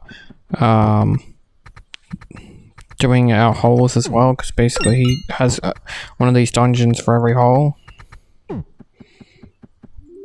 Some are going to be very tricky. Just be warned. I forgot the bats.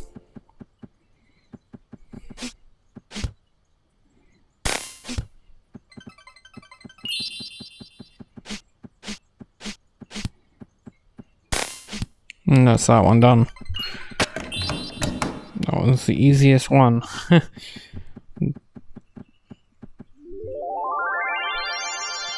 And difficulty ramps up pretty quickly.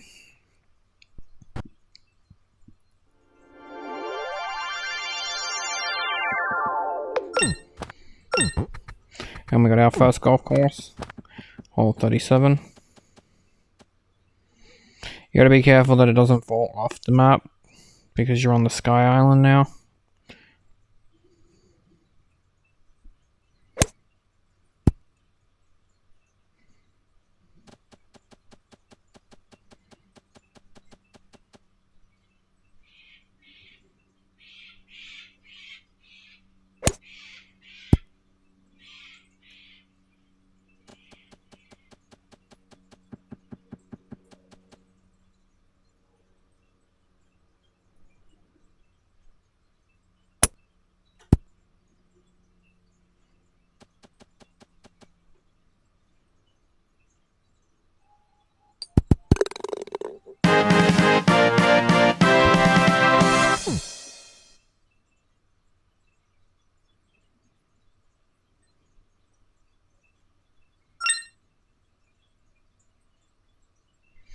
Best part is you don't need to have your ability fully charged up for these holes. So landing on the blue isn't necessary, so if you need health or you need mana, you can get one of those too.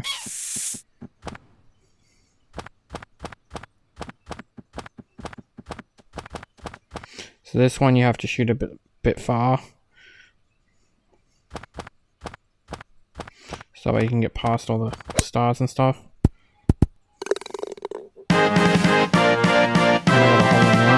Shot. I'm happy with that.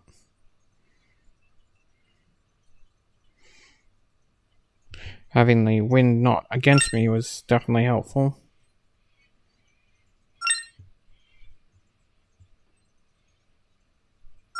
I was trying to get a pink ball and I succeeded.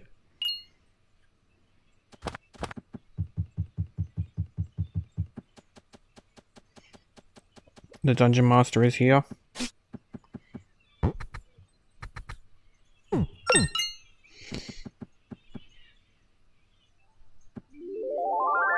We don't need to farm the boulder looking guys or the harpies, just FYI, I've got an area for that later. That's why I'm not too concerned about actually killing them, but if they're going to attack me, I'll kill them.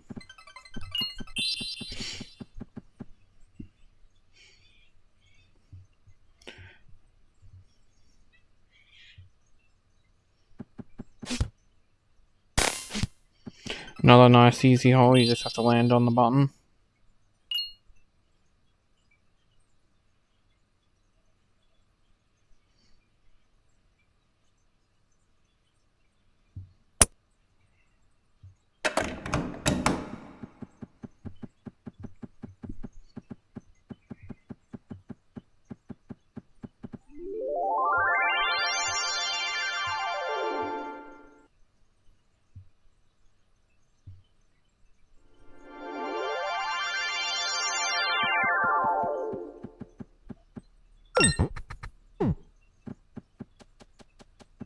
There's a watch part here.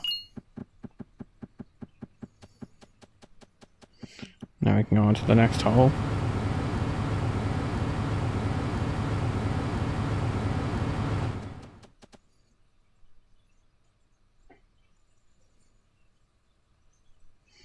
I actually really like the Sky Course. I'm not sure why. I think I just enjoyed not having to worry about getting the blue stuff, and it made me enjoy it more because I could just continue playing the courses.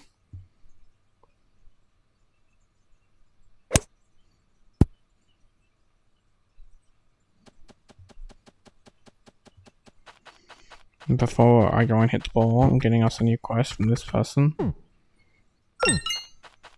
And a watch part right there.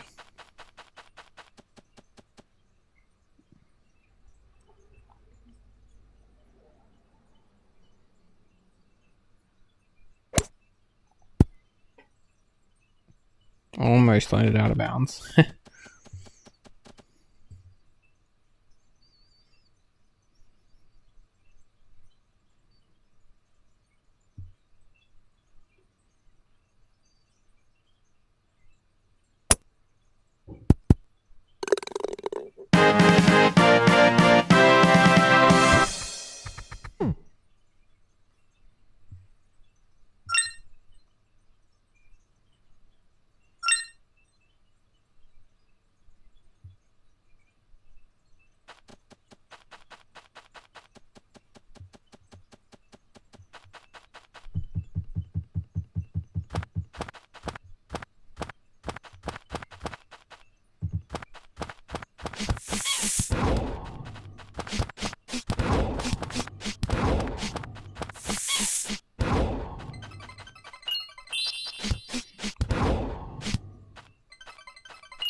That got me another harpy feather.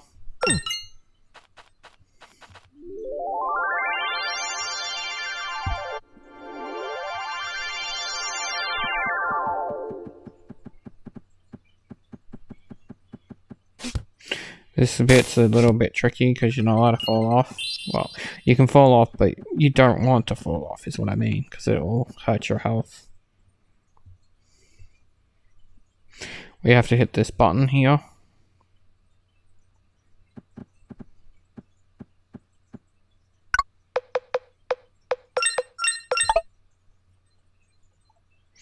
Always make a save before you do it, so that way you can get your shot just right and you don't waste too many balls.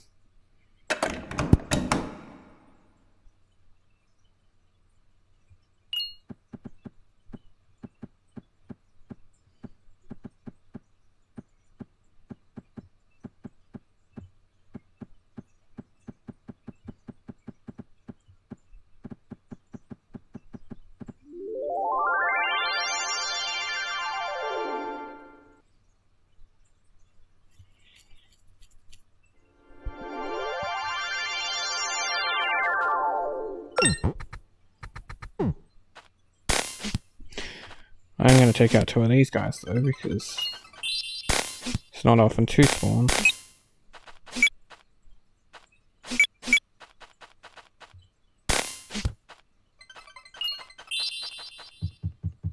Neither of them gave me mechanical parts. That'd be right, eh?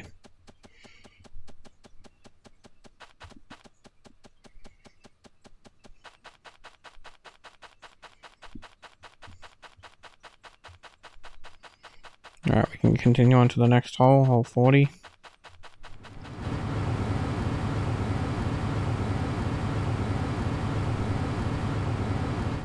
If you stuck with my guide this long, I hope it's been helpful. And I hope you're having as much fun with this game as I had playing it. A really good game. Like I said, I hope they make a second one for the console, or at least release a second one for the console.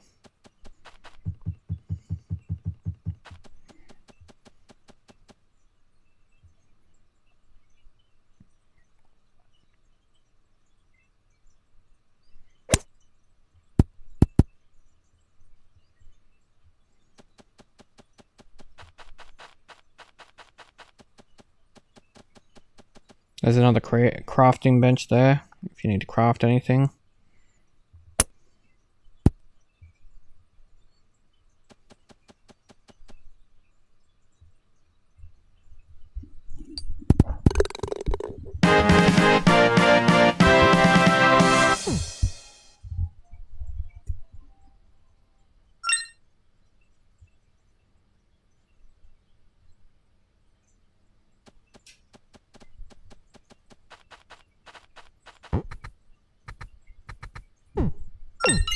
And now we got another Dungeon Master quest.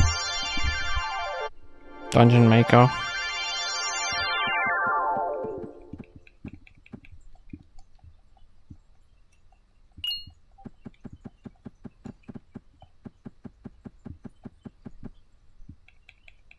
This one's a little bit more tricky, as you'll see in a minute. It's a moving platform. What I found to work the best is to stand about here, save it, of course, and then aim about here, and then we gotta wait for it.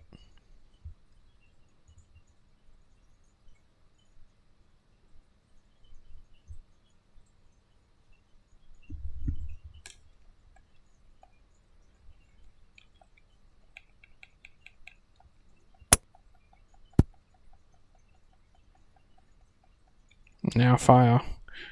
And see, we're close. So now we set it up again.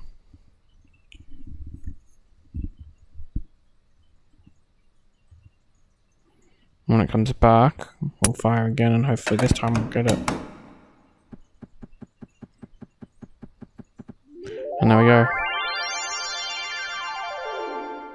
That one's tricky, but it's not even the hardest one. I find it, for some reason, it's easier to hit it when it's coming back to you than when it's going back to its original position away from you. But you might be the opposite.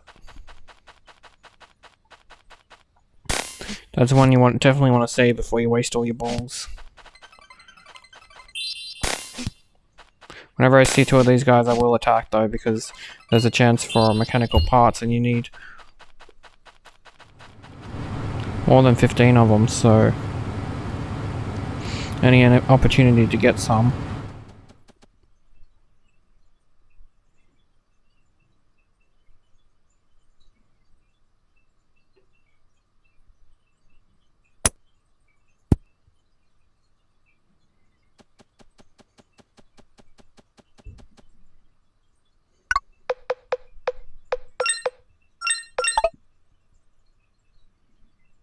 So this is hole 41 has the golf course that moves.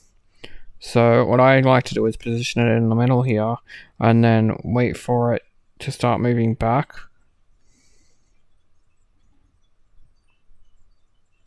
So now that it's started moving back, I can set up. And you can just see it on the right there. So you'll know when it gets towards the middle. And look at that. Nice shot. This teleporter pad will take you across.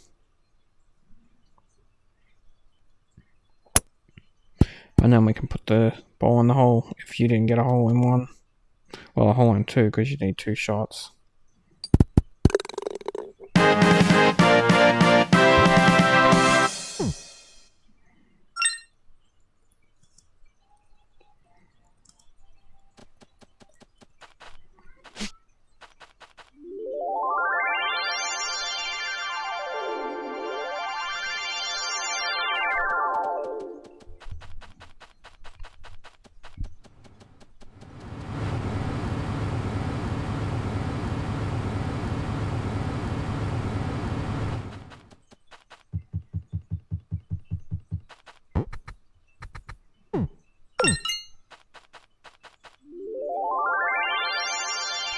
Now we can do, before we do hole 42, another dungeon maker. This dungeon maker is a little bit difficult as well, but it's not as difficult as a moving platform, thankfully. It's just a wall bounce.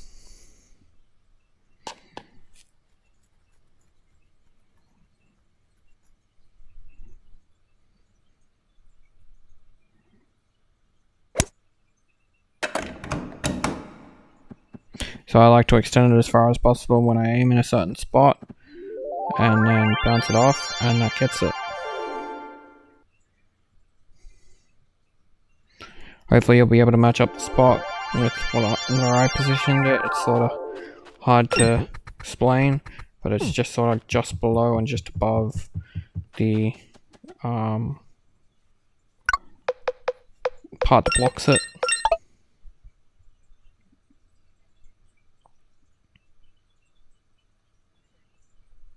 Again, as always, make sure you make constant saves.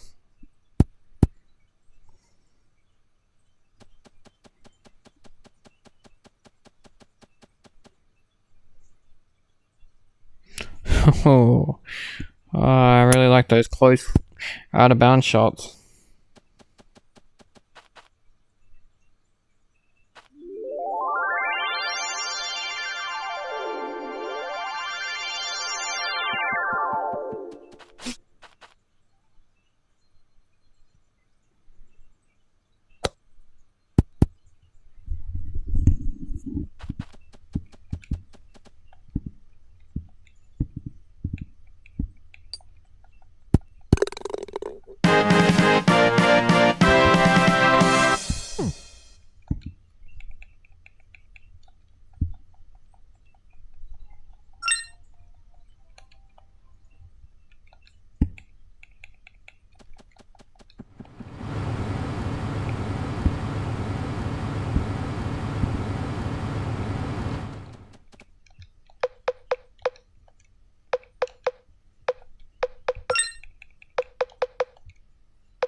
Now this hole is a little bit more tricky.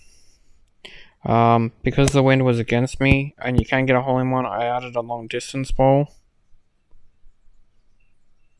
I wanted that hole in one just to show you it is possible.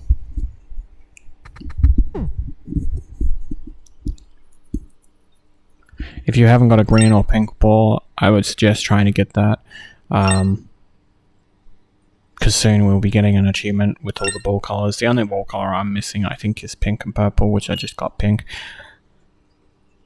If you use the long distance ball extender, don't forget to change to your armor guard, your iron one, so you're protected. I just wanted to show you what was possible to get a hole in one, and unfortunately I had the wind against me, so I had no choice but to use an extra. So now we'll talk to the dungeon maker. This is the second last time we'll talk to him, because we're getting the quest, and then the last time we'll be handing it in. This is by far the hardest dungeon, so I have a fair amount of balls so I can test the right height and stuff, but I know a fair amount of info to give you a good position. 4th tile, and then up here 1, 2, 3, 4, 5, 6, 7, 8, and then basically fully extend, and from there you can adjust according to what's needed, as you'll watch me do. We have to wait till it's up to its highest point before we fire, so we know whether to adjust down or up.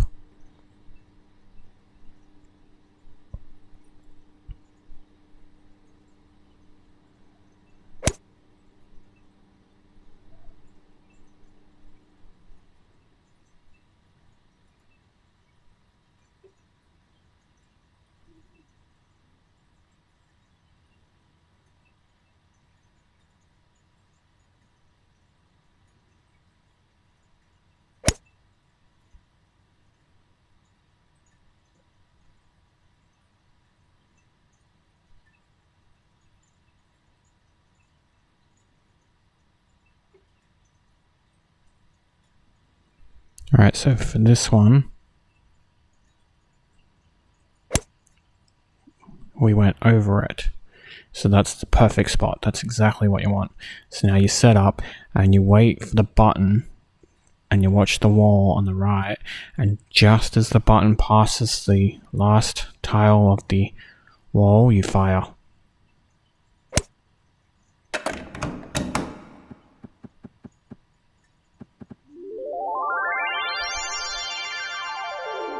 And now we can hand the quest in.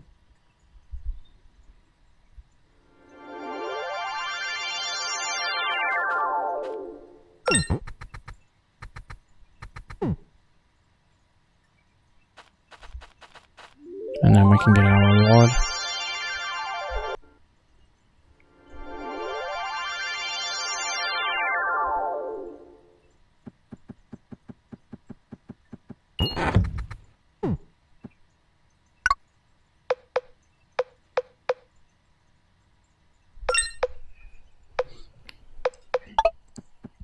that being the legendary set, which is going to be our go-to golf club for now, as it does good damage and good RNG.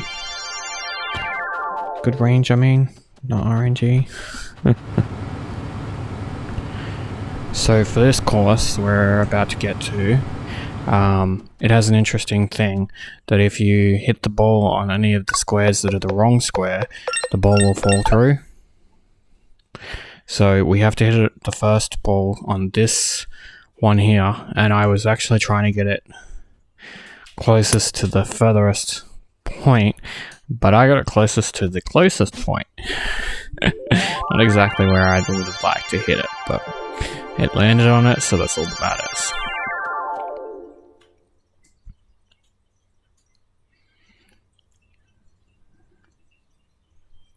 Then you have to fire it on this one.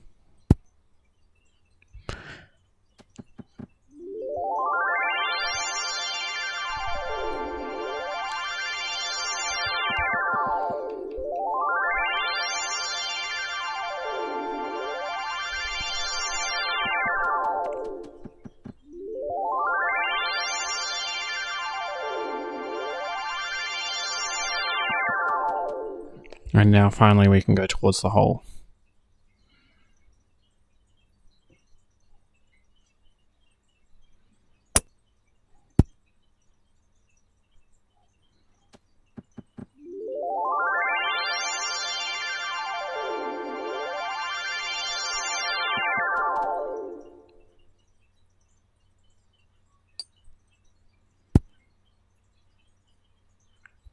I heard the sound, that so totally should have gone in.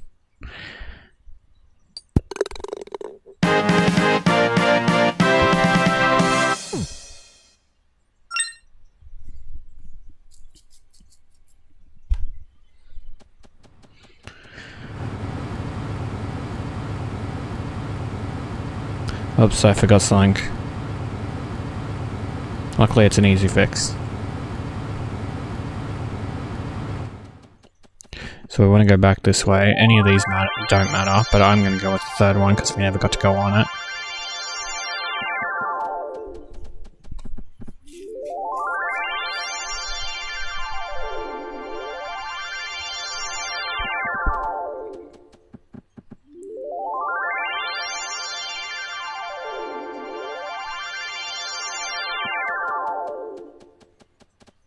And we can collect the watch part that I've been talking about.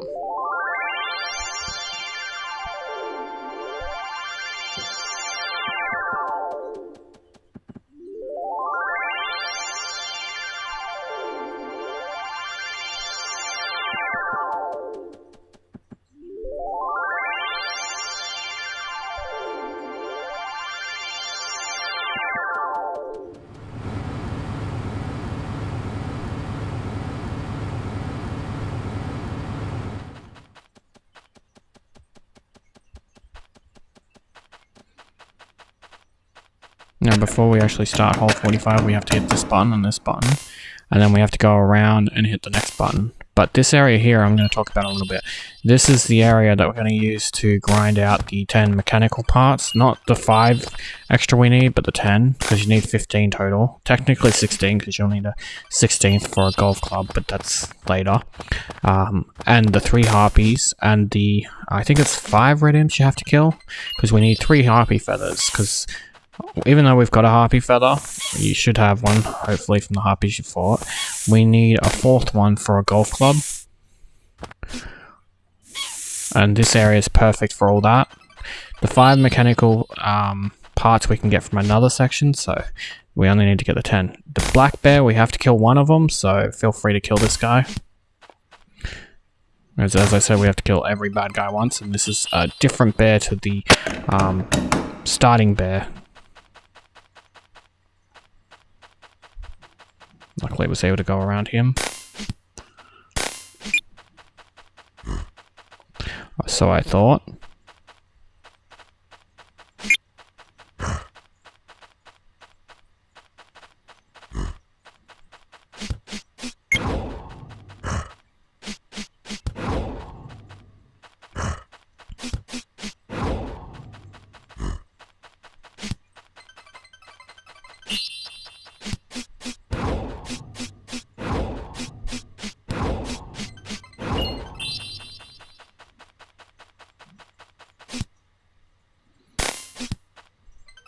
All that work and no mechanical part. Rude. But the main reason we did all that was so that we could unlock this gate, so we could get this ball through.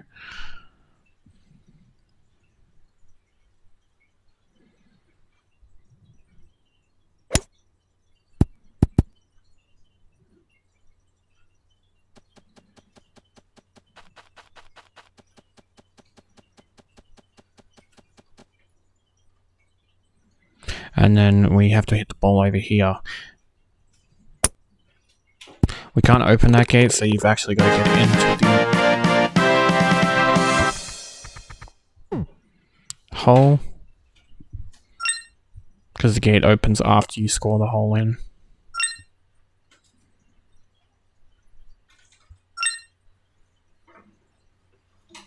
I grabbed a green ball in case I needed a green ball, since I got a pink earlier.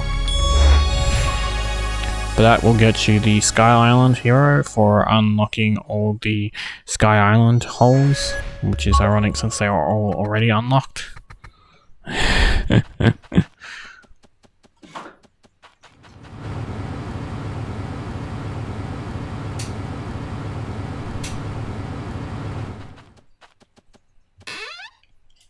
So now we can go into the golf apparel, and this is where we'll be more or less pausing for a little bit to do a few things. So, as you can see, we have almost all the colors to the purple one, so buy a purple golf ball, or the colors you're missing, of course. And that should get you the ball collector, which gets you all the colored balls.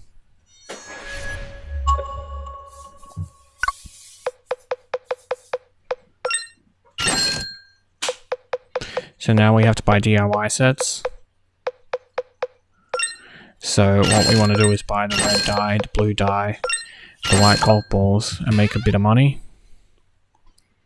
If you haven't sat there and done that already, I like to make it as I go.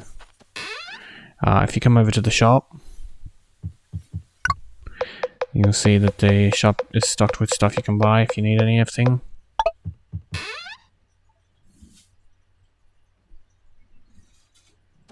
Just in case you're out of any supplies. So anyway, we can teleport to, you can choose your location. I prefer Yuki Town, but you can choose any location you want to for doing the ball glitch to make money. You need a fair bit, I'm talking a lot. I'm just going to show you making the wind set, because the wind set is what we need, and why I said we need a harpy feather.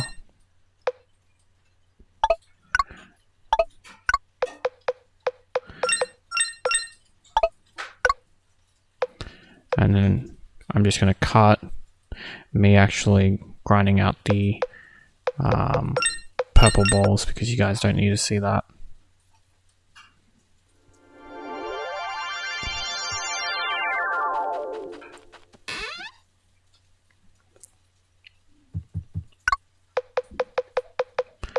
So as you can see, I've got 200,000, so I'm going to buy 2 more DIY sets, which is 60,000. Hence why I said you need to grind out a lot of money. Even though I only need 1, I bought 2, so I have 1 for later, because we're going to make another golf set.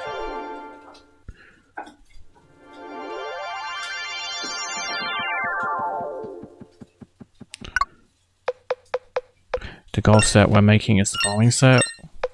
You need a medium ether as well, so just make sure you have that, and you'll be able to make that no problem. It'll come in handy later, this golf club, but it'll make a sound when we teleport, because we're not actually supposed to have it equipped. Only the mage can equip it, but because we created it with the knight, we can temporarily have it. So anyway, we're done with all that now, so we can head into the house. We're just going to be grabbing a few missions and then leaving. One of them is, like I refer to as a secret mission, even though I've talked about it a lot. So first we'll get her mission. She wants the 3 harpy feathers, and we only have 2 because we used 1 for the golf club. And then this lady's the secret lady. She wants 10 mechanical parts, and she'll give us a watch part, and we actually need to do that, but it doesn't show up in your quest log. This guy is the guy that gives you the code that I gave you at the start of the game for the video game, and this guy wants us to kill 5 flying imps. They're the red guys. So we get his quest as well. I went into the wrong area, sorry. So we can head down this way.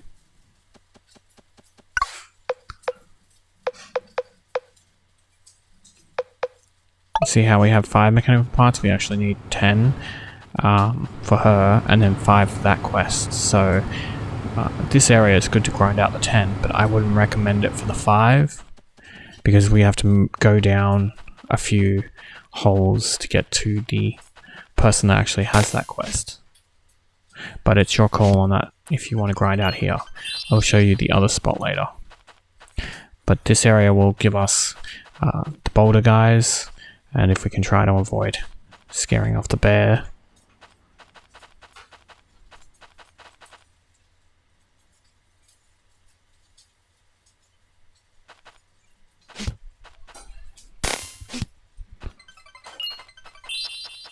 Then we can get another boulder guy and not have to deal with the bear.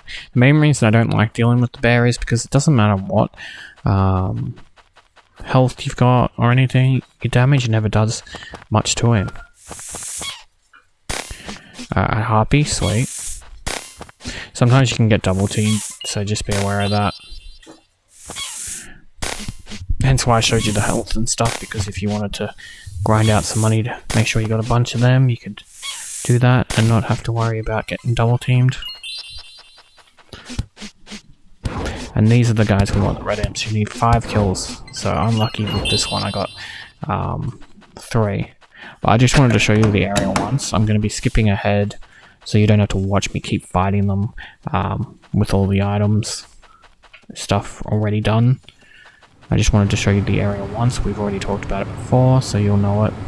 So I'm going to go into the shop, and when I come out of the shop, I'm going to be all ready to go.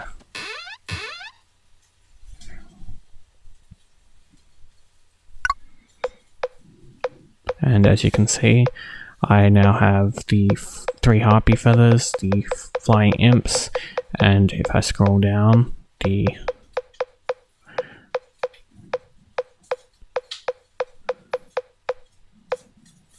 ten mechanical parts right here.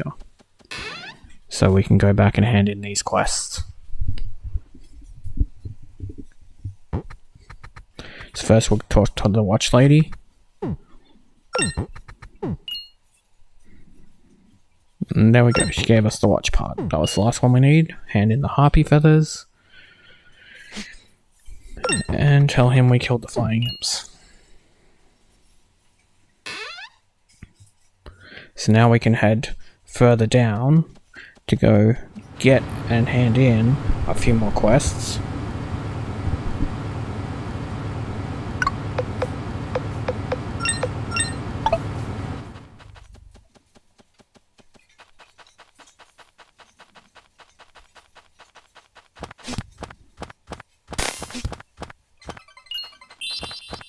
On my way, I'm just attacking the boulder guys only, just in case I get a couple of mechanical parts early. And I got 1, so in my opinion it was worth it.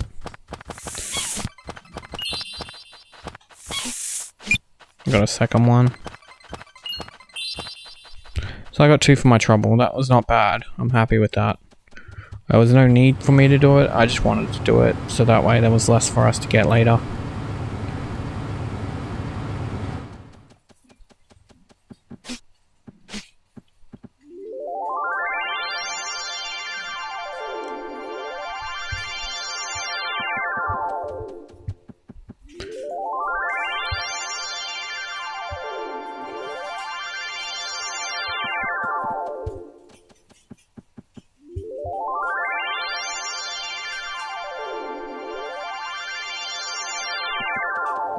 I wish there was just one teleporter to one end after you've completed the course that appeared, but unfortunately there isn't. But it is what it is, you know.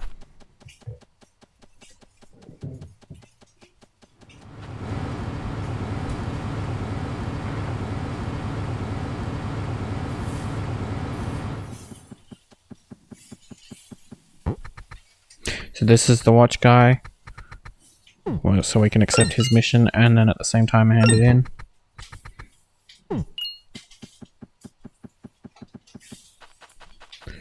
That'll get us the caliper set. And he is at hole 42, just so you know what hole he's at.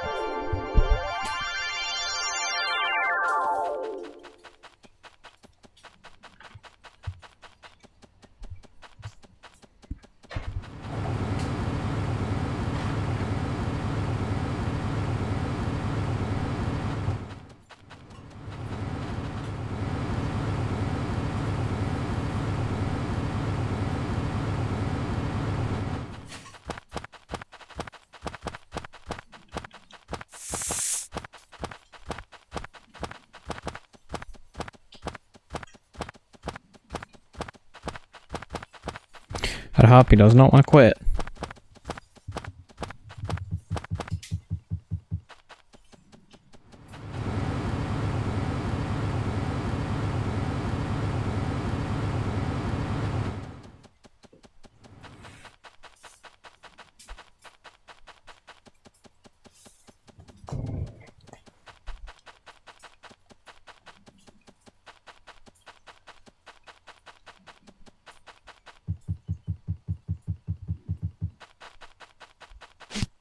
So this location here is the location to grind out the last 5, technically 6 mechanical parts you need. I'm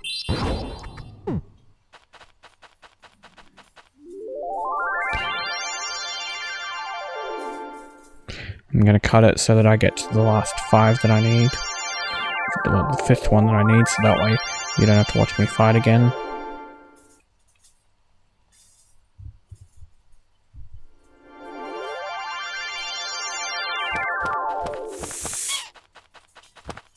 And see, when you get, first I'll show you, when you get ones you don't want, you'll see them spawn, but I just wanted to show you by actually coming out. You can just go back in.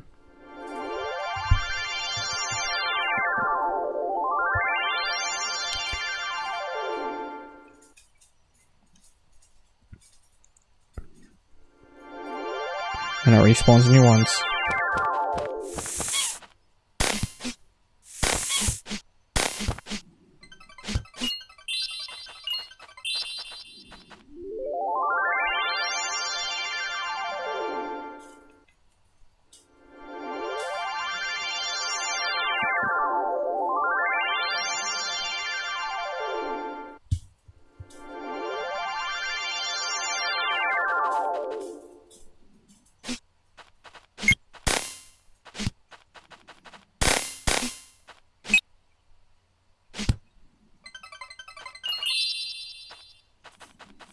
There's the last part I need.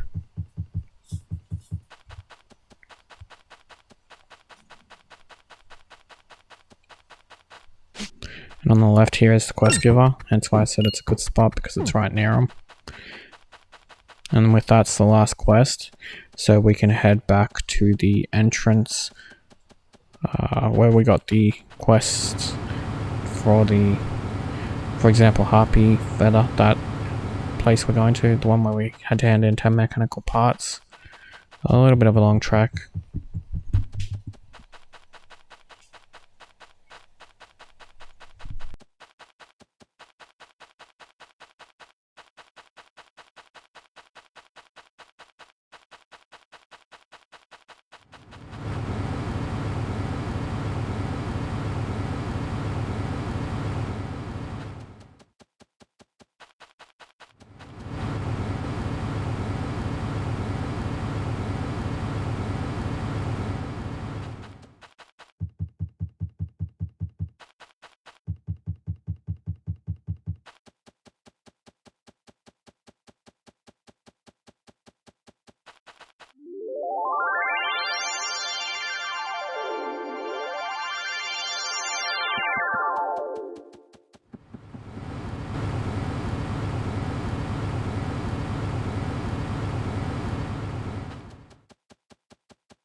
Now that we've gotten back to the location, before we head off,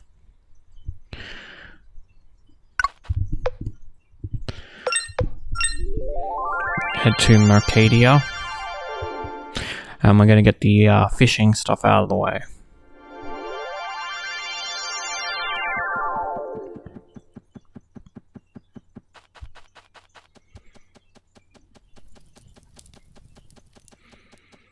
And there's a reason for that. I want to get us a few things early.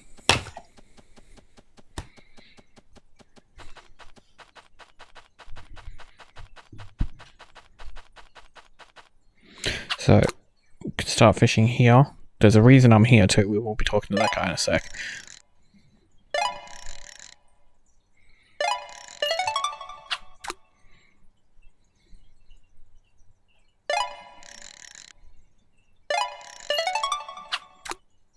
You have to catch seaweed.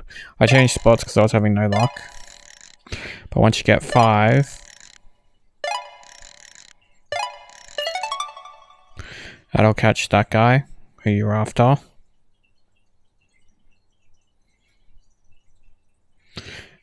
The marlin. Just trying to think of the name of it. Now we can talk to him.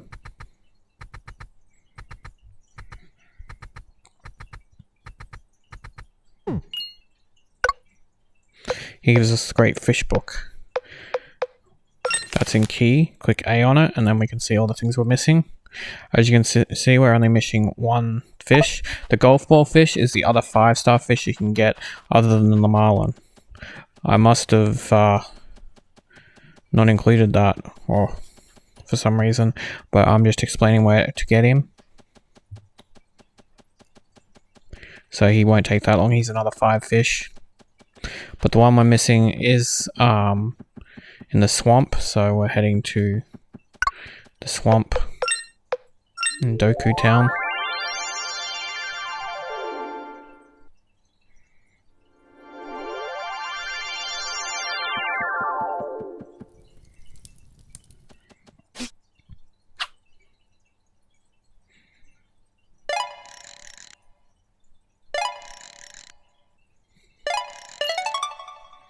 And that's the fish we're missing.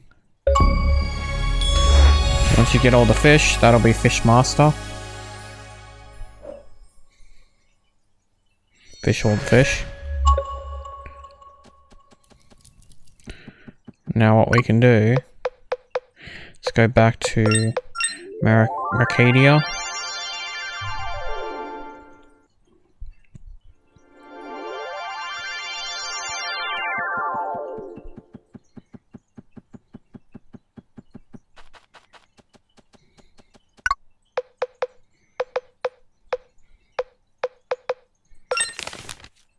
So this is the fish. The bass, the marlin, the red snapper, the gulf ball fish, the tuna, the seaweed can all be caught in the sea. The poisonous fish, the slug, the tadpole, the madhopper, and the moss can be caught in the swamp. The kale-eyed, the catfish, the salmon, and the trout can be caught in the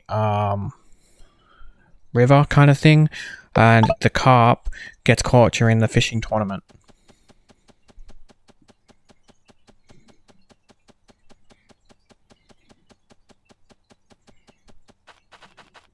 So if you're only missing any fish, hopefully my explanation of them helped you.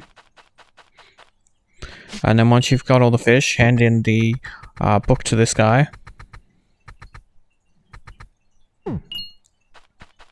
And he'll give us the Pro Fishing Rod Blueprint.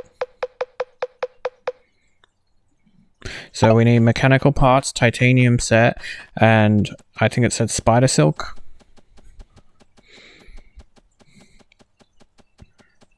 So I'm missing the mechanical part because I didn't grab an extra one. Silly me.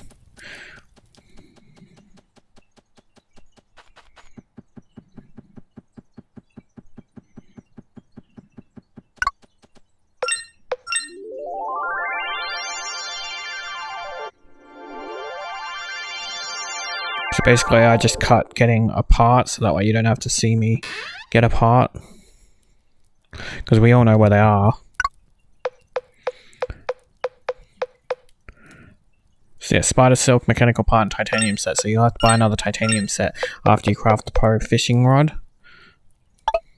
The sunken club is what we'll be getting with the pro fishing rod, because you need one of those in order to get the craft these clubs. You need 2 sunken clubs. So make sure you select the gold rod.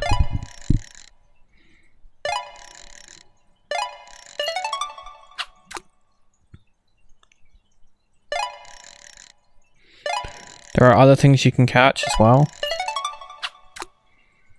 with this rod, once I get lucky and can show you.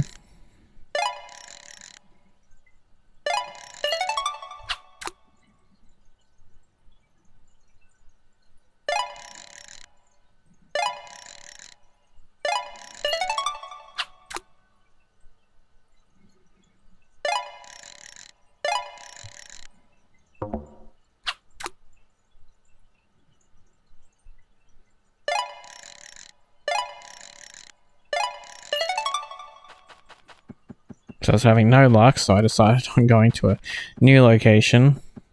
The location doesn't matter, it just makes me feel better. I thought maybe if I went slightly out of town.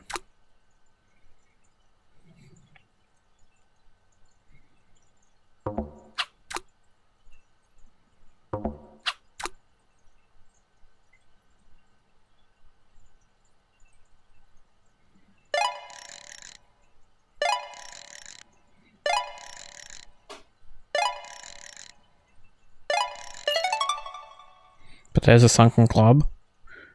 As you can see, it's a 5.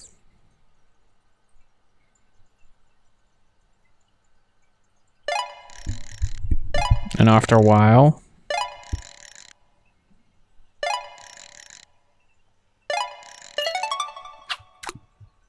I got a rock. The rock is a craftable that you need. And it's you can get it from a certain monster, but you can also get it from fishing, which makes it easier. That's why I included it. Like I said, I wanted to show you some of the things you can catch with this rod.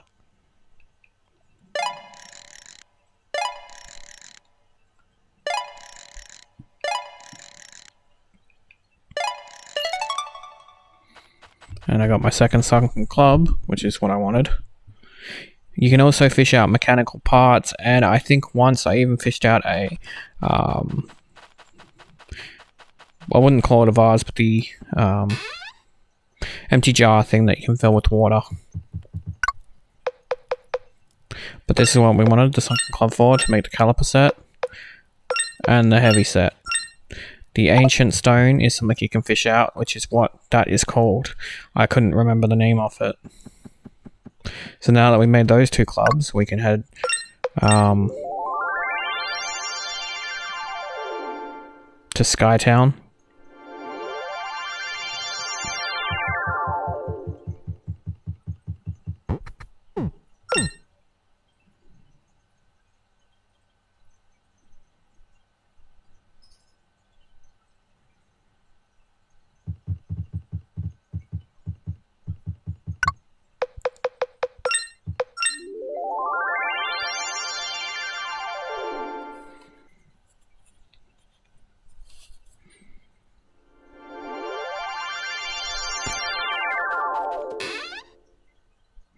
And now we can head inside the building.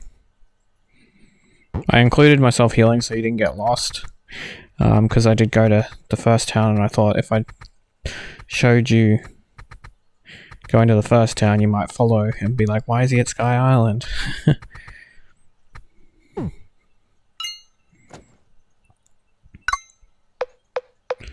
Make sure you equip the right set, which is the legendary set, because we have a boss battle after all that effort. So this is our boss. We got to talk to him to activate him.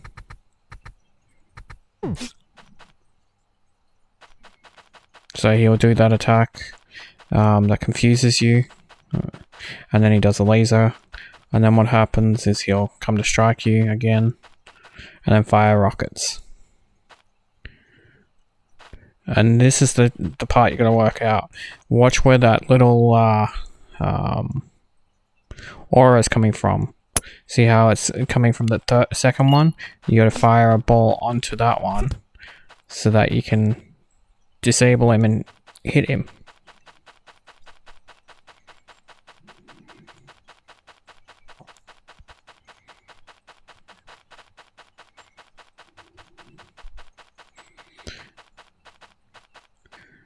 Aura wasn't the right word, I should have said electricity.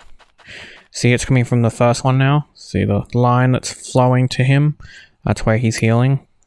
So you have to hit that specific one and that will stun him so you can get a hit in.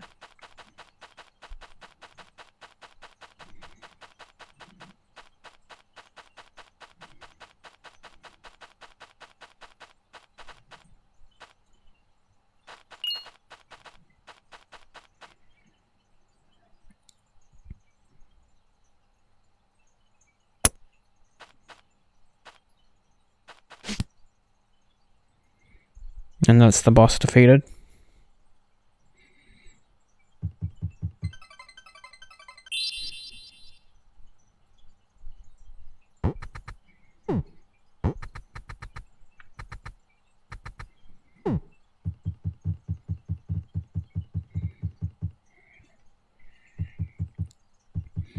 And now we get another outfit and another ability.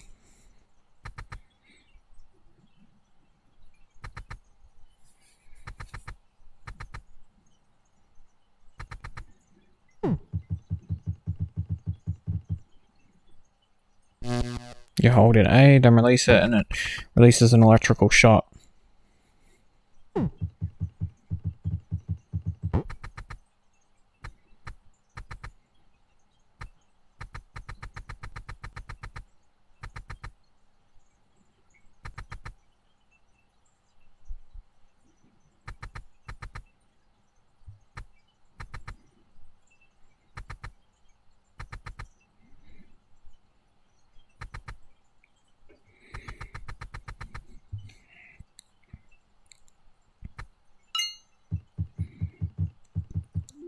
So now we can go to the airship. This will teleport us to the starting area of Sky Island. And this is where we can turn on this teleporter we ignored.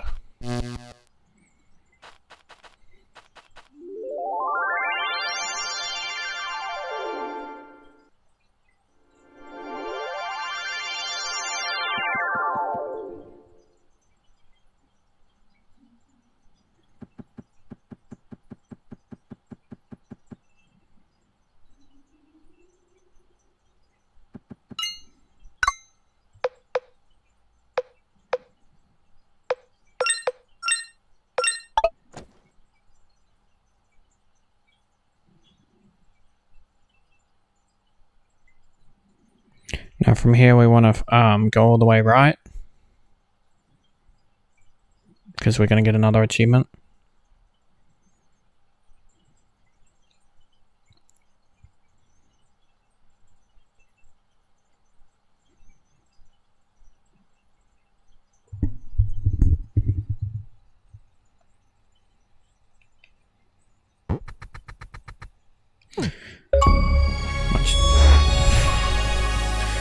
You nosy thing.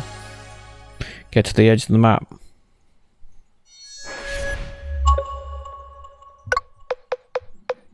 From here, load your save.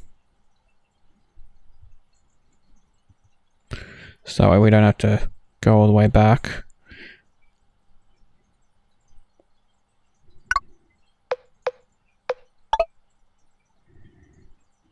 And we're heading to that small little dot.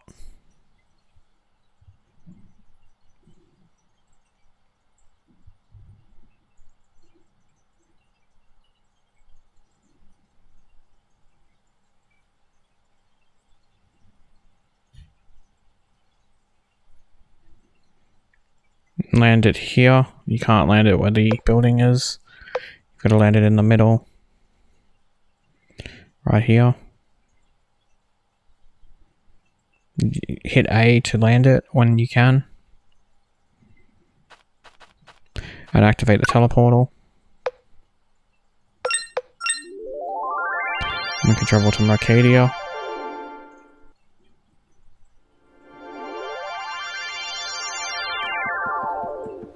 Change our outfit. Go with the wizard. This is the whole reason why we made the wind. Go back to Retro Wave.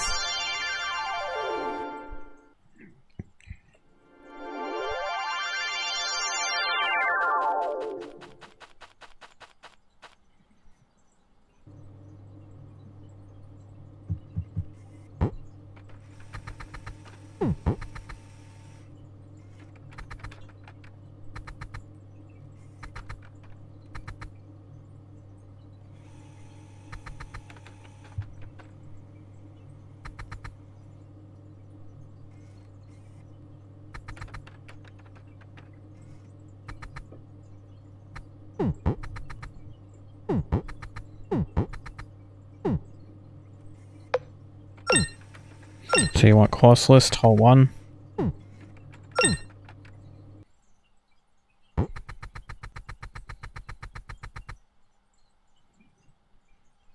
So don't forget we have to kill the monsters, so make sure you kill one of each creature in here as well. The wind set we will be using to hit the ball because it'll ignore the wind. To fight we have to use the legendary set because it's got the most damage. So I want to kill this slime. Be careful, they're poisonous. It tricked me.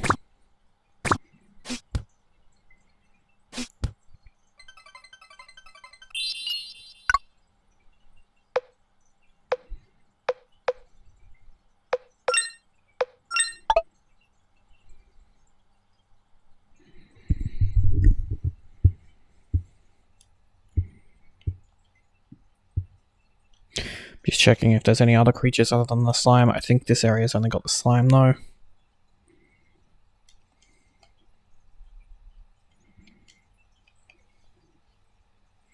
Looks like it. So we'll continue with the other courses. We can walk on the lava, don't forget, with this outfit, so it's handy for that. Change to the wind set so you can ignore the wind. And then you'll realize the difference and how good this is for golfing.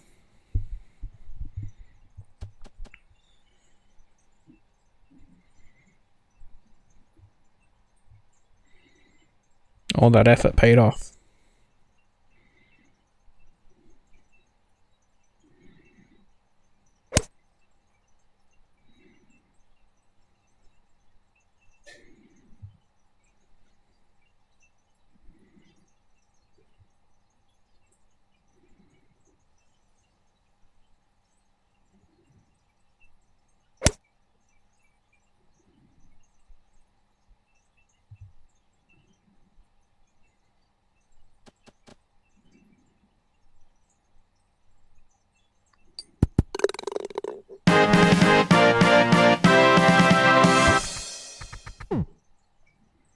So this course, or set of courses, is unlocked like the Sky one, but you do have to, after every course, find the chip. The chip will be in the same location that I show it in every time.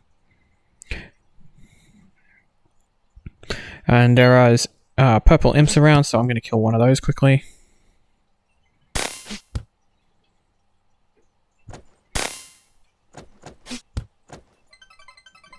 I didn't have the legendary set on, so I was changing to it, and it didn't matter. That is where the chip is. And when you activate the thing, you want to be extremely careful, because on my first playthrough I did this. It'll come up with two options, and the first option always is exit zone, so you've actually got to push down and go next zone.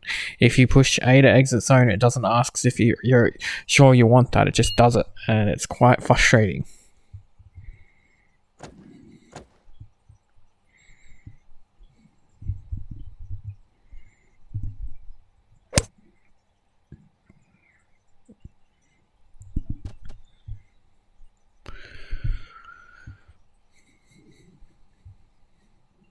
This is a pretty straightforward course with no wind. You can pretty much just fire straight and it should go in 2 shots.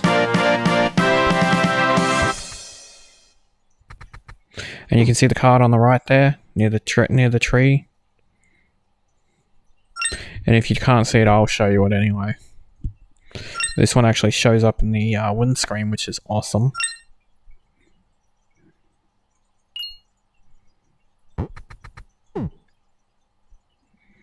So this is where the keycard is, right there. Remember, gotta go down 1 to next zone. If you just hit A, he'll exit and you'll have to go into it. It's mighty annoying. Okay, so we got a snake this time.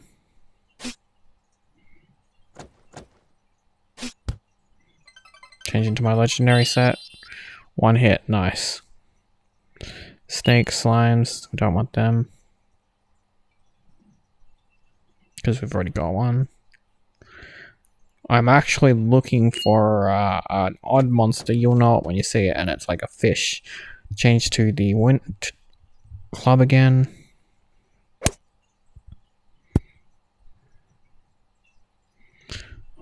That was such a nice shot. With the extended bow, you probably could get that in 1 shot, but I'm not worried about that kind of stuff.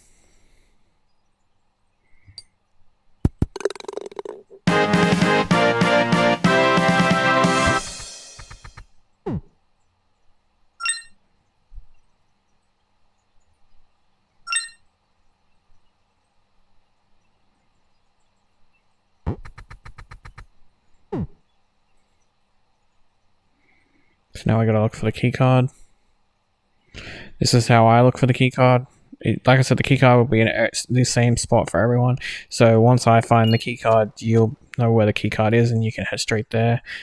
My trick to finding it is to extend my club as far as it'll let me and then view the whole entire area. And as you can see, I spotted it right there. So I scroll back all the way at the start. Avoiding being hit by any of the purple enemies as they will poison you.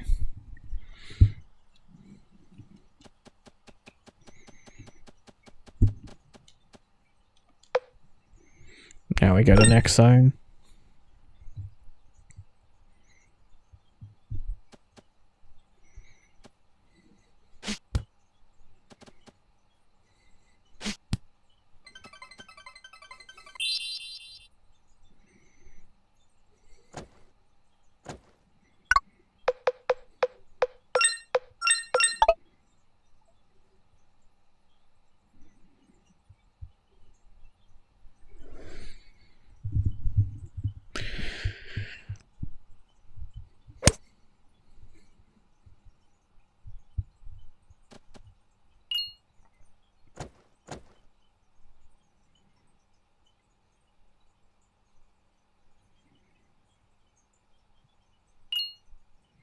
Still looking for that enemy.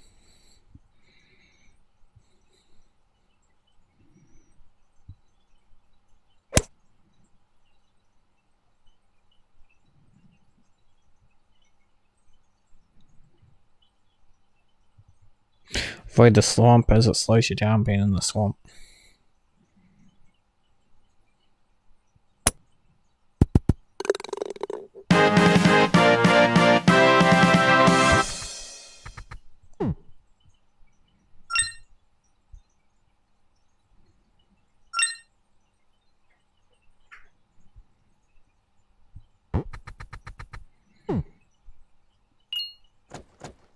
So the keycard for this level has arrived now, and we just have to find it.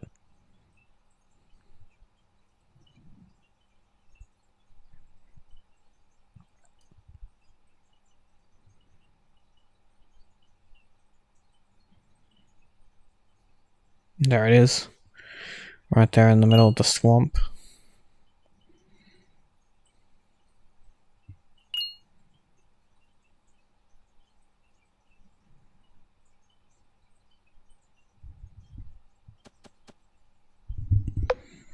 So we can get to the next zone now.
The next keycard has appeared, so I'm looking for that now, and if you can see, it's all the way on the left there.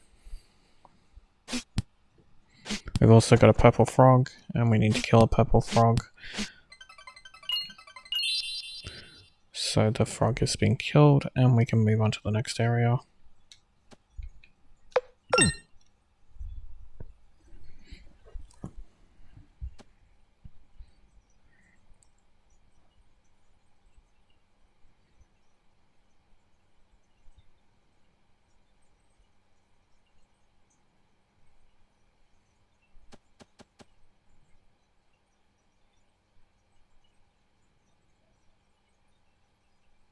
I thought that was the creature I'm after, but it was just a frog.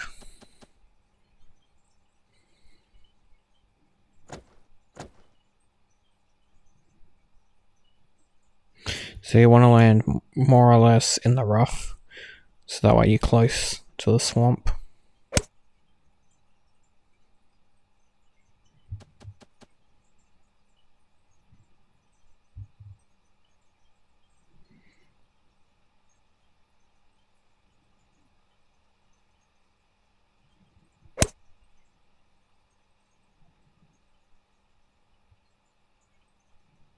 I was almost able to bounce it onto the main path, but unfortunately I was not.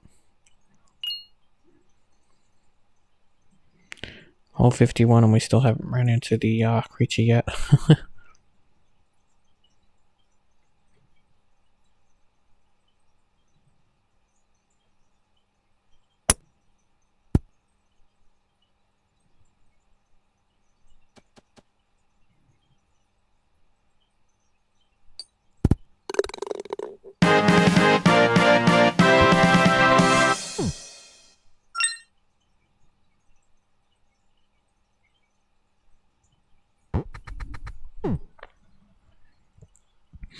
Now the keycard's around.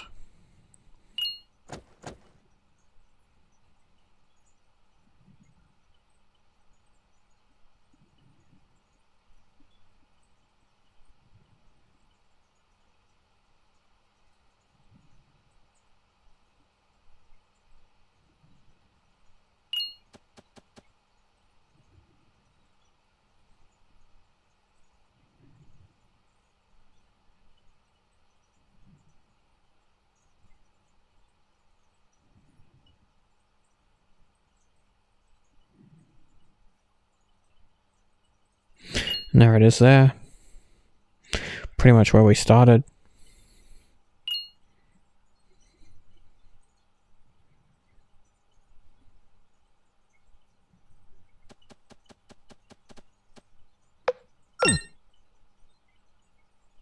So now we can head to the next zone again. Hole 52.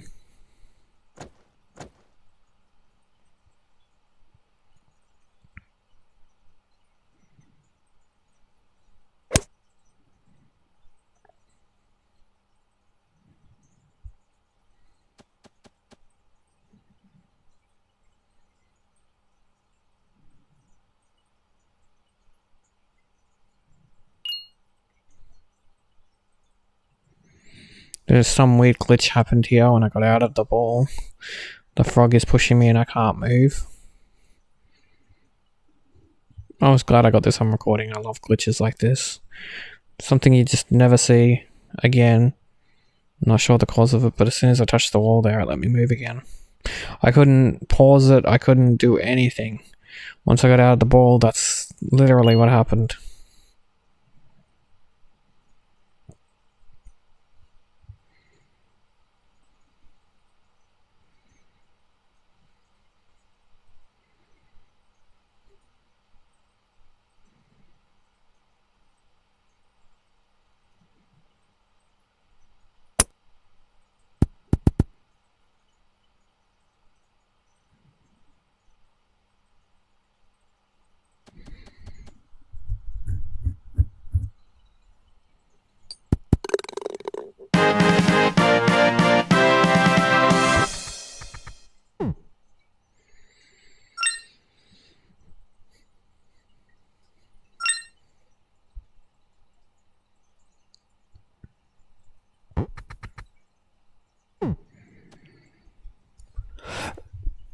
So now the keycards appeared in this level.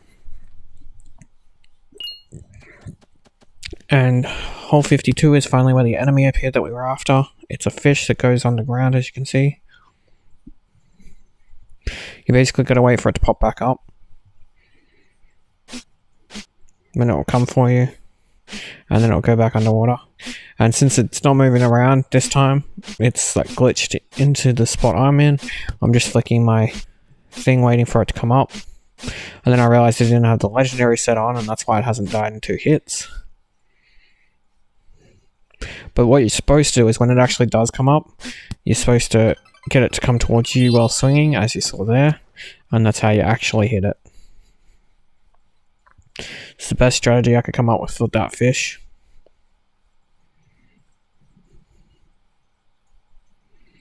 But now we're looking for the ship, and I'm just trying to be thorough and looking in there as well. And it's not in the corner. It means it's down further. And I can't see down further, so I'll have to go down further.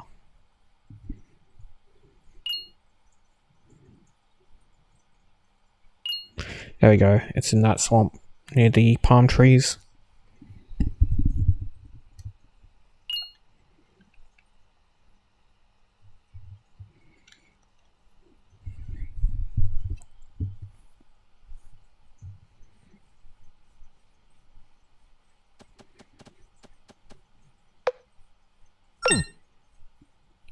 And now we can go to the next zone. Hole 53. And I got attacked by a frog. I actually thought he wasn't going to bother me, but he tricked me and poisoned me, the jerk. So you can go left or right. I prefer the left. The choice is yours though, because it's your game.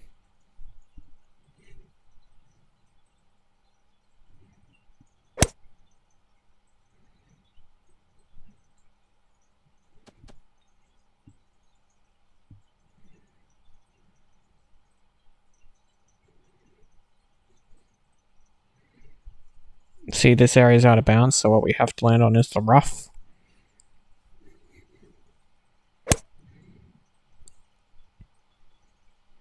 And luckily I got a good spot on it, so that's good.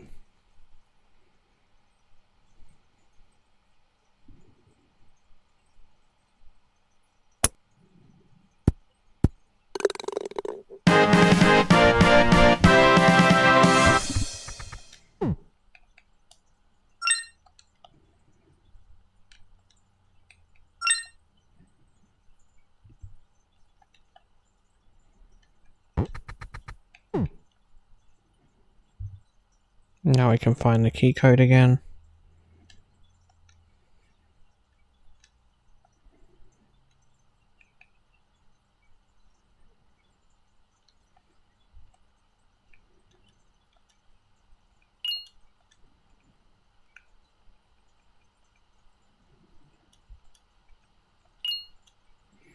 And as you can see, it was in between the 2 options that we had. This will allow us to head to the next zone. This is the last level of this zone.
We still have to get a key card because after this we got a boss fight.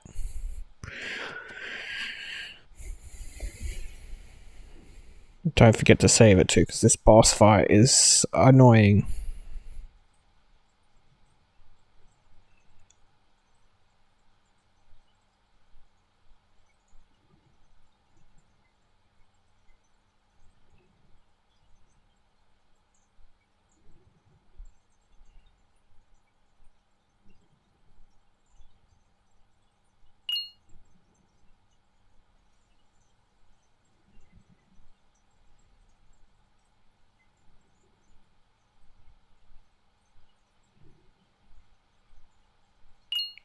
And there's the key card right there.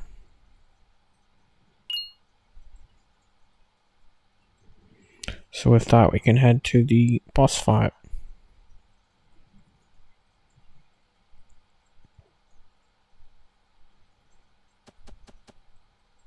The main reason I had trouble with the boss fight is because I noticed sometimes inputs didn't work correctly.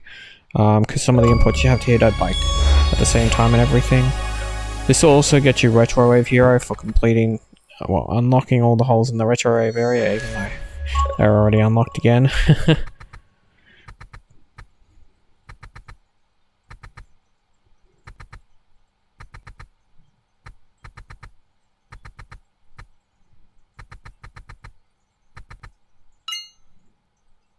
He wants to have a dance battle.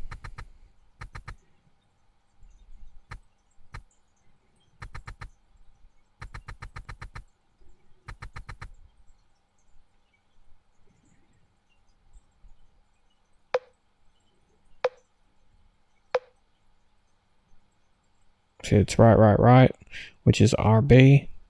Our left arm is LB, and then there's A. Left, right, left, right, right, left.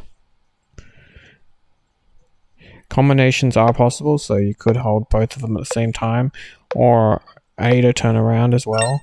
And this is where it gets confusing, is because if he turns around, you've got to realize it's in the opposite direction. See, that's both LB and RB at the same time, then left, then right.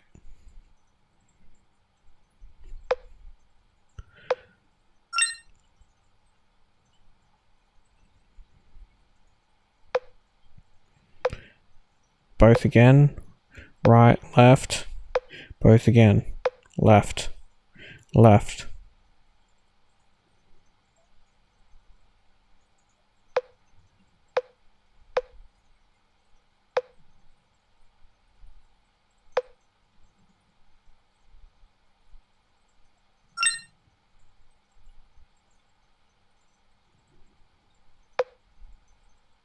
Left, both, right.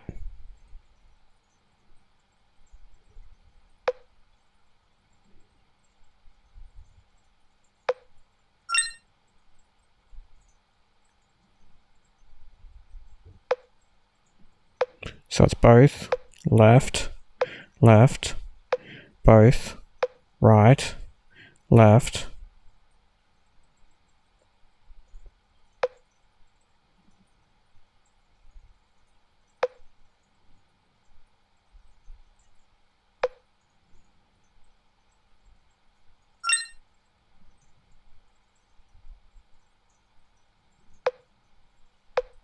See, then it's left and A, right, left and A and right then.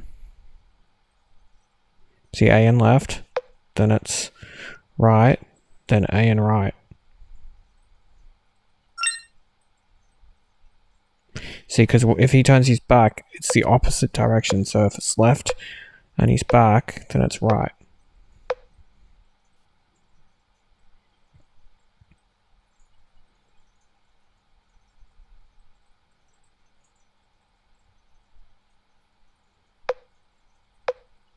So that was double, double. Then it was right. Then it was back, left.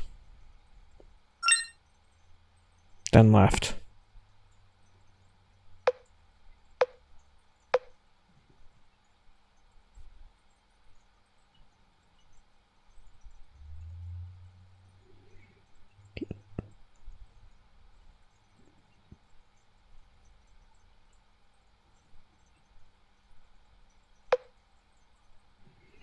double,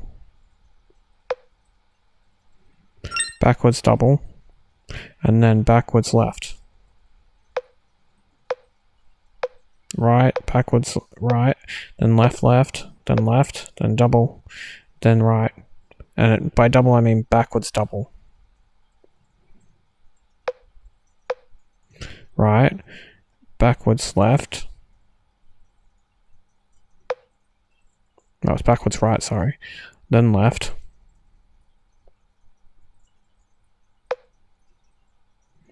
Then left. Then left. Then double backwards. Then backwards left. See, he's very tricky. My order might be incorrect, and I do apologize for that. But hopefully it helps. I'm not sure if it's random or not. I was trying to do the best I could, but as you can see, even with my cuts and stuff, I was losing tons of health because you do a backwards left or a backwards right, it was just very confusing. Or if you did a double backwards and it didn't register all your button pushes.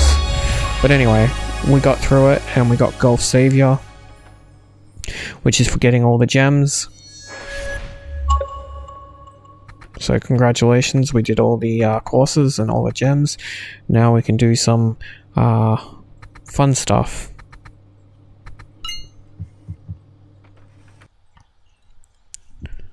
So now we will be fast traveling. I think, no, I'm getting in the, sorry, I'm getting in the ship. I couldn't remember if I was fast traveling or getting in the ship.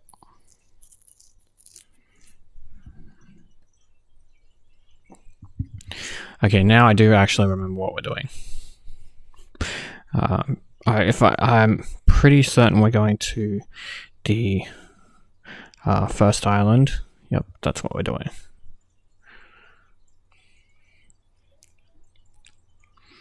You have to park the thing just slightly out of town. It won't let you park in town.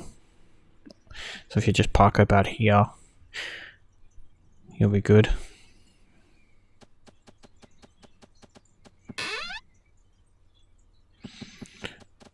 Alright, now that I'm fully healed, get this quest. This is the one I left at the start. Like I said, I had reasons for leaving it at the start.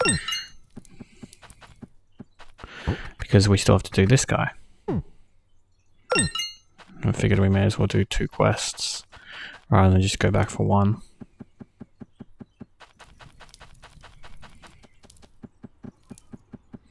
If you haven't gone back yet, the guy that creates the wind will be standing at that door that had the block. So we need 5 blue imps, and they're in front of the entrance to the cave. And with the gold golf club, they'll be killed in 1 hit. So boom, imp inconvenience already finished. And now we can go in the cave.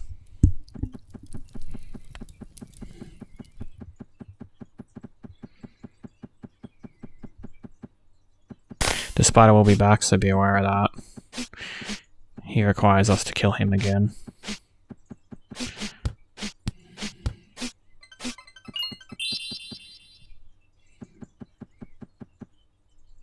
And now we have the big spider. You can block his attacks, as you see. And he works just like the little spider. Corner him, but the difference is he strikes after you hit him. You can block his strike, but there we go. This will take you into this area, and as you can see, we can't go any further yet. There'll be another quest, so let's go ahead in those 2.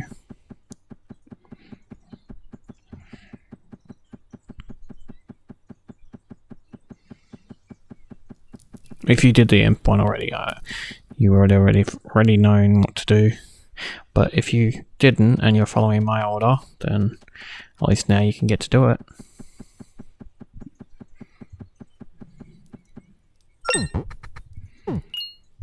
Here's another quest for us, and it's the red ones.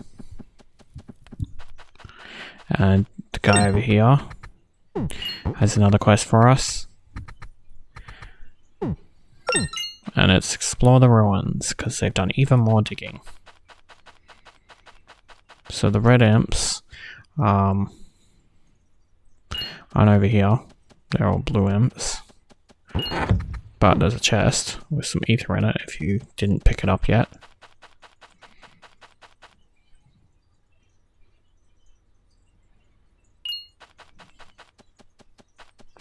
There seems to only be one location that the red imps seem to spawn on this island, which is up near where the bears spawn for the honey.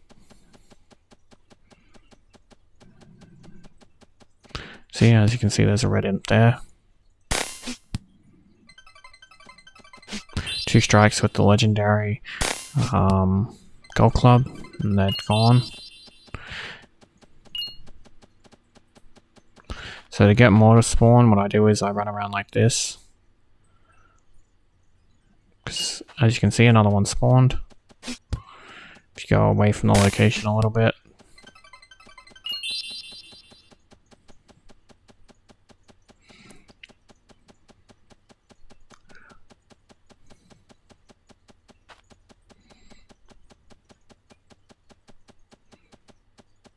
And another one again has spawned.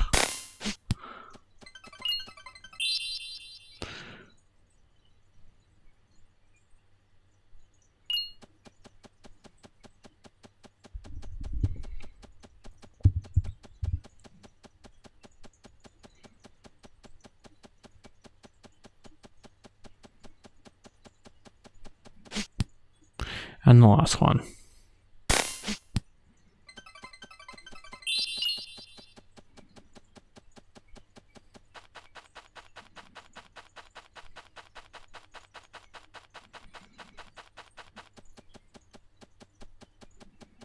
Now on our way back, we cross the water. And the cave entrance is right here, so we can quickly enter that to do that quest.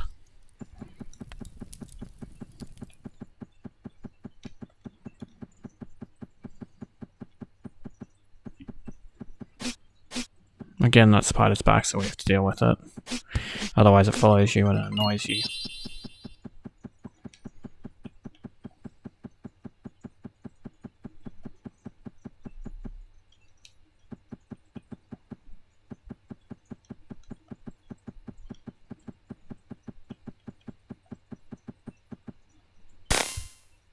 And now we have a golem to face. The golem, you can block twice, and then he does a rock drop, basically. But yeah, you just block him twice, and then the rock drop. I tried charging up, but because I was the mage, unfortunately, the charge of the mage is not very good. If I had have thought, I should have changed to the knight, but it's okay, we don't need to be the knight to beat the golem.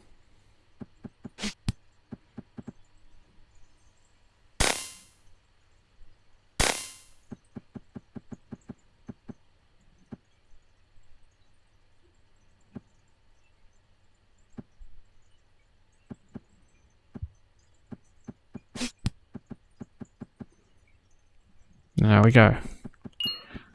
Condition met for the golem to be killed. No treasure chest, as you can see.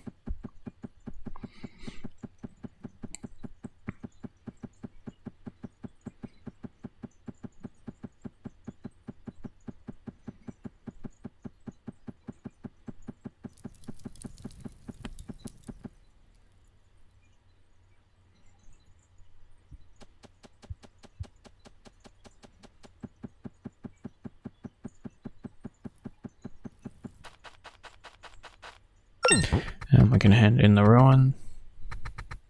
And now we got the shovel set, hand in the imp quest. And that's both the quests on this island done. And we can leave after we heal.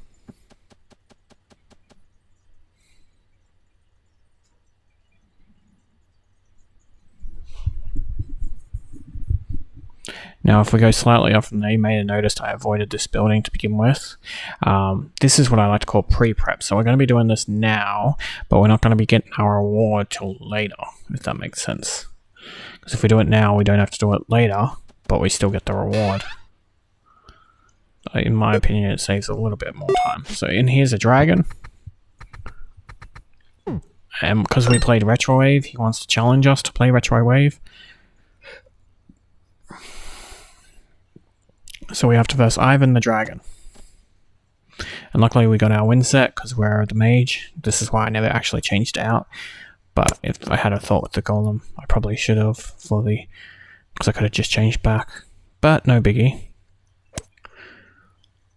This will give you an example of what we'll be doing later, because later we have to do this with basically every single course. You have to play 9 of them with a challenger, or well, actually you have to play with a full set of challenges on medium difficulty. At least with Ivan, we're only versing him on the 9 courses. And again, it's the same premise we've been doing with the 3. You just have to get the least amount of hits to win. And you can save it during the course, so you can save it when you've got a good shot and load it if you think it was a bad one. Don't try and get every single hole as above, you just have to have the most points. Sometimes it's just not in your favor, but with the Wind Club, it should be a little bit easier to get a lot. The only one that will be a struggle, and I'm just talking about this now since, you know, we're watching Ivan, so there's not much else to explain. You've seen these holes. The only one that's a little bit difficult is you can't use the Wind Club in the ice area, the tundra. So you will be put into your warm clothes, so you'll have to use any other club that isn't that one. And that one in particular is the one I recommend the most, save loading, because it's just a little bit frustrating, because if the wind's against you, it makes it more difficult than it needs to be.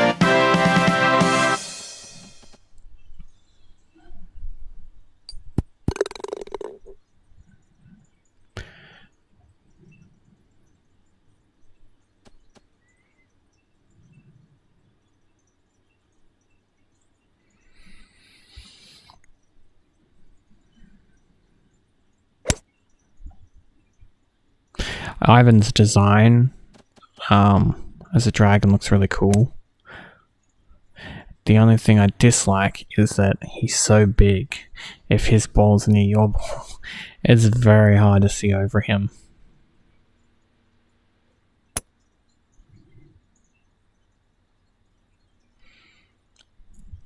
And as I said with Ivan, you don't have to try too hard as you've seen here.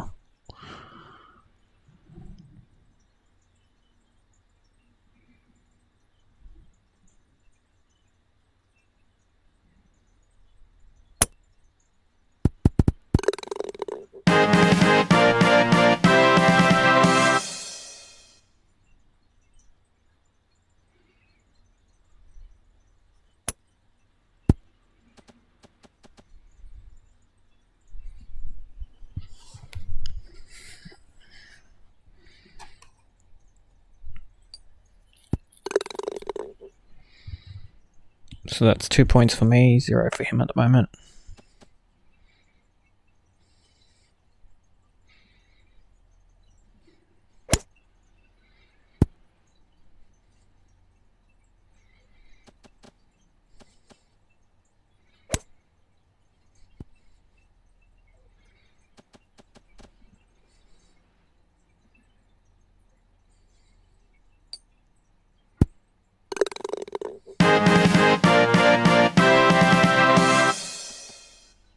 And see, even Ivan got this one in 2 shots. Once he shows up.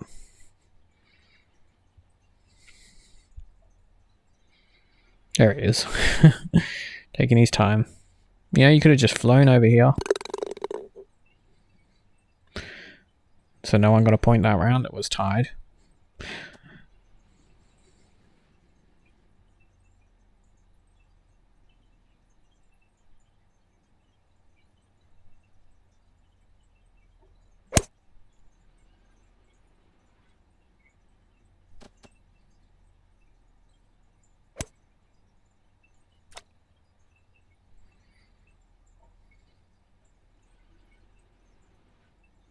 He just shot his into the swamp. That's why it's up ahead there. I'm sticking to all the spots I shot it in originally that you saw because they worked for me.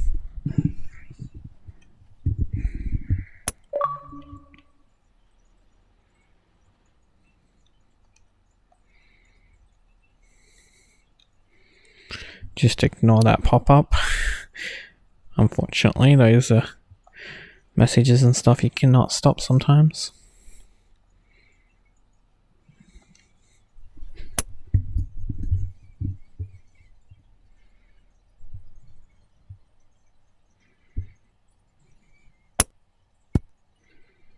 It did distract me though. I'm not gonna lie.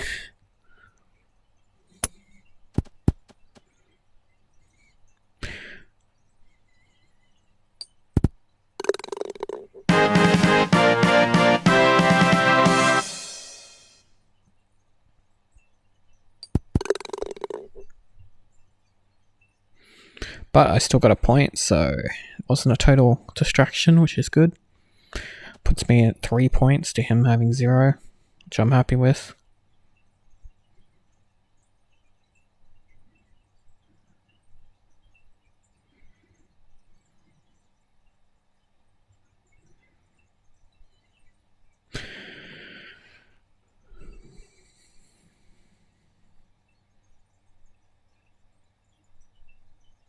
I didn't want it to land in the lava, so I decided to land over here in the rough.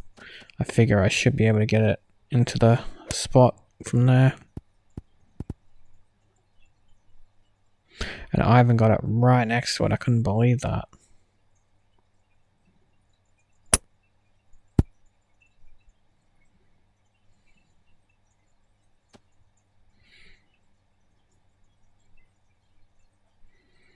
Running into him fixed that glitch because he didn't know where to go.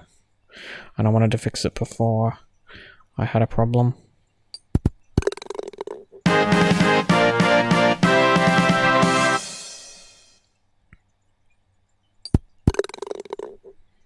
So this time he scored a point, so now I'm 2 ahead instead of 3.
And with that, I'm now 3 back in the lead.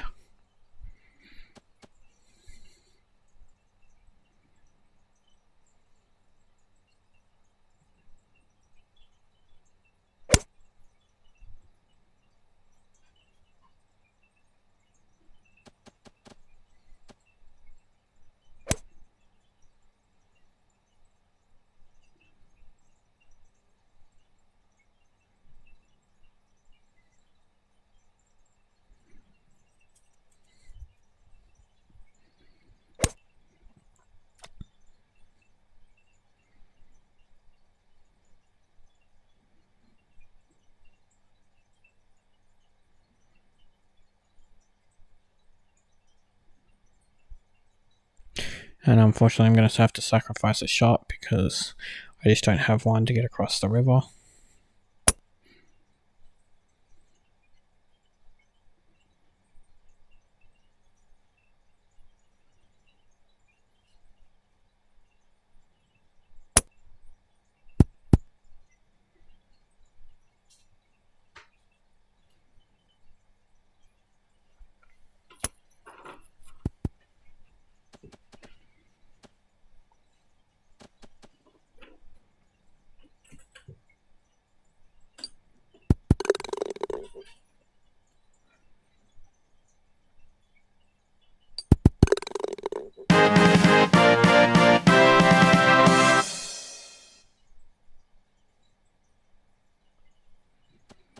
Now it's 5-1, so I'm 4 in the lead.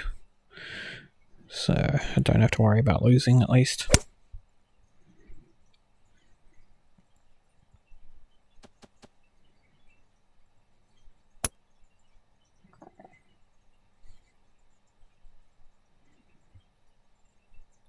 See, the wind is affecting the AI. Just thought I'd mention that, as I haven't mentioned it yet.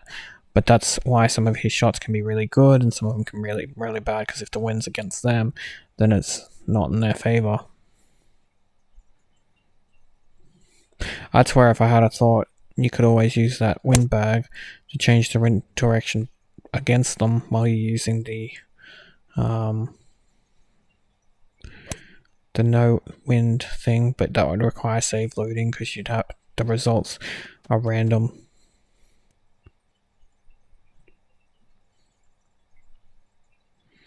So again, it's not that effective really, but yeah, the wind affects their shots. I did forget to mention that, I am sorry. Better late than never though.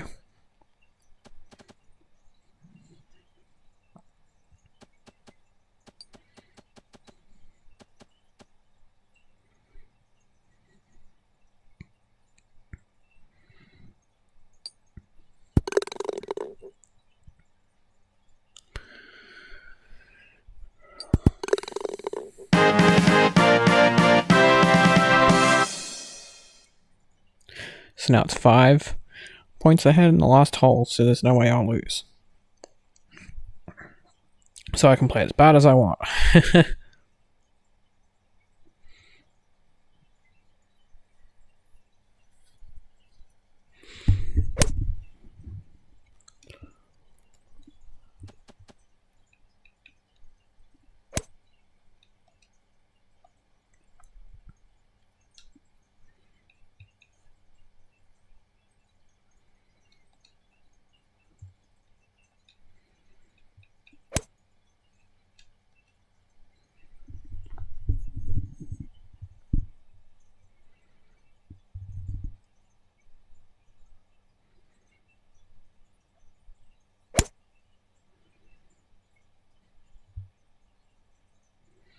As you can see, I'm not aiming for... I actually aim for the rough because sometimes it's better to be in the rough than the fairway.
As you can see, I won by 6 points.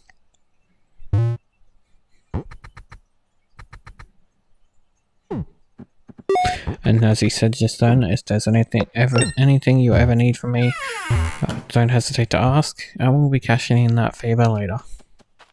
But now with him done, we don't have to verse him again, so that's a win.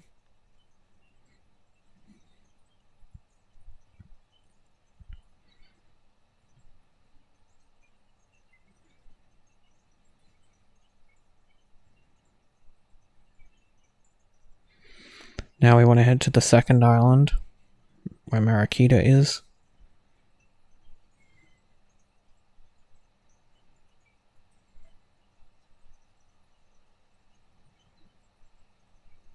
But we're not actually going to the second island's town. We're going to the sensei.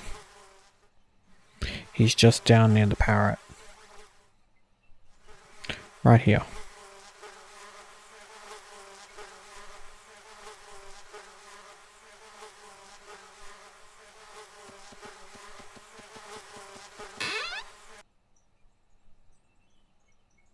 So when you talk to him, you'll get a mission. I unfortunately, for some reason, don't have the first footage of talking to him, but that's what you have to do. You have to talk to him, and he'll give you a mission. And I have the footage after that. So from talking to him, I'm taking you to the location, everything, just not getting the footage of getting the first mission, which is fine. I still take you to the location. You talk to him, you'll see it.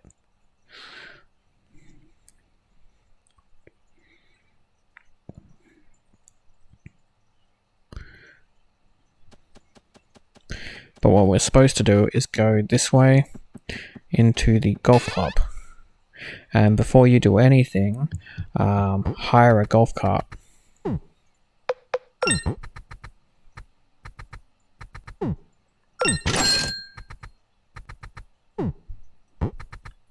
Then we can start the mission. So you want to go stroke play. You want to go full course, 9 holes, and normal.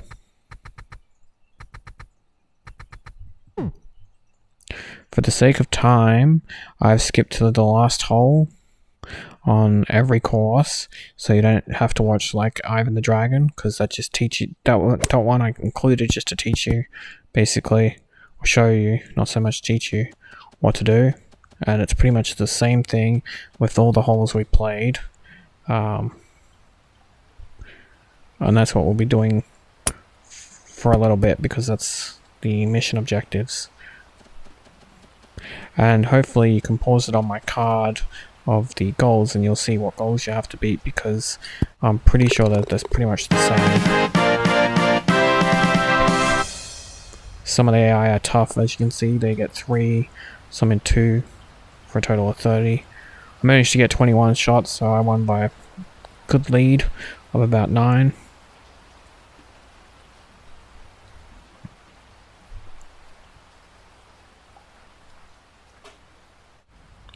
But I figured this would be the best way to show you all without wasting your time having to rewatch all the courses. May just do the last course. That's the first tournament win. You'll get an achievement once you do that, and that'll meet the conditions for Rpgolf forest run. And you also get a blueprint, the trick shot. Make sure you save it. Save it often with this game.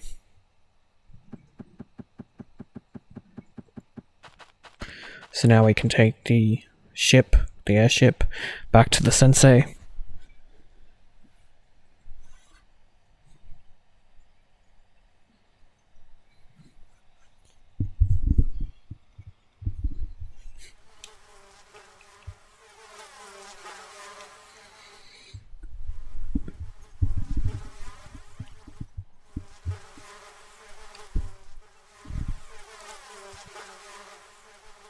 I went too far. He's right here.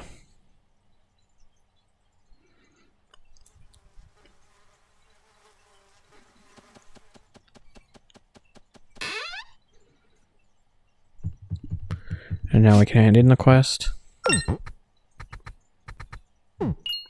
This will give you a badge for the forest run.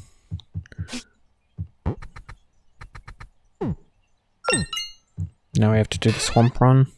So for these next few bits, what you'll be doing is going to Mercadia, then going to the course, renting a cart, then doing the course on normal with 9 holes, then going back to the sensei, and then rinse repeating.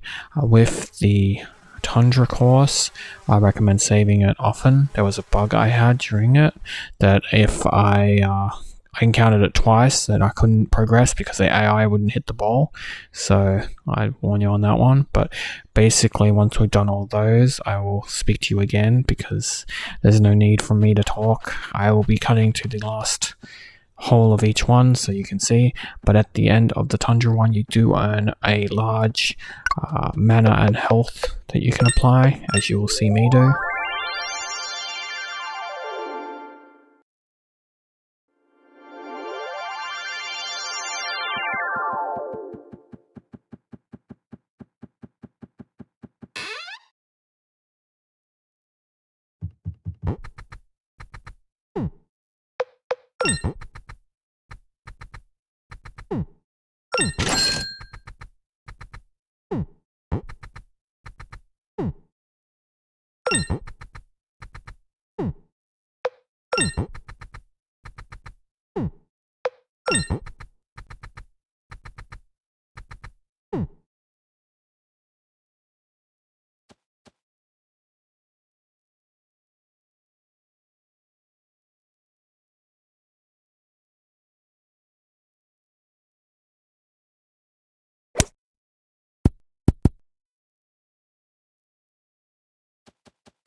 Renting the cart here will get you your last achievement for renting a cart.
Since we haven't been to Retrowave before, I thought I'd explain it. Once you get to the chair, you select Golf Store, you walk over to her, then you select Stroke Play, 9 holes, normal difficulty. This will be the last one you have to do for this quest line, so congrats on making it this far.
And as you can see, we won by 23 to 31.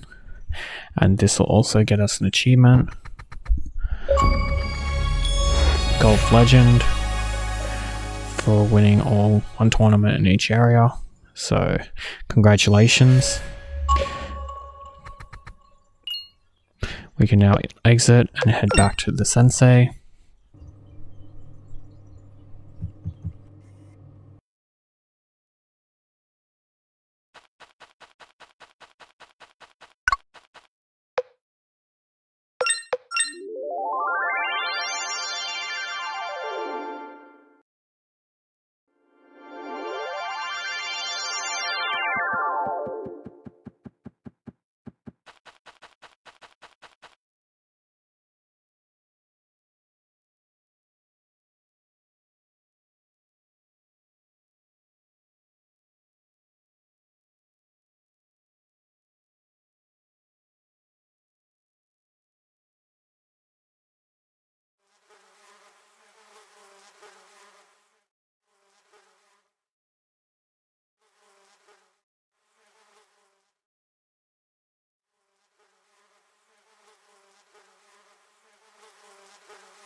Now we can head back to the golf store again because we have one last challenge to do, and this will be a combination of courses because we're going to be challenging the lady at the counter because she has also beaten all the holes like we have, and once you beat her, then we'll be working on another achievement that's golf related.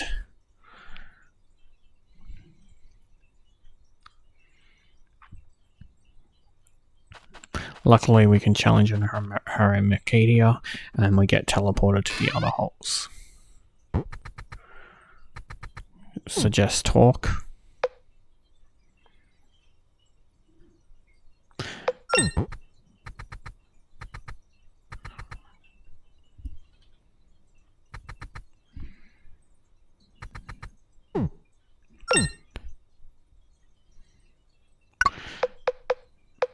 So again, I've cut to the last hole. When I did challenge her, just save when you get to the desert before you put it in, because she would freeze on the tundra. I'd say because the clothing problem causes a bug, and she wouldn't shoot. So what I'd have to do is load the save to get past it. Eventually, she will though. But save just before you put finish the desert one.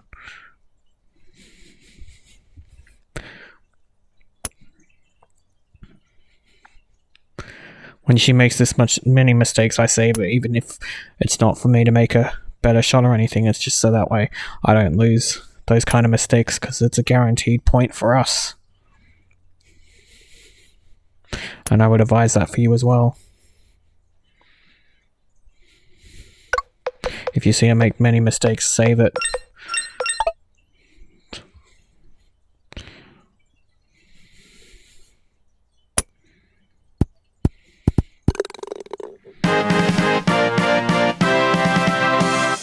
And watch this. Look at that. She just appears there. Doesn't even use the teleporter. Like, what? She's got some kind of magic on her. Better than ours. Look, there she is. Didn't even use the teleporter. But we won with a total of 8 points. We tied on one course. Your results may differ, because, yeah.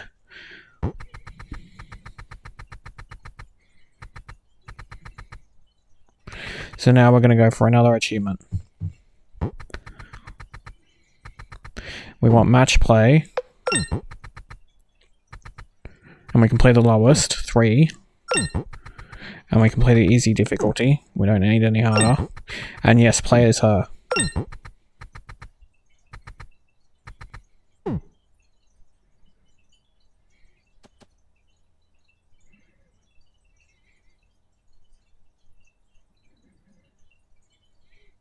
Now we don't have we only have one golf club with her, but it's actually a really good golf club, as you can see.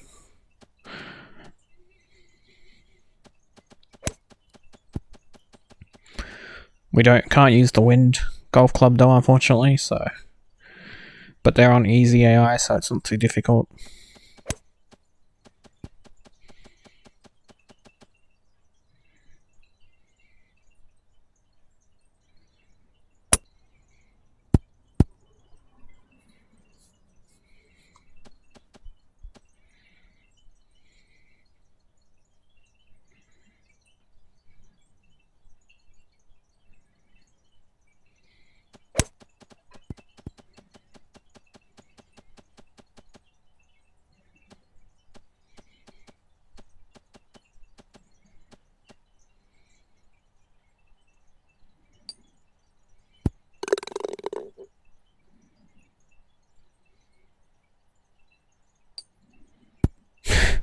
Of course that happens.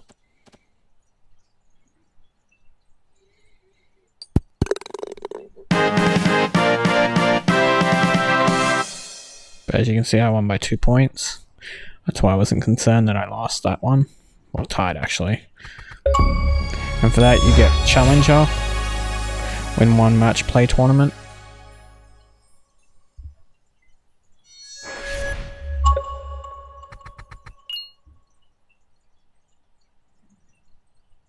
If you do that a further 6 times, you'll get Nemesis.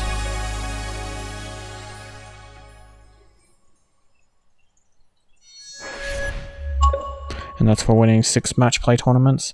The one I don't show is the one for playing as her. You get that as well, because I just wanted to focus on you guys getting the match play tournaments done. But the reason I showed her, me playing as her, and told you to play as her, because there is an achievement for that as well. So now that that's done, we can leave Mercadia.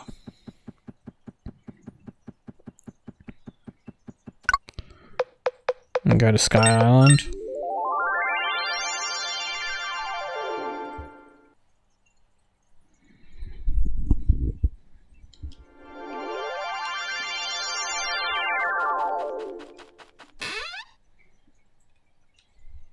Because we want to buy some DIY sets.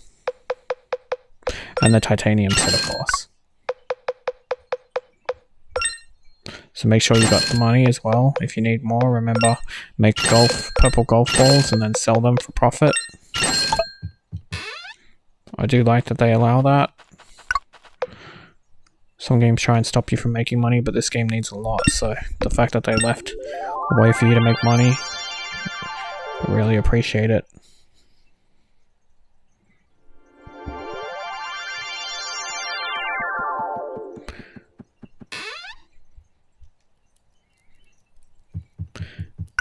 So we'll be making the shovel set, the trick shot set. That's why we needed the lucky coin from the arcade machine from the start of the game. Now we'll be getting it in the sky boat.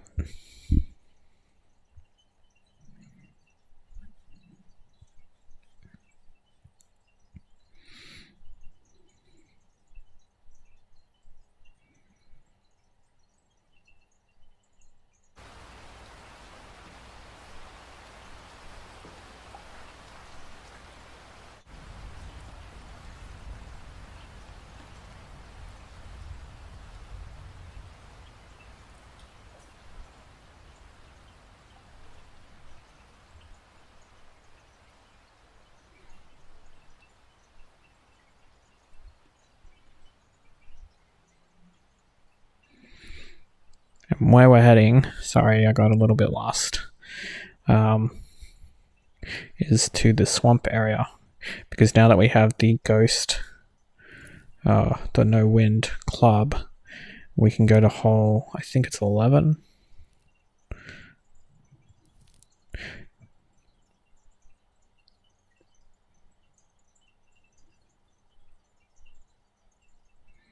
This hole here.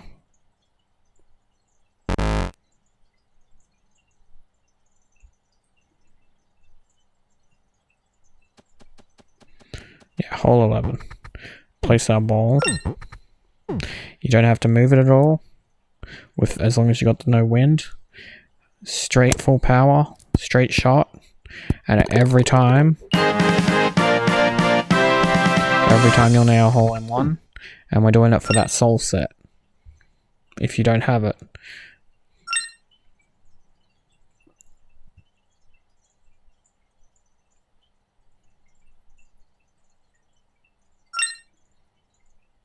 And the best part is you can keep getting holes in ones, so if you miss, you can keep trying.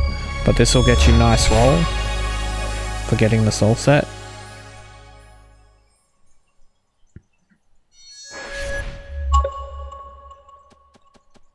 And then from there,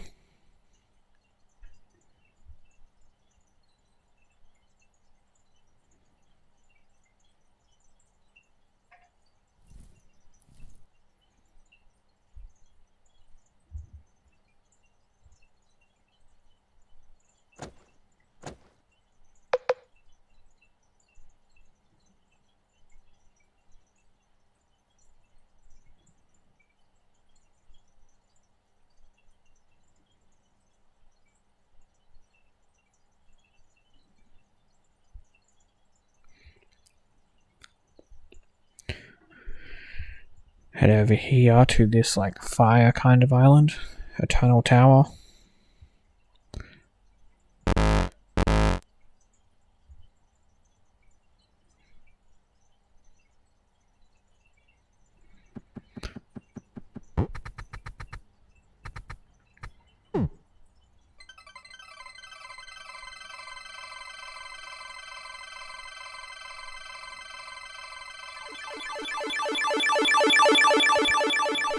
And now we're at the last area.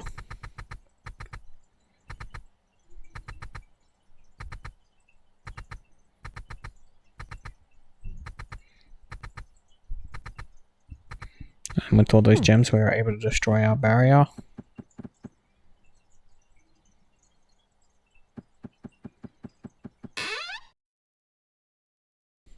So here we only have to worry about a fire spirit and a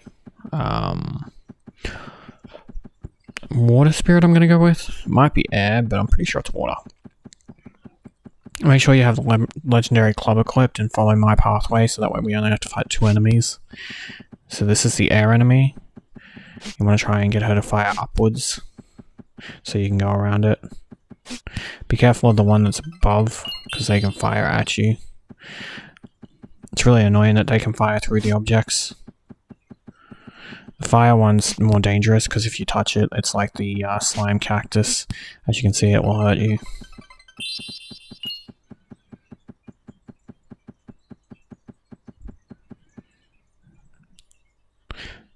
And so with that, we can now continue on.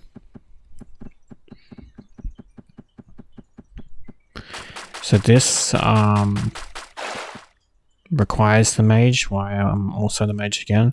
And you've got this ball, and it has to go into that hole, and more or less has to be a hole in one, because you can't, for lack of a better word,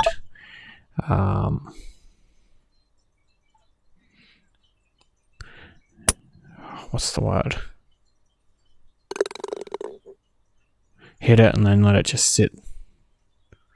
I used the glowing set and aim where I was aiming, and you should be able to nail it though. And then the blue slime that we versed, the boss, will show up, and you should remember the tactic.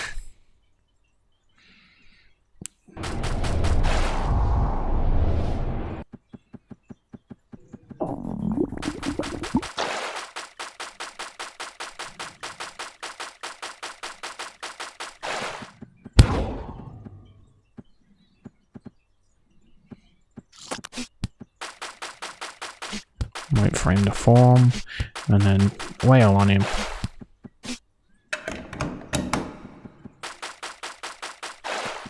And door unlocked.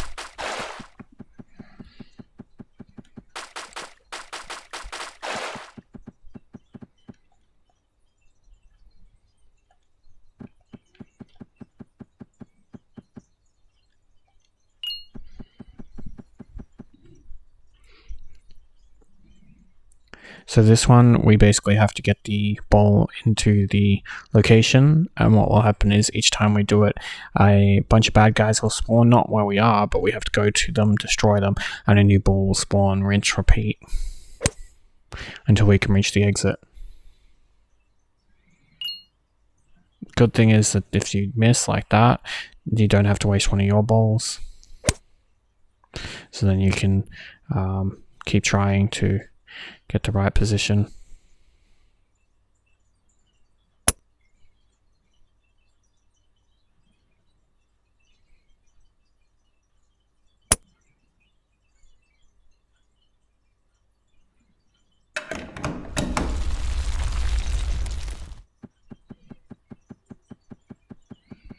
These guys will also drop those stones that we can fish. The ancient stone, if they get killed.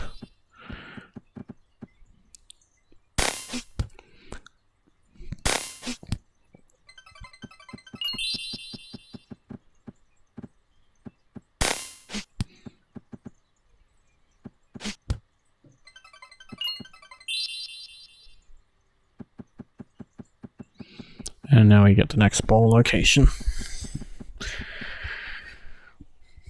As we put the ball in, the bad guys will become different ones. So the same bad guy, but tougher versions. So you got the red version and then the purple version. White version was first. And I realized why they were doing tons of damage to me, because I didn't have the iron upgrade on till now.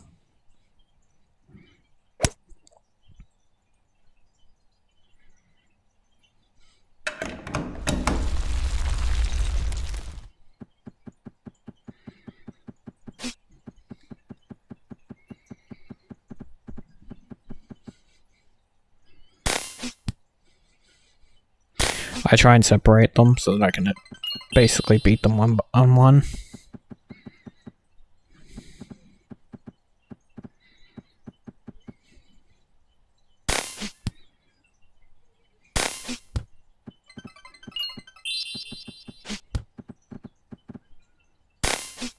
See, that's one of the ancient stones.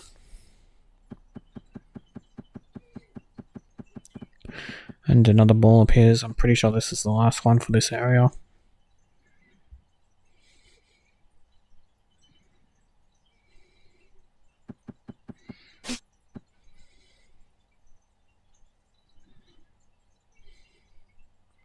So what I do for this one is I try and get a club that's not got as much power as the legendary one. I went with the glowing set.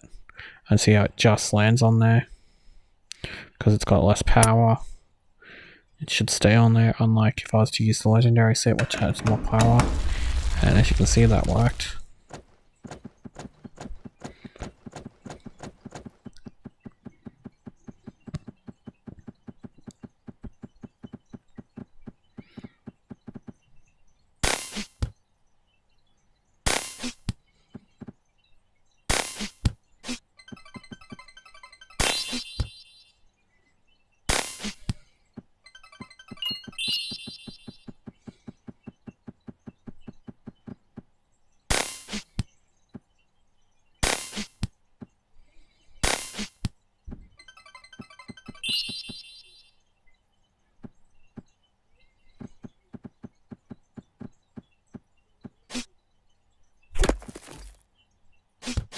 So for this one, you get changed into the night, and there'll be 2 red guys. Be careful, they can knock you off. And you can also fall off. This is one of the areas I really dislike. So you use your power up, Clubby's power magic, so that you can heal. And we will be getting to this button. Because I don't know if I can show it. I might not be far enough. No, I can't show it. But there's a chest all the way up there and we need that button.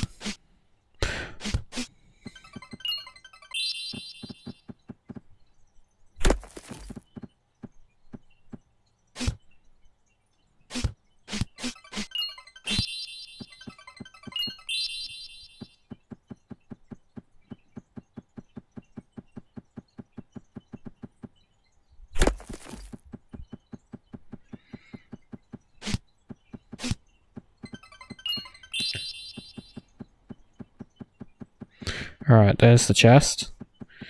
And the pathway is clear. I prefer to do it this way because then you've got a clear pathway on your way to the exit. You don't want to be like 1 heart and then forget to heal or something like that.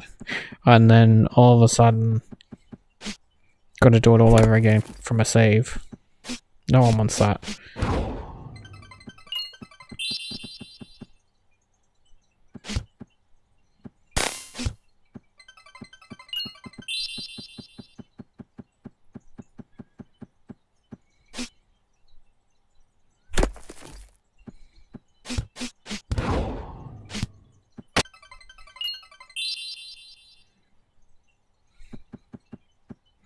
And this will unlock that chest. That chest is necessary, that's why we went through all this hassle.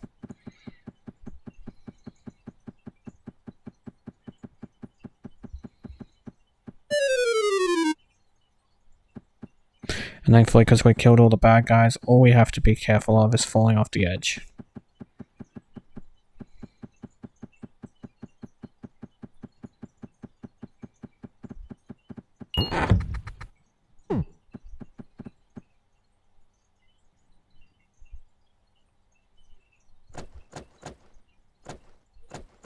So this is why I made the glowing club, but as you can see we can't use it yet. So to fix that, there is a chain station just here near the teleport pad. Change to the mage. And then we got the glowing set, and as you can see it's a little bit, it's not much better, but it's better than what we had. I'd suggest making a save and then making our way through here. If you follow me, we can get another chest. It's not necessary per se, but it gives you an item that's actually really good.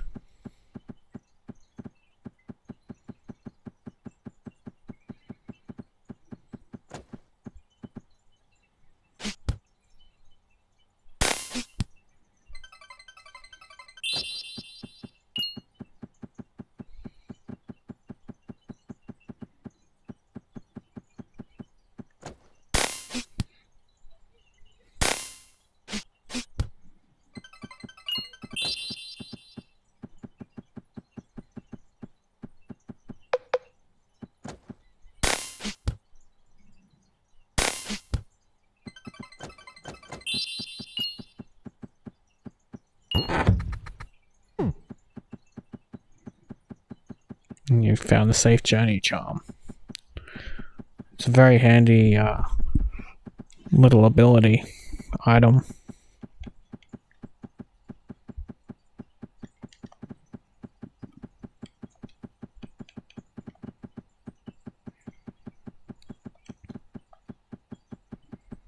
Alright, we're back at the start so that way I can show you the way to go from the start.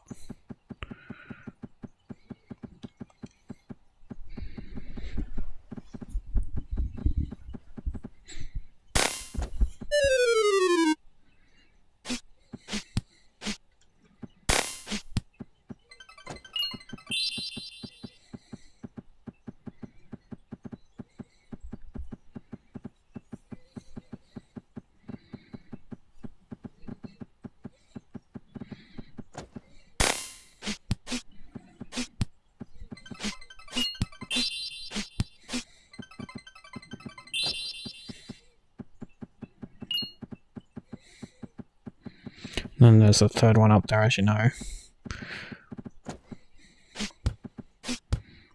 There he is. Even though I knew about him, he still got me. Oh, well.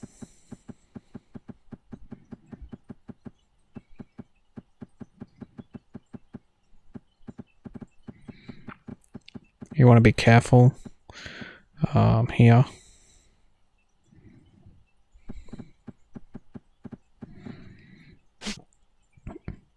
Now we've been changed to the inventor. So hold in A and release the fire shot.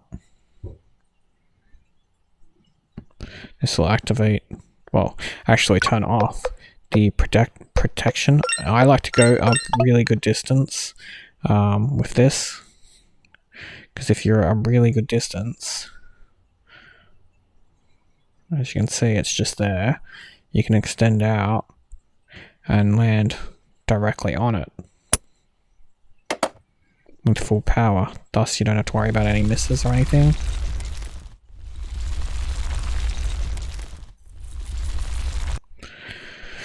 Look how nice that was.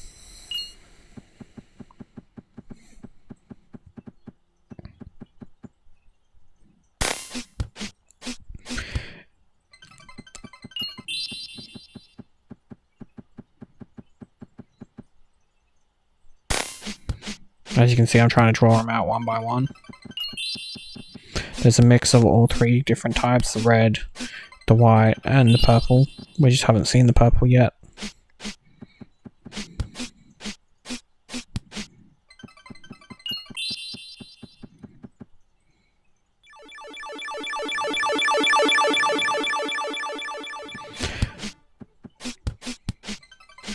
I would advise using Clubby's power if you don't have healing items, because we're going to be killing a fair few enemies, so it refills it pretty easily.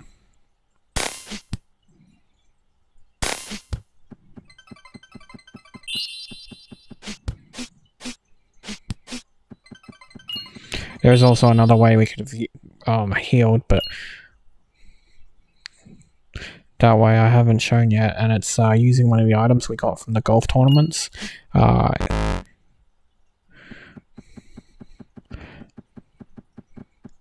See, I realized I should have used Clubby's ability for power, because I've got none.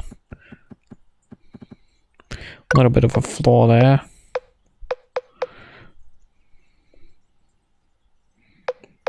But luckily, I carry ether on me.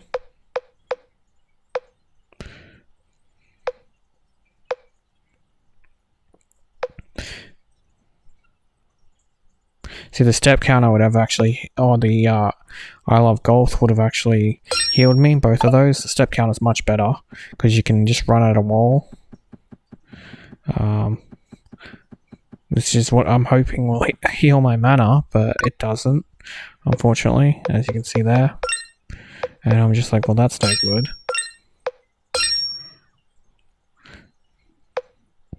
So I put on the Safe Journey charm, which is the charm I told you to collect. It prevents all status elements effects. It's useful since we're able to put it on while we're this girl with the extra pocket. And then I just use an ether instead. But that's how I could have actually healed rather than waste my clubby power on healing.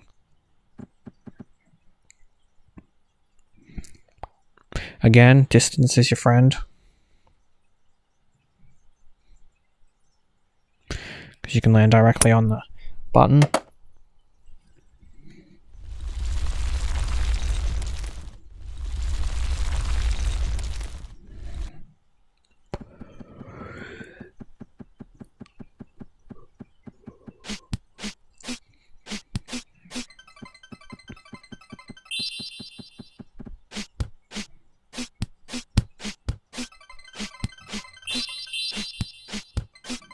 Keep swinging if that happens.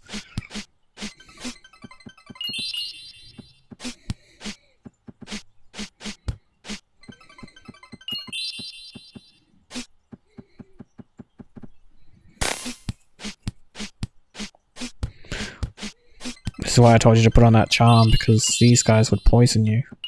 But because we got the lucky charm that status preventing one, it's keeping us from being poisoned or any other status elements. It's really handy.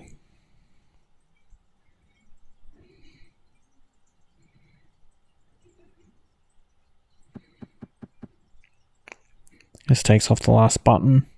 And again, distance, friend.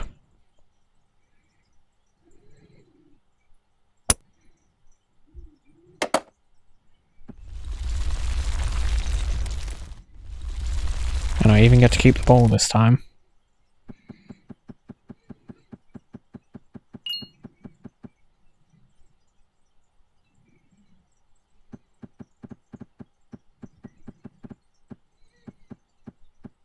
So this is the, without spoilers, this is going to be a boss fight.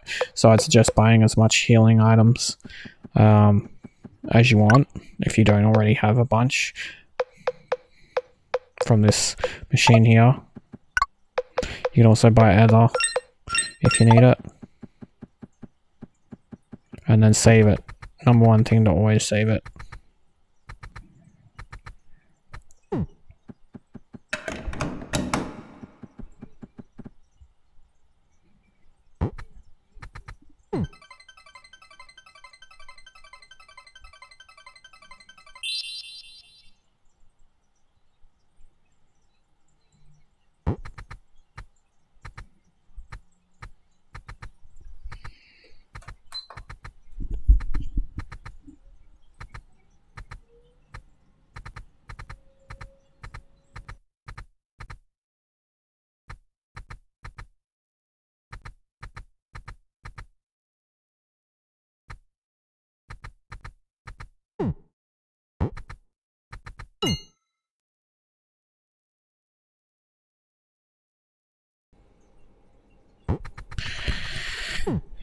So now we get the boss fight that we can't win. You can block his claw attack, but not his laser. For his laser you gotta run left or right.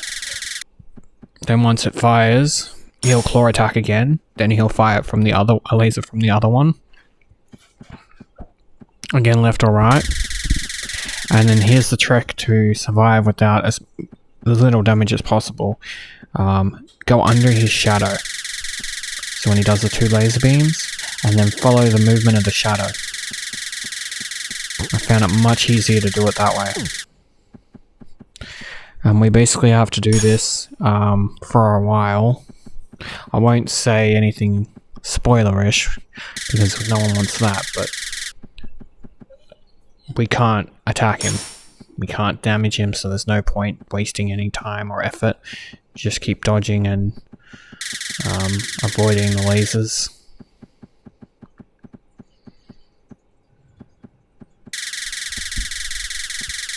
Occasionally I still get hit by the laser because it's a very small little area you've got to walk.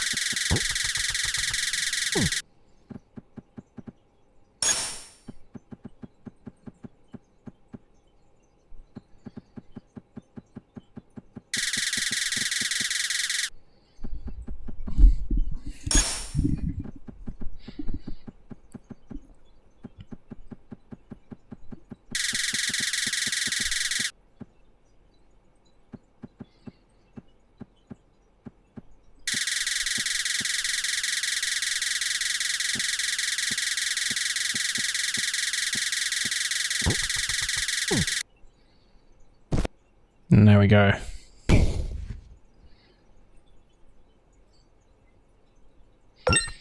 So let's give up.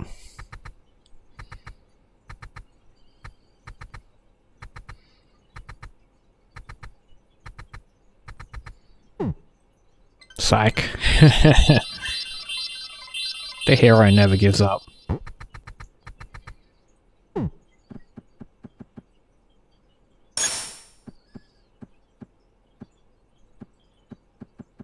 So same movements.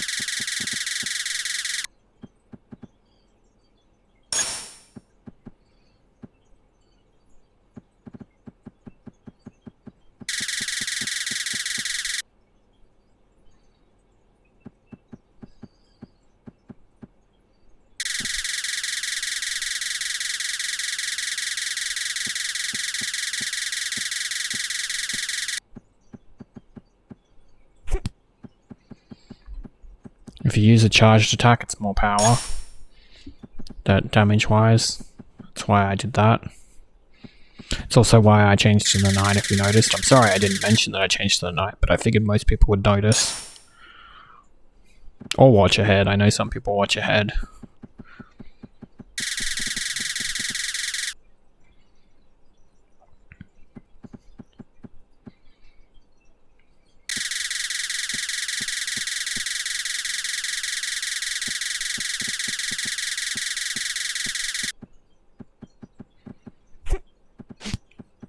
That one I had to do a normal hit because I ran out of time to do a proper hit because I missed. So be careful on that angle.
Slowly whittling down his health.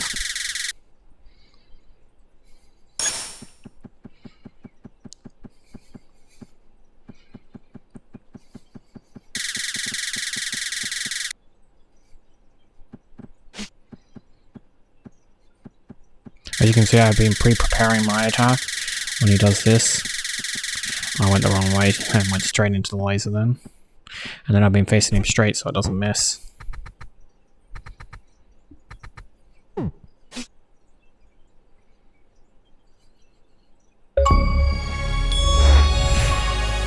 And we got the achievement, The Answer, but not for what you think. We just completed all the quests. I set it up so we got an achievement after beating the boss, because you should have gotten an achievement for beating this boss. I mean, it's the last boss. There always should be an achievement for the last boss. So, I hope you enjoy getting that last achievement set up thanks to me. It made the boss feel much better getting an achievement. But congrats, you beat Evil Clubby, I guess we can call him. I can say it now because, you know, you just saw it and read it, so you know there's no spoilers. And congrats, you just beat the game. So you'll wake up in your bed, and we're not done. We want to head to Eternal Tower.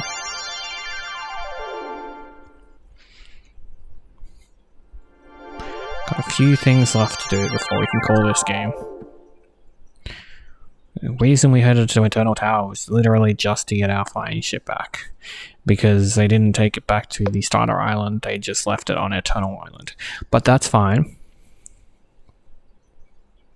I still love this game. I think it was a fantastic game. And if you've been watching my guide up until now, I hope it's been very helpful. And thank you for watching and liking my videos and subscribing. It's appreciated.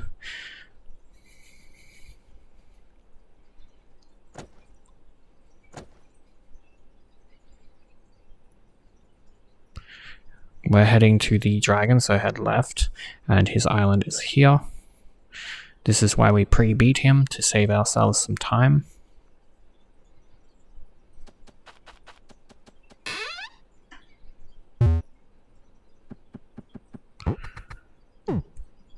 Now we ask a dragon scale, and he will give us a dragon scale, and now we can leave. See, to get that dragon scale, you actually have to verse him, but see, because we already versed him, we can just ask for the dragon scale. Heh.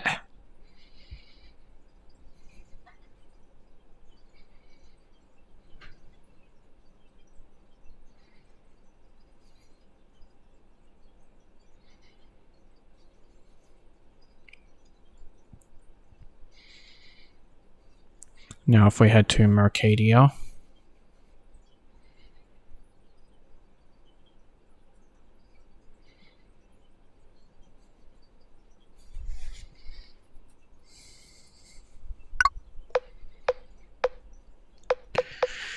we're going to make the dragon set, but you need a DIY set, so if you don't have another DIY set, you'll have to travel to Sky Island. Don't forget the purple golf ball money trick if you need money to buy another DIY set. This is why I said you need a lot of money, because the DIY sets, there's so many of them you have to get.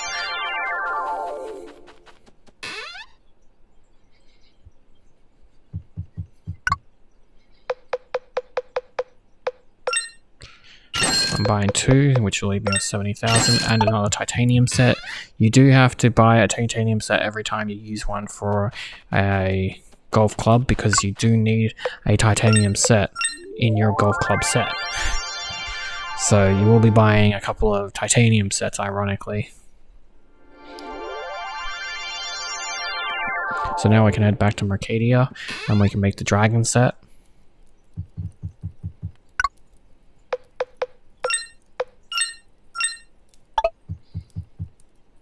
The dragon set is better than the legendary set, hence why we wanted to make it, because this next section we will need the stronger club just to make it that little bit easier. See, it has a damage of 3.5 over just 3. It's not much extra, but it's still, you're making it, you may as well use it kind of deal. Why make it later? And you know, all those extra things you see on the map are the golf clubs, that carts that we rented. They stay on your map until you actually get in it. Your 15 minutes doesn't start till then. So I own all the golf carts. No one else can rent them until I decide so. Wahaha.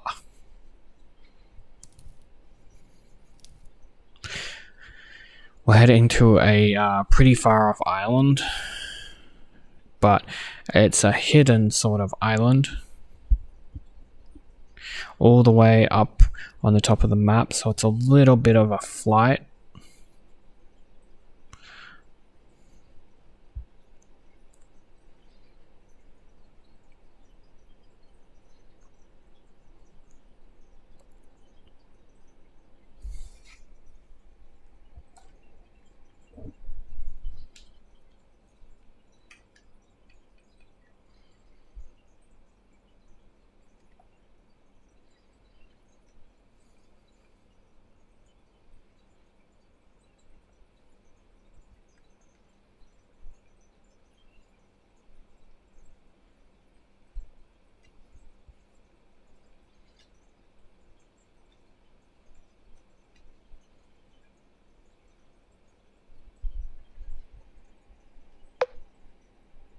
And here we are, Primal Island.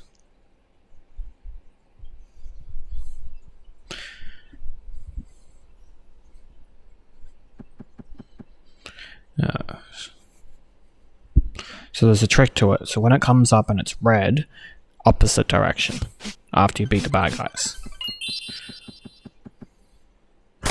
So it came up left for me, so it's actually right.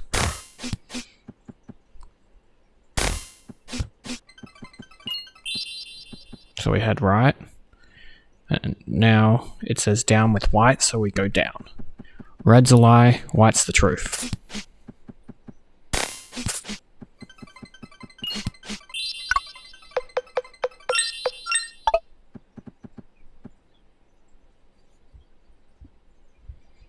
So this time it's up.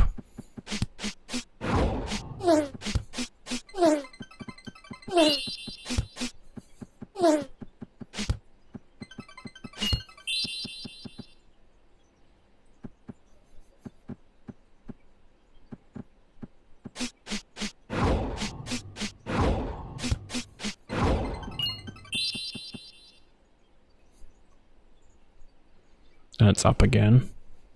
Your directions obviously will be different, but I'm just saying it so you remember that white is right, red is wrong.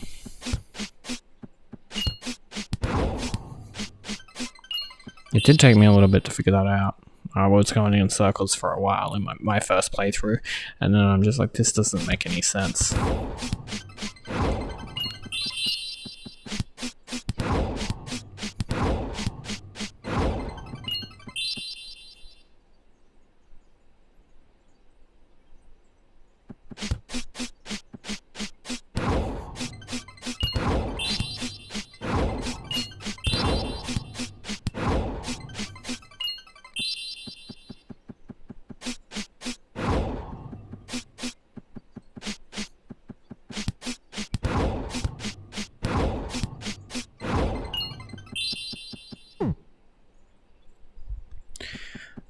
And this will take us to an area we can now save. And if you need to heal after you save it, I would suggest changing your arm guard to the step counter and then running at the wall like this. I fast forward it so you can see it does heal you. That way you don't have to leave the area or anything.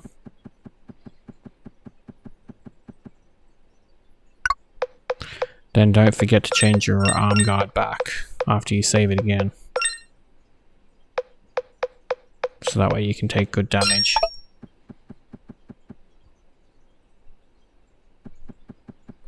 Now this boss we're versing is the samurai. You can block his attack. He does 2 strikes and a third one appears. You gotta dodge those 2 by running out of the way.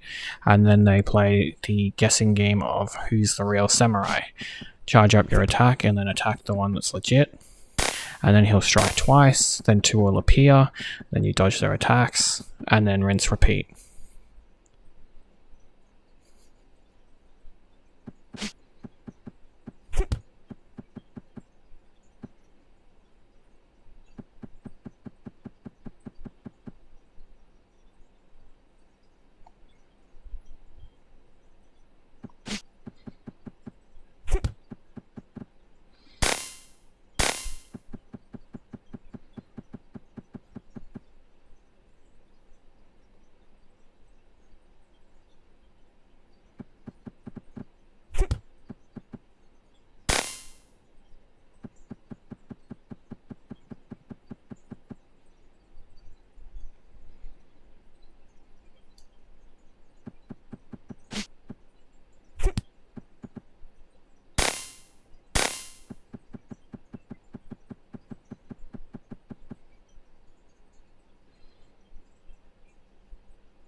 Makes it easy when you upset one of them so that they're not even facing the right way.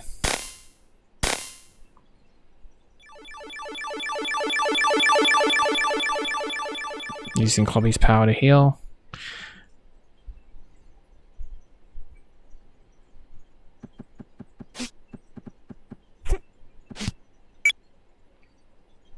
And that's the samurai done. Open both chests and you'll get the chaos set. And the order set, and you also get an achievement called defeat the well, the choice, but it's for defeating the samurai. Now we can leave.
I'm heading to the desert town.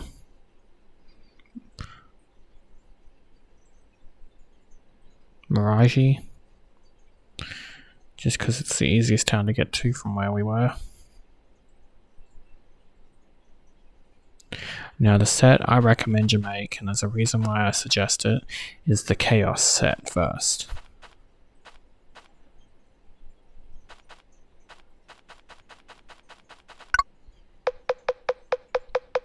This is why I grabbed an extra DIY set. You need an Ancient Stone and the Legendary set. You can only make one of these at the moment, and I'm suggesting to make the Chaos set for a good reason. Because we still have a huge section, and the Chaos set is the best one for the next section we have to do. So you want to go to Sky Island if you don't have any more DIY sets to buy another DIY set. You're gonna get sick of me saying that. I mean, you should be already. Really.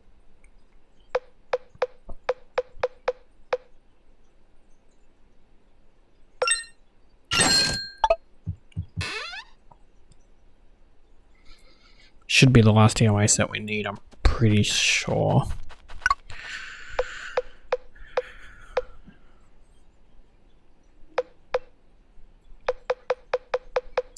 Now I can go to the driving range.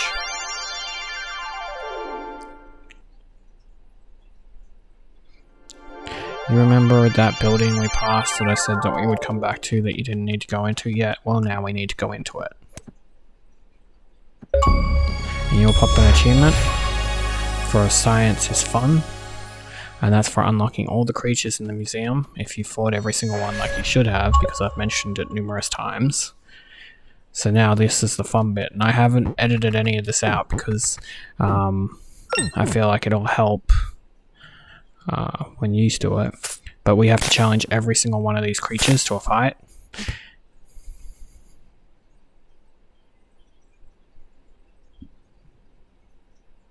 You only have to beat them once, but as you can see with the Chaos set, it makes this so much easier.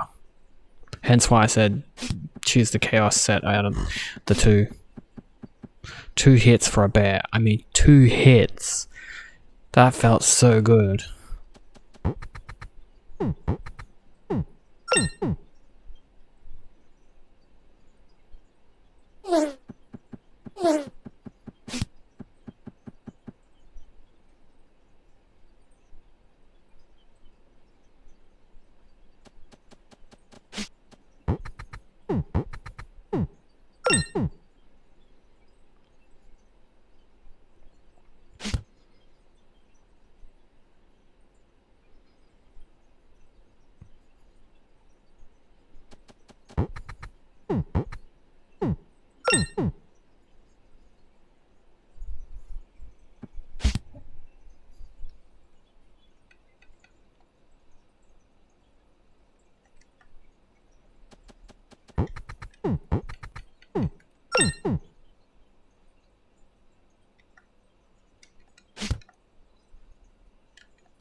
And this is pretty much what we'll be doing for a little bit.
See, most of them are still the same strategy as if you saw them out in the wild.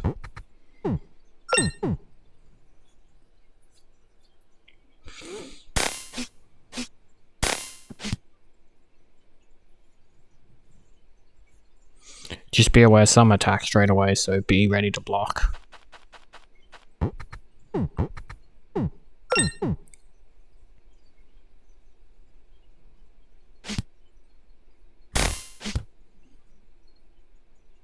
I still love 2 hits for a bear.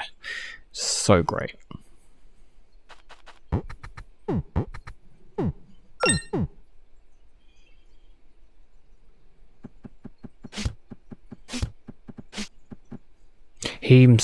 The healer's one you have to chase. The red imp. He will run away. It's annoying.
The good thing is by showing any of all the creatures, I figure if you miss any in specific areas, which like I said you shouldn't have, I kept saying make sure you kill at least one of every color in every area that's possible. But anyway, if you did somehow, at least me going through them all will show you what one you're looking for in what area.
The wolf, the mountain lion are also 2 that you have to go after.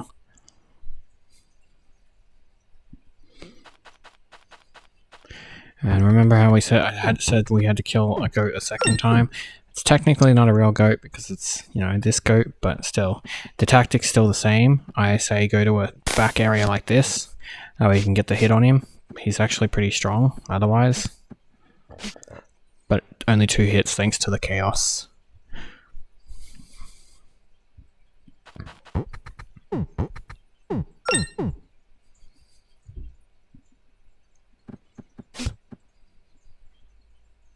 I was surprised because they don't attack you unless you attack them. I was actually surprised. Our crab, even if it was just in the start, like by its little lonesome, I was surprised that wasn't included since the goat was. But I guess because the crab is that easy, there's just no point. Thankfully, they didn't. Though I wouldn't have minded, add a boss part to it, where you had to, rebeat all the bosses as holograms, but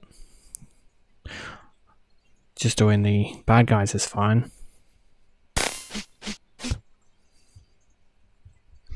I hope you had as much fun with this game as I did. I really enjoyed it. It's really well designed. Now I get to do the desert creatures, which I dislike, like the snake.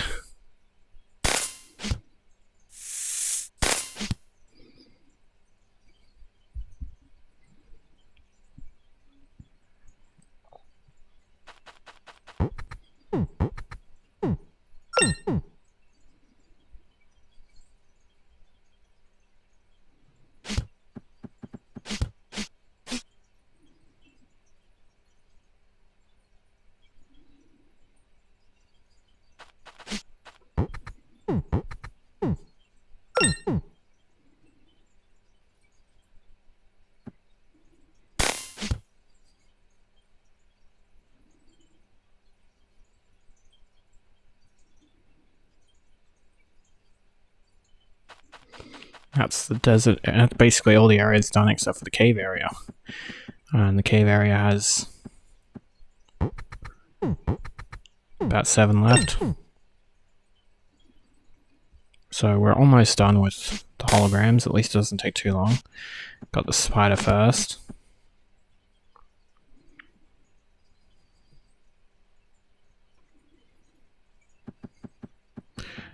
Then the bat.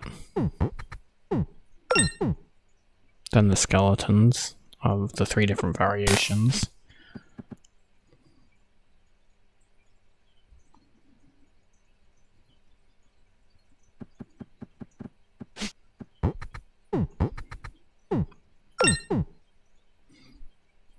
Do the fire and ice one first, or wind, or water. I'm gonna go with water. Water and fire seem to be themes.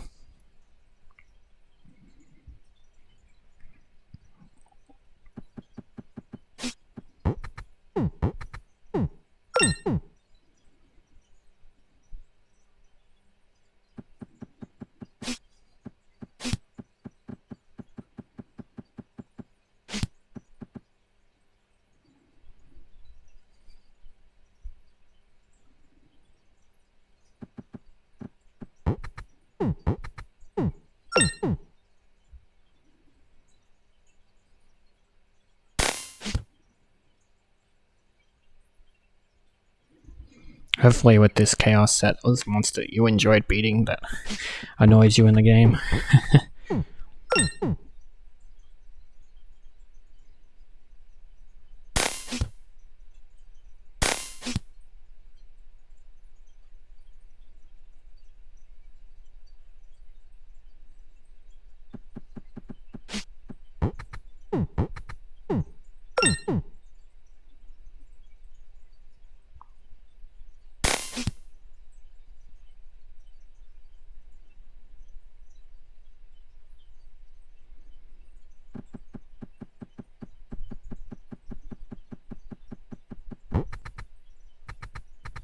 Now we can talk to the host now that we're finished, and he will give us another legendary club.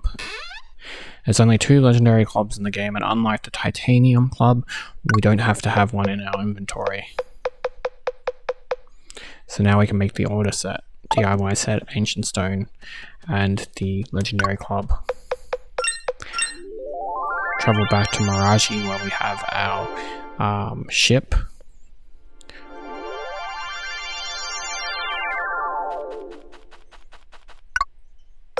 Make the order set.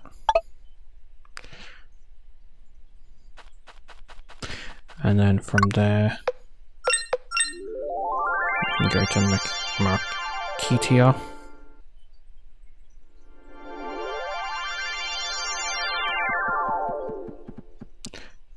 Change to the wizard.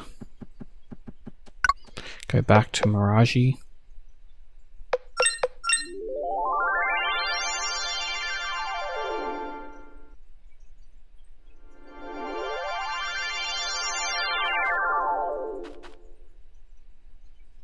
Get in our spaceship. well, our floating boat ship. And then we're gonna head to the last club we need.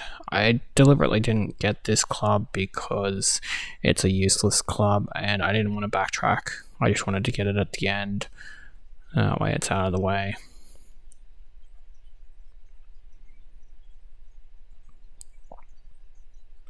But it's back near the just past the swamp, because we didn't have the power to cross it at the time. When we got the magic ability, then we could have gone back for it, but I just felt it was easier to do this way, and I hope you do too.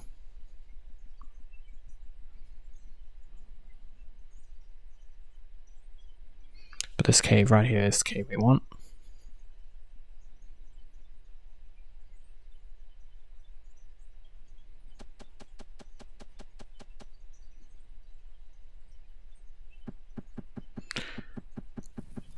Head past the imps and across the water, open the chest, and we found Rusty set. Too many clubs. Get all the club sets. Congratulations on completing the game and your 1000 G. Thank you.